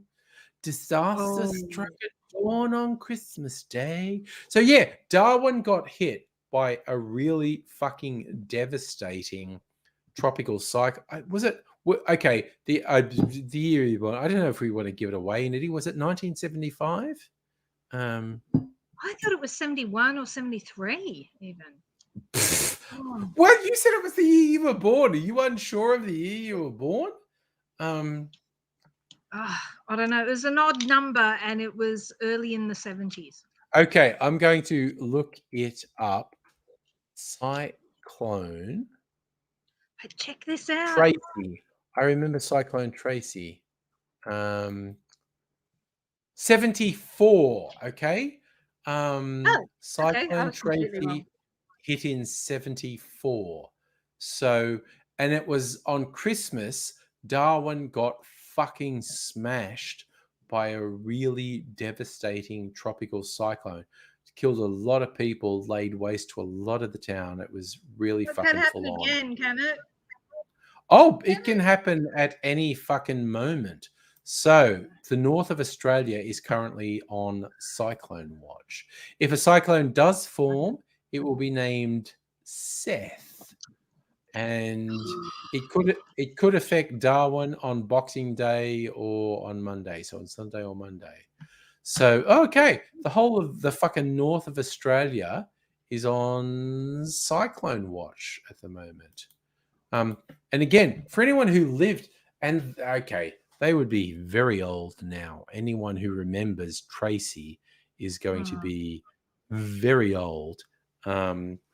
But they would be a bit fucking edgy, like having had Christmas Day destroyed by a tropical cyclone. To think, oh shit, sometime in the next 3-4 days, a cyclone could hit us. That's not Season. But you know, they should be more prepared for it by now, right? I mean, shit like that happens. I don't know. I don't know what they do in Darwin for cyclone preparedness. If you're in the fucking tropics, you need to just fucking assume you're going to get smashed by some extreme weather at any given time. And it's like because I think of North Queens, like the top end, North Queensland. Yeah, the top end. Yeah, all that. I just think of it as the big, hot, wet place. Yep. No, because I had a holiday in Darwin a long time ago. I spent a couple of weeks in Darwin, and it's beautiful. It is a wonderful place, but it's the fucking tropics, and it smells like rotting garbage. But it's actually just the leaf matter. In Darwin's a pretty clean city, but it smells like rotting garbage. But what's actually happening is the rotting plant matter, because you're in the fucking tropics. And what was really interesting is years later, I visited the Philippines, which is a bit north of Darwin. And in Manila, it's the same smell, the same disgusting, rotting smell. But in Manila, it's actually garbage. It's actually rotting garbage. But you need to learn, rotting vegetation smells the same as rotting garbage. I do remember locals in Darwin saying like, oh yeah, with their clothes and bedding and stuff that's in the cupboard, they have to take it out every couple of weeks or couple of months and air it out. If they leave stuff in a cupboard, it will grow mold and fucking decay. So they have they have to take clothing and bedding out of cupboards every couple of weeks or couple of months and air it out, or it'll just fucking grow mold. So it's a bit, The other weird thing about Darwin, I was staying at like the equivalent of a backpacker lodge, essentially, but it was a very nice place. But it was basically a backpacker lodge. It had a pool and stuff, hanging out. And I'd been there for a couple of days or possibly even a week. And we used to walk from this backpacker lodge, which was kind of one suburb out from Darwin City. So you could walk from this backpacker lodge to the CBD of Darwin. So it was right there. And it was somewhere, some days or a week in, I was walking in to Darwin and I saw a fucking lizard, and it was this big. It was not a small lizard. It was a bearded dragon, and it was like this fucking big. It was the Australian version of an iguana, and it was just sitting in the gutter next to a park. And I just saw it, and I went, Jesus Christ, that is a. And I was like in the edge of the Darwin CBD, and I was going, that is a big fucking lizard just hanging out. And then it was like, because they're slightly camouflaged, when I saw one, then I just saw them everywhere because they were everywhere, but they were slightly camouflaged and I hadn't noticed them.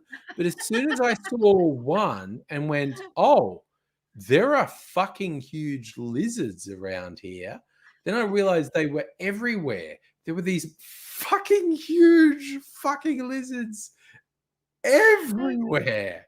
And Mini it's just like, crocodiles. oh, shit. They were fishing crocodiles out of Darwin Harbour, which in Melbourne is the equivalent of fishing crocodiles out of the Yarra River.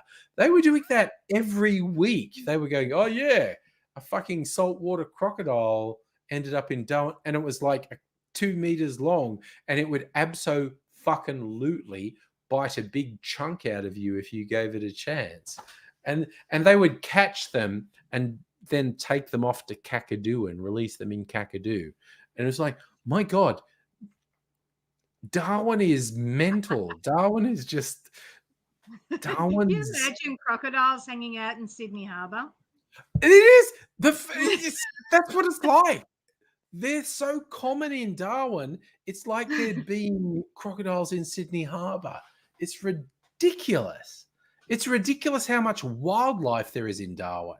It's because you're in the fucking tropics, and it's ridiculous. But it's also like it's a big country town. It's not a real. It is. It's And not also, real. like this backpacker lodge I was talking about, stayed in. Like in the evenings, it was so warm. We'd all just sit by the pool chatting because it was too fucking hot and humid to sleep. And there'd be lights above. And of course, again, summer lights attract insects. The lights would all be surrounded by these geckos. You realize they're all surrounded by geckos because bugs would come to the lights and geckos would come to eat the bugs. And you just realize, oh my God, I am just fucking surrounded by wildlife. Like, it's like within arm's reach, there is probably all sorts of beasties that I can't actually see, but they're there. Yeah, They're there. you know they're there. Yeah, when I was in year 11 at my school, we did this big tour of the top end. So we took the plane to Darwin and then went straight across to Queensland coast and then went down the coast. And Darwin was well, you know, it was 1988, so all they had was a shopping centre, like one. Yes. Yes. They had a shopping centre and a lot of red dirt. Yep. But we didn't stay there. We were only there for a few hours. We drove straight out to some place. And then it was 4 days of driving with red earth, blue sky. Oof, yes. 4 days. Yeah. And we all got so fat because all we had to do was sit on the bus and eat junk food and sing Billy Joel songs. That's all Yeah. we had to do. Yeah. And we got to Kakadu, and finally we had something to do. And as we did some tour of Kakadu. No, not Kakadu. Catherine Gorge. That's right. Catherine Gorge, beautiful. Yes. Catherine Gorge is gorgeous. And so we did like the little boat tour and stuff. I don't remember much about the boat tour. I remember being impressed, but that was about it. What I do remember is walking back to the campsite, and there's this enormous kangaroo. It's 6 foot at least. Oh, Western Red. Big Yeah. Western Red. Yeah. And it's standing there, and everybody's going, "Oh, it's a kangaroo! Let's give it a touch. Let's give it a pat." By the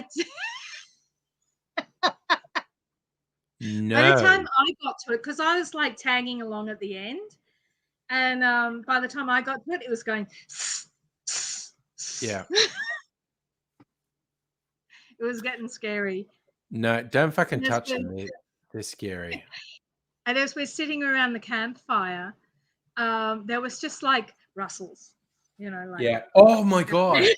Camping in those sorts of areas. I didn't camp overnight. That would be terrifying. The noises. But Kakadu, we went to Kakadu as well, and we saw the place where they filmed Crocodile Dundee. Yeah. And yeah, I remember very vividly the people when we got there, like, "Hello, all you teenage girls, please remember absolutely to zip up your tent after dark, because crocodiles don't know how to undo zips." Yeah. Yep. Terrifying. Yep. Oh, yep. No. Again, I would thoroughly recommend to anyone Australian or even. I've wrapped your presents, darling.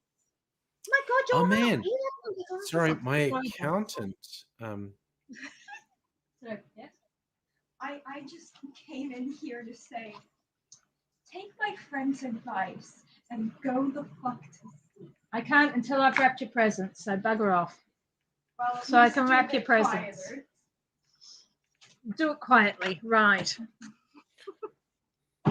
I've been told to wrap the presents quietly. That's fair. My accountant actually just replied and said he's awake. And so I said, me too. I'm doing a live video stream on the internet. So fine. But yeah, I would thoroughly recommend to anyone Australian or in the future, anyone from overseas who comes to Australia, the tropical north of Australia is a friggin' wild place for a holiday. The wildlife is incredible. When I did the Darwin thing, it was right at the end of the dry season. So Kakadu, the wetlands of Kakadu had contracted about 75%.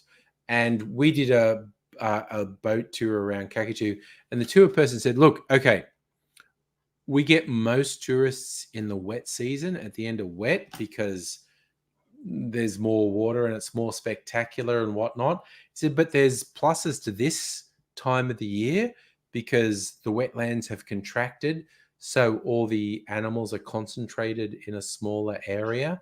So, but we were on a barge. It wasn't a big boat. It was a barge that was only about this far above the water. And you put it, and I was with my girlfriend at the time, and there was this little kid who was trailing her hand over the side of the boat into the water. And we could see there were salties, there were saltwater crocodiles. We were just calling this kid croc bait. We were just going like, one of the crocs is going to sort of get that thing of her hand in the water. And they told us not to do that because they took us around, some, I don't know, watery bit. It was spectacular. I do remember that much. Yeah. No. They absolutely told us not to do it, and this little kid was doing it, and me and my girlfriend at the time were just calling her croc bait. It's just like something's going to come and just fucking take her arm off, and it's just like if not the whole child. Yeah. I mean, those jump high. You Oh know, my on God, the- the Jumping Crocodiles tour. Did you do the Jumping Crocodiles tour? maybe we did. I don't know. I can't remember. But No, we there saw was, them jump by their bait.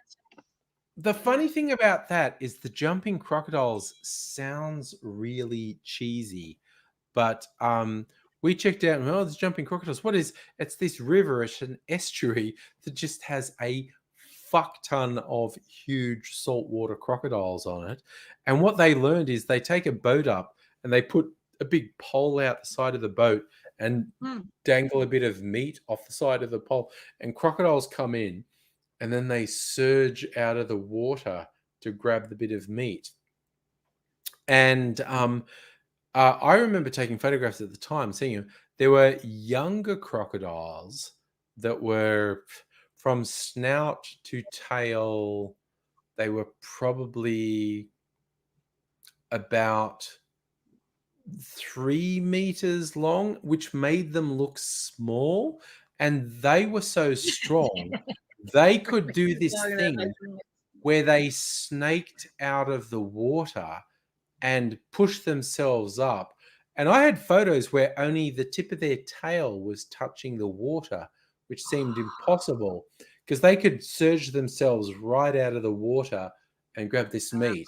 And that was impressive. But then you have these big fuck off dinosaur saltwater crocodiles that are 5 to 6 meters long and are just fucking like their heads. I'm not even joking. Their heads are about this big. Like you look at them and go, oh, they could swallow me whole. And when they come up to get a bit of meat off the pole, they're so big they can only push about half their body out of the water. But you see them and go, that's terrifying. Those are just fucking dinosaurs. Sorry. Yeah. I Well, got you enough. know, my friend, you got another text. Yeah, Your account- my accountant, I'm just going to say search angry Aussie on YouTube. Again, Ken, my accountant, is a fucking legend. We've known each other for 25 years or whatever. And he saves me a fortune. He's a fucking legend. He's such a good accountant. But it's just kind of like Can I I tell just you a said, story though? Can I tell you a story? sorry? Tell Can I me a tell you story, couple Nikki. of story? This is such a good Tell me a story. story. Okay. Tell me a story. I made this friend, a Frenchman who became an Australian citizen, Mhm. and he married a Welsh girl, about a fair bit his junior, Yeah. and he thought, what a great honeymoon we'd have up at the top end. So he takes her up the top end, but Sure. they didn't go with a coach or a tour or anything like that. They just went to Kakadu and camped. And at sundown, Oof. at Yes. dusk, they Sundown. decide, yes, because she's a photographer, they should go Sure. find some crocodiles. Sure. Yeah. Yeah. And but there was this big sign. He showed me this photograph of this big sign with her underneath it that says, don't look for crocodile, don't come here Don't look for at crocodiles. dusk. Yeah. That's when they're really hungry and really active.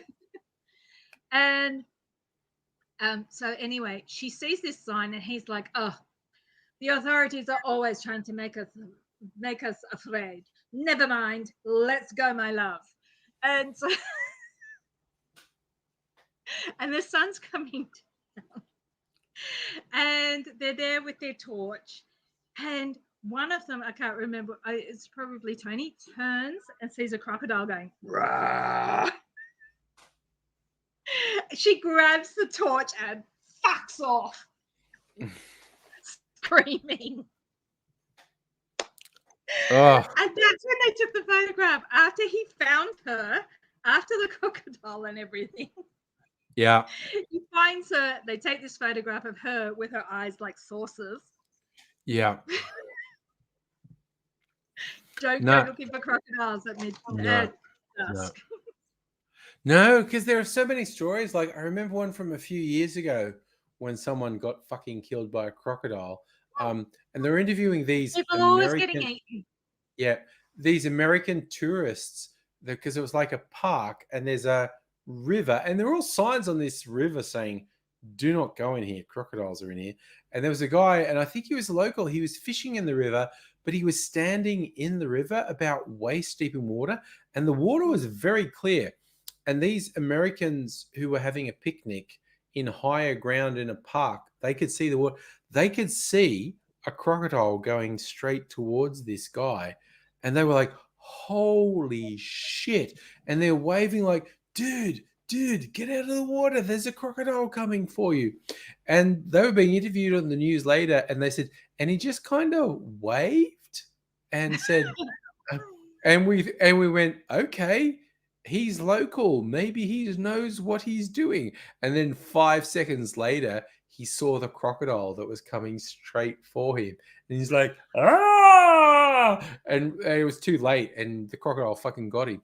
And these Americans, they're going to carry that with their whole life. They fucking saw this guy get eaten and killed by a crocodile. She's like, oh my God. Oh my God. Fucked. And it was just the funniest thing that they saw the crocodile coming for him and they waved and went, get out of the water. There's the crocodile. And the guy just kind of waved and they went, oh, maybe he's local and knows what he's doing. 5 seconds later, the crocodile took him and they're like, oh, okay. Oh, geez, that's fucked. Jesus. But tourists were getting eaten by crocodiles all the fucking time at the time that Tony took his bride to Kakadu. Like,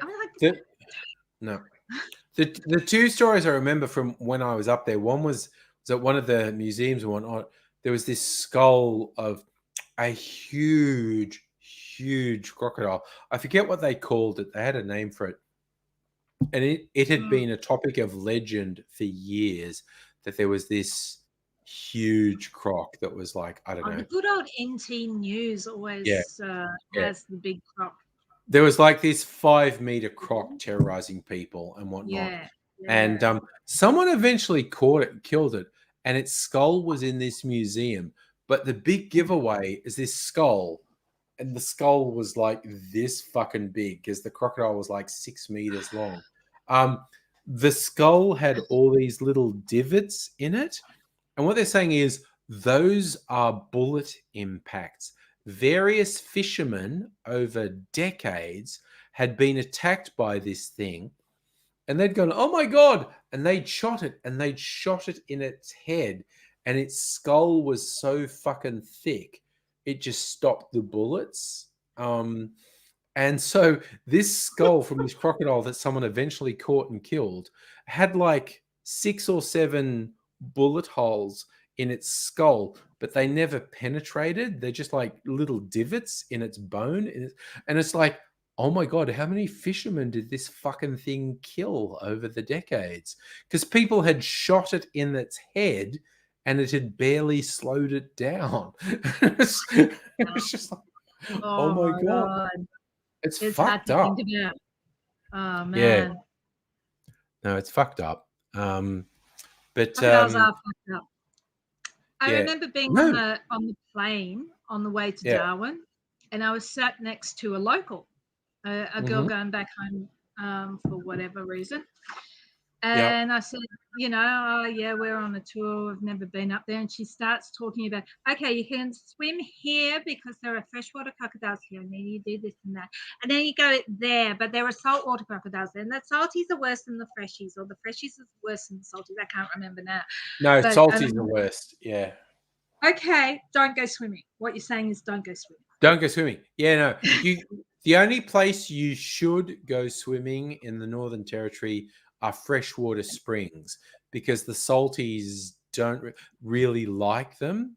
And freshies don't like humans. Freshies won't attack you. So that's what she was talking But also post-wet season, post-monsoon, there's a lot of flooding and whatnot, and salties will end up in these bits that are freshwater. You don't want to do it. But I was there at the end of dry season, and it was amazing because, again, fucking Darwin is the only thing that varies there is the humidity. The temperature is the same the entire year. Either the hot or the dry. The wet Yeah. season, I mean, sorry, the wet or the dry. Mm. yeah, the wet season, the humidity is 100%. The dry season, the humidity is 0 to 20%, but the temperature is the fucking same all year round. And like I said, I was there at the end of dry season, and we looked at those things. Oh yeah, there you can go to these places. It's like half an hour out of Darwin. Freshwater springs you can go swimming in, and it's amazing because they're springs. It's underwater springs, and so you're outside. The air temperature's 30 degrees. It's sweltering, and you jump in these springs, and the water is coming up from underground, so it's fucking chilled. And it is magical. You just jump in and you're like, oh my God, this is the first time I haven't felt like I was dying for. Okay, my accountant just texted me again. What's he saying? Oh no, he said okay. That's like texts from AIDSy when it's like, no, you don't need to you don't need to text back and say yes. Okay, it's it's just like Okay means I accept. I accept your reality. Yeah, it's like I'm Gen X, you're Gen X. Please adapt to the millennial and Zoomer way of reducing superfluous communication. And we can all pretend boomers don't exist. And Have you seen that meme of that woman from crap? I can't remember the show. But there's this alcoholic brunette pouring a drink from for a preteen. yeah.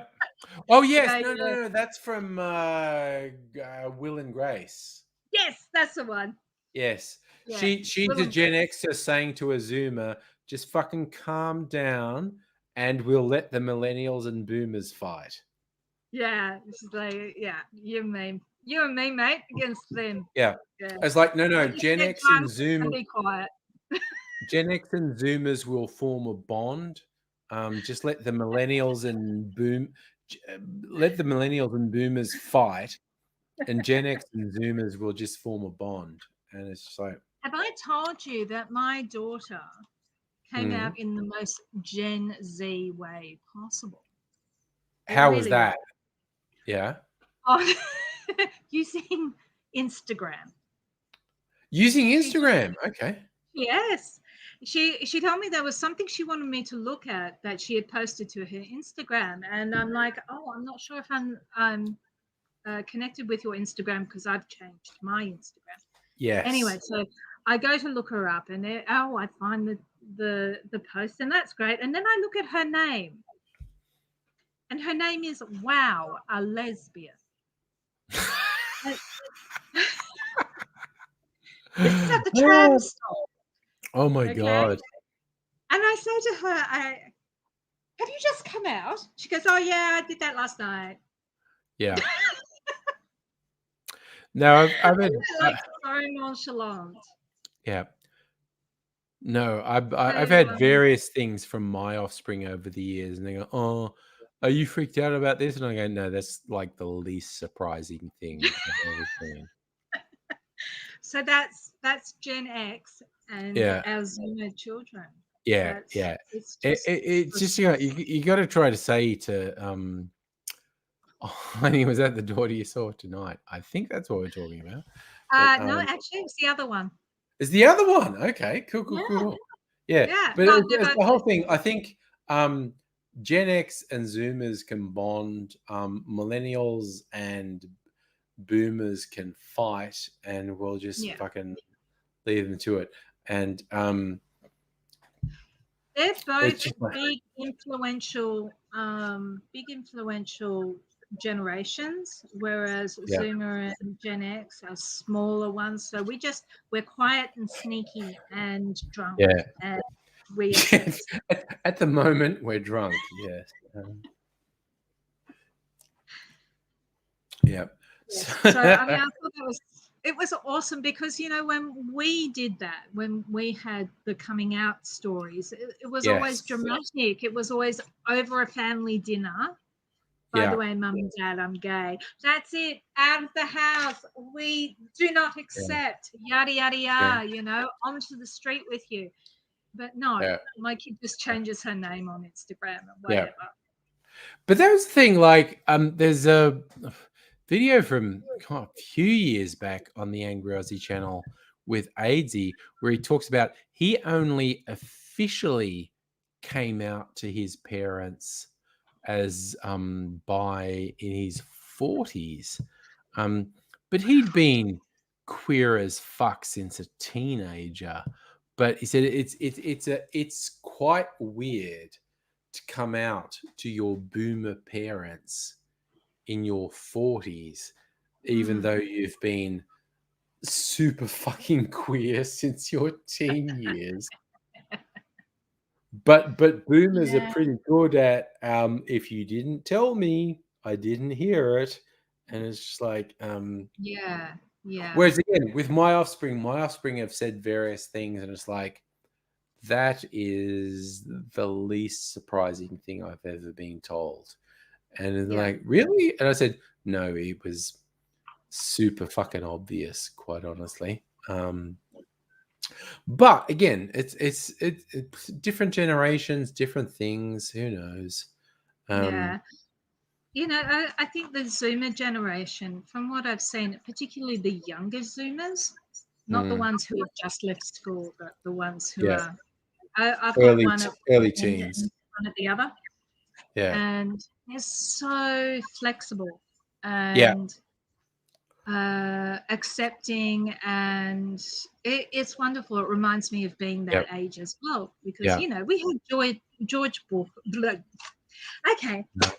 Yeah. No way. But you know what I love? George and whatnot. Zoomers on TikTok ripping on millennials for being old and boring because millennials can't fucking deal. And I'm like, hook that shit up to my veins, because you hit about 27 and you think you're still young, and it absolutely fucking floors you when you find out teenagers think you are very old, and you go like, no, I'm only mid-20s. And it's like, nah. And so it happened to me. It happened to me in mid-20s. And so seeing Zoomers rip on millennials for being old and boring and millennials lose their shit is hilarious. And I could, You know what's even literally, better? What's even better? what's When they better? rip on them for being immature. Oh, when they rip on them for just Hey, come on, grow up. Can you get out of those clothes by now? Jesus. Yeah. I should hope by 40 I'd be wearing better clothes. Yeah. One of the funniest ones I saw was Zoomers ripping on millennials for being too obsessed with Harry Potter, and just like you need to think less about what house you're in Harry Potter and more about how you're going to afford a house to live in. And it's like again, Zoomers ripping on millennials is the funniest fucking thing ever. It's so good. Yeah. And Zoomers are scary. Like there's this gorgeous meme of a Great Dane standing on top of standing on a wicker chair, surrounded by kittens that are all meowing at him. Okay. But then be small, but heckin' fierce. Small but fierce. And shit, like the little kittens saying things like, "When the revolution comes, and just the usual, Yeah, the usual Marxist stuff that my kids go on with. yeah. Super socialist and anarchist Zoomers scaring millennials is fucking brilliant. I love it. It's There's a fun. meme, and I forget which show it's on, but the guy's like a parent who's like Gen X, and he's got like a young teen kid who's like 20 30 years younger, and saying, hey, what are you up to? And the kid's like smashing the system, and the Gen X Carry parent's on. like, fuck yeah, fuck the system. It was just like, yeah, smash the system, kid, go for it. And it's just Smash like the system. I don't have time. Yeah. Yeah. I'm too tired. There's this gorgeous, there's this thing that it looks like it might be a Banksy, but it probably isn't. It's, Yeah. but it's of this very mid-century, middle-aged lady with an apron and all. And Yeah. I know it's a rip on, her fixing her husband's tie before he leaves for work, Yeah. as if she'd dressed him. Instead, her husband has been replaced by a 6'2" punk with a big anarchist flag, and she's like, "Now take a sweater." Don't Take want you a to sweater. catch cold at the- I don't want you to catch cold at the demo. Oh my god. Yeah. And Ali, the one who's always off at protests. Yeah. Yeah, she said that's us. That's mum and her. That's cool. That's cool. So I really must get it on a t-shirt one day. Yeah. Get 2 of them. Maybe I'll get 3. Yeah. No, that's pretty cool. I like that. Sorry, I'm just putting stuff back on the shelf. Ah, come on, in you go. Oh. Wrapping presents is such a pain in the ass. Yeah, It no, really is. I still have to wrap Mrs. Angry's present. Well, you've only got one. I've got like a dozen for each. Because yeah, like I I said, compensate for the lack of their father being around. yeah, That's why I I've got wasn't such a big tree. I wasn't expecting my offspring to come back tonight, but they did. But it's like, oh, they both know I've ordered the sewing machine so they can make cosplay for the coming year. So, which is like, who knows how long that's going to take to arrive. I was very surprised when I got an email that said the order had already been dispatched today, and I was like, "Fucking for real? Is someone still at work? Is Yeah, I got one of those today too. On New Year's, are any of your offspring or Mrs. Angry's offspring going to be hanging around? I think I don't know. I think my son is going to be at his mum's place.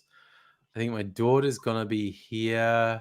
I think Mrs. Angry's lad is going to be off with some of his friends. It's very hard to be sure. Like I said, I want our original idea for New Year's to still happen, but everything's a bit fucked up and scary at the moment.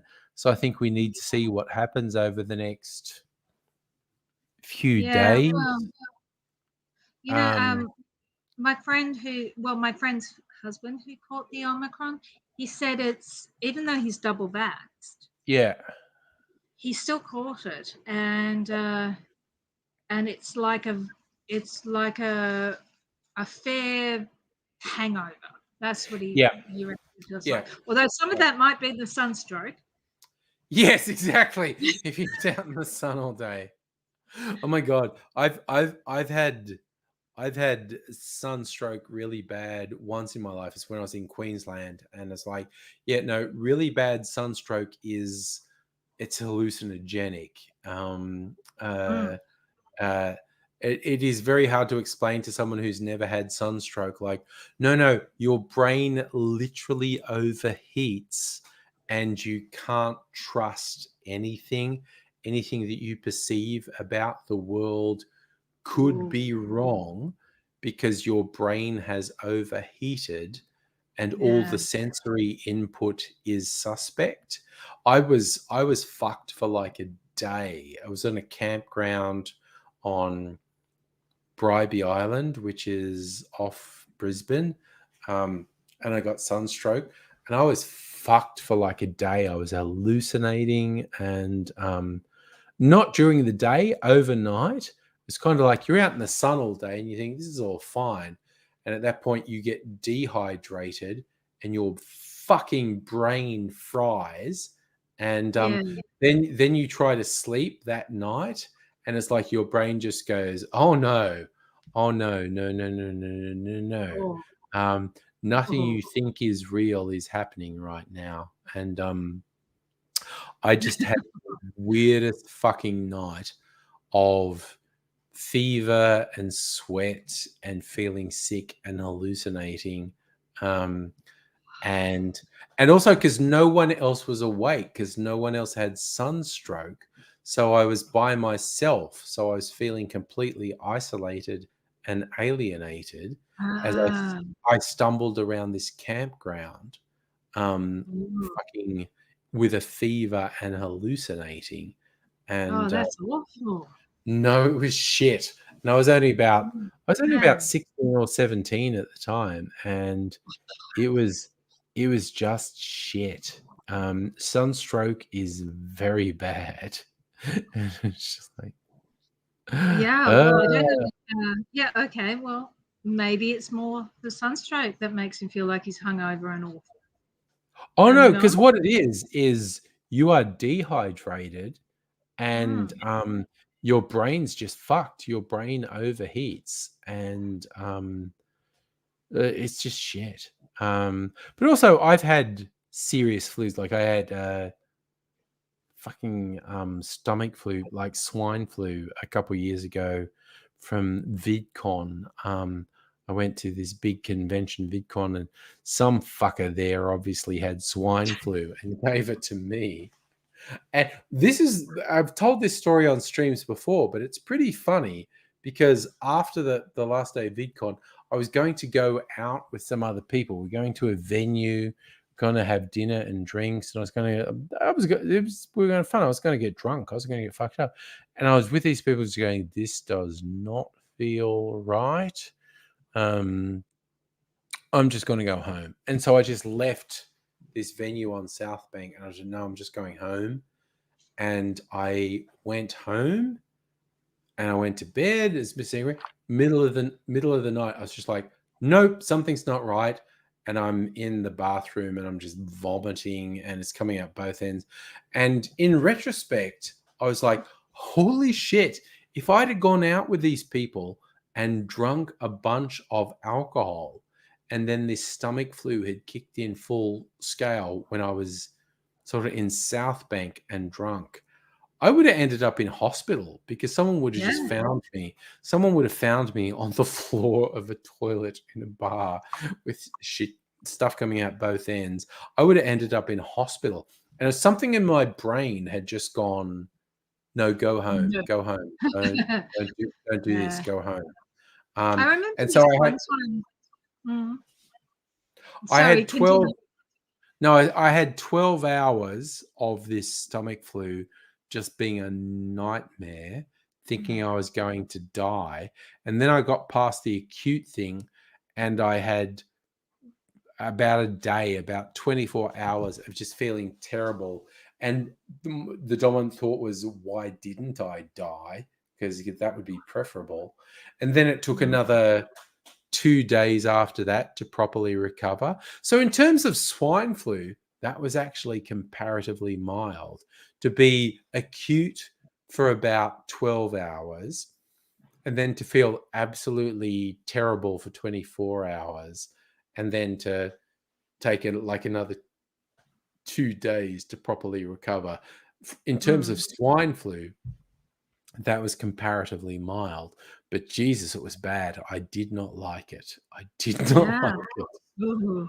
Well, I remember this time, it was a very bad time in my life. It was just after I had separated from my husband. There was dramas and Yes. dramas, much gothic dramas. Gothic And dramas. you don't have a drama like a goth has a drama, darling. No, goth Anyway. drama. Yeah. So I started taking antidepressants for the first time ever. Yep. These things called Zoloft. Yeah. which Oh, I think yes. is- Yes. Yeah, very popular things at one time. So they started me on these things, and some drama had ensued afterwards. Yeah. And I went out with my friends who were trying to cheer me up by buying me an awful lot of red wine.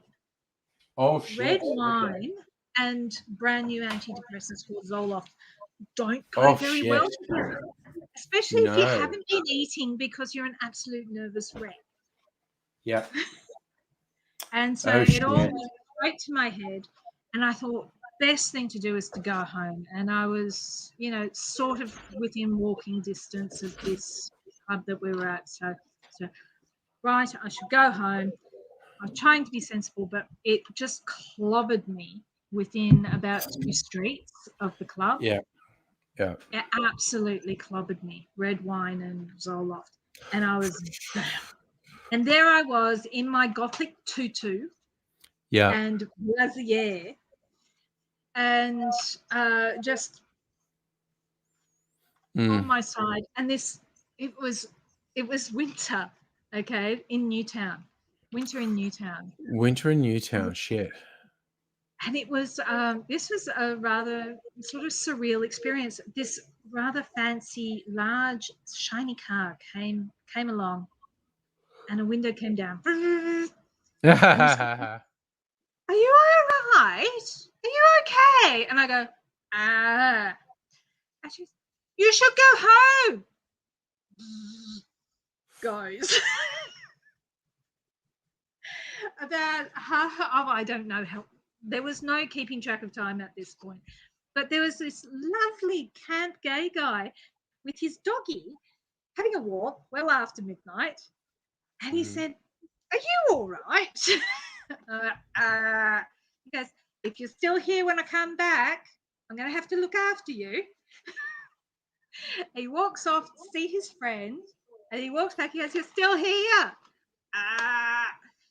That's right. Up you get, love. We'll get you a taxi. You put me in a taxi and sent me home. Oh, that's brilliant. That's brilliant. Yeah. And it was all misty. So Misty. it's just a little bit more mysterious. You know, a friend told me a story of like the last time the Queen visited Australia. They weren't drunk or fucked up or anything, but they were just walking in the suburbs, and it was like traffic lights, and this big line of like black limousines and whatnot came up and stopped at the red light, and they were looking, and they just kind of looked in this limousine like, what is that? And it was the Queen, and they were like face to face with Queen Elizabeth, and they were just like, oh, and she kind of waved, and then the lights changed and they drove off. And my friend was just sitting there going, that was fucking weird. They were just walking through their suburbs, and they came to a set of lights, and all these sort of black limousines pulled up, and they looked into the back seat of one, and they were just eye to eye with Betty Windsor, who waved at her, and she was like, hi. And, and then the cars went, and they just went, that was the weirdest thing that ever happened to me. Was that Newtown or somewhere? No, it was like on Anzac Parade. Anzac Parade. Hang on, go remember Anzac Parade. Oh yeah, okay. But I mean, was it's like- so easy to be completely divorced from the mainstream Yeah. world. Yeah, no, like because the royal cavalcade was going out to the airport, so they were heading out towards Mascot and whatnot. And yeah, my friend just was set of lights and went, "That's a weird car. Who's in that car?" And then she's like face to face with the Yeah. Queen, and she's like, "Wow, that's fucking weird." And it's just like fucking weird. Also, That's Nosa surreal. just came back into the chat and was surprised we're still here. My friend, Friday night is party night on the Angry Stream. We often stay till 2. It's after 1 now. I don't know how you're feeling, Nettie. If you want to keep going, I'm happy. I kind of If you want to want, keep going. Do I have to wrap all these presents? you have and- to wrap. I'm kind of up for retiring for the evening All as right. well. Yeah? Because it's after Okay. 1 a.m. We've said hello to Santa. We've said happy birthday, Jesus. I'm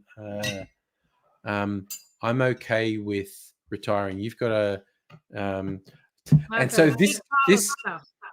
this will.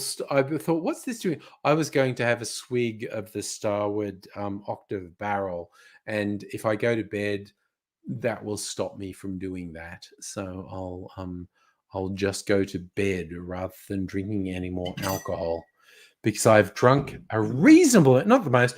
Look, and I don't know. Tomorrow, probably not. I'm probably not going to do a Christmas stream, but I might on Sunday night. Who knows? It's a weird old Yeah, might world. be what we need. The After next all that couple, family. yeah, I think maybe all of us are going to have a weird Christmas to process. Maybe we need to regroup Sunday night Australian time, which is Sunday morning in the Northern Hemisphere. Maybe we need to regroup post Christmas and go, well, that was pretty Post-Christmas strange, wasn't it? autopsy. Yeah, a Christmas autopsy, Sunday night Australian time. So approximately not 48 hours, about 45 hours from now. No, wait, what is it? 8 is actually 5 hours. So 43 hours? I should No, stop trying yeah. to make sense. Next year, I'm Yes. thinking if the situation is still the same up in, with borders and coronavirus. Yes. Yeah, I'm thinking maybe I should just like throw open the doors and have an orphans Christmas. Next People year? who can't go. Yeah, next year. I mean, I should have done it this year, but I didn't think ahead. I had a lot of drama and things going on. Yeah. But if it's like this next year, and I can't go up and see my mum, and other people are stranded and they can't Yeah. go to Queensland or whatever, because Queensland or Western Australia or whatever are just being very strict with borders. Yeah. Orphans Christmas. I haven't done an Orphans Christmas for a very long time. So I used to Yeah. do them in Newtown a lot. Yeah. And because, we're having a pretty, no, that's, again, I think anyone who thinks, but a year from now, that's forever. No, it's not. No, it's not. It's gonna, again, really. time doesn't mean anything anymore. So Christmas 2022 is both 5 minutes away and 50 years away. So Kind of like that. yeah, time doesn't mean anything anymore. So occasionally it's like, I've been doing these fucking live streams for like 2 years. 21 months. 21 months. I think I started in like April 29, but it's like fucking I seem to remember having cocktails before the actual lockdown started. Maybe that. yeah, and we New Year. probably did. We look. I was doing. I looked this up. I was doing the occasional live stream prior to shit getting real, but shit got real about March, April 2019. So we've been doing a lot of these please let's try and stay sane live streams for like 20, 21 months. Who the fuck knows what the next year is going to bring? And that remains the weirdest thing about COVID, not knowing what's going to happen. You would think after 2 years we knew what was going to happen, but we don't. So We don't. anything could happen. So yeah, again, we were planning to have a special New Year's Eve. Might still happen, but shit's weird and freaky at the moment. So maybe we'll just be doing this sort of stuff on New Year's Eve. It's very hard to know. Like a week in the future is such a long time because weird shit is happening. So we shall see. No two. You're going to leave. I'm going to leave. I think he's going to leave. I can get my breathing apparatus. I'm going to try not to wake up Mrs. Angry. If I wake her up, maybe I'll get into bed. If I don't wake her up, I'll sleep on the lounge for a few hours to let her sleep. I don't know. It's complicated, but might be a live stream on Sunday night. But you all, wherever you are in the world, have a nice Christmas and all that sort of thing. Merry Christmas, everyone. Merry Christmas. And look, over the coming week, we'll assess what's going to fucking happen for New Year's. But I can't predict anything. I don't know what's going to happen. At the moment, I'm spending more time on Discord than I am on Facebook. So Yeah, no, but I think you and me and Abigail talk on Discord over the next week because at this point I simply don't know what's going to happen, but we'll see over the coming week. Whatevs, we're just gonna fucking chill and shit. Yeah, because it's weird. The world is weird, and we are just trying to make our way through it. So say good night now. Good night. See you another time, but bye.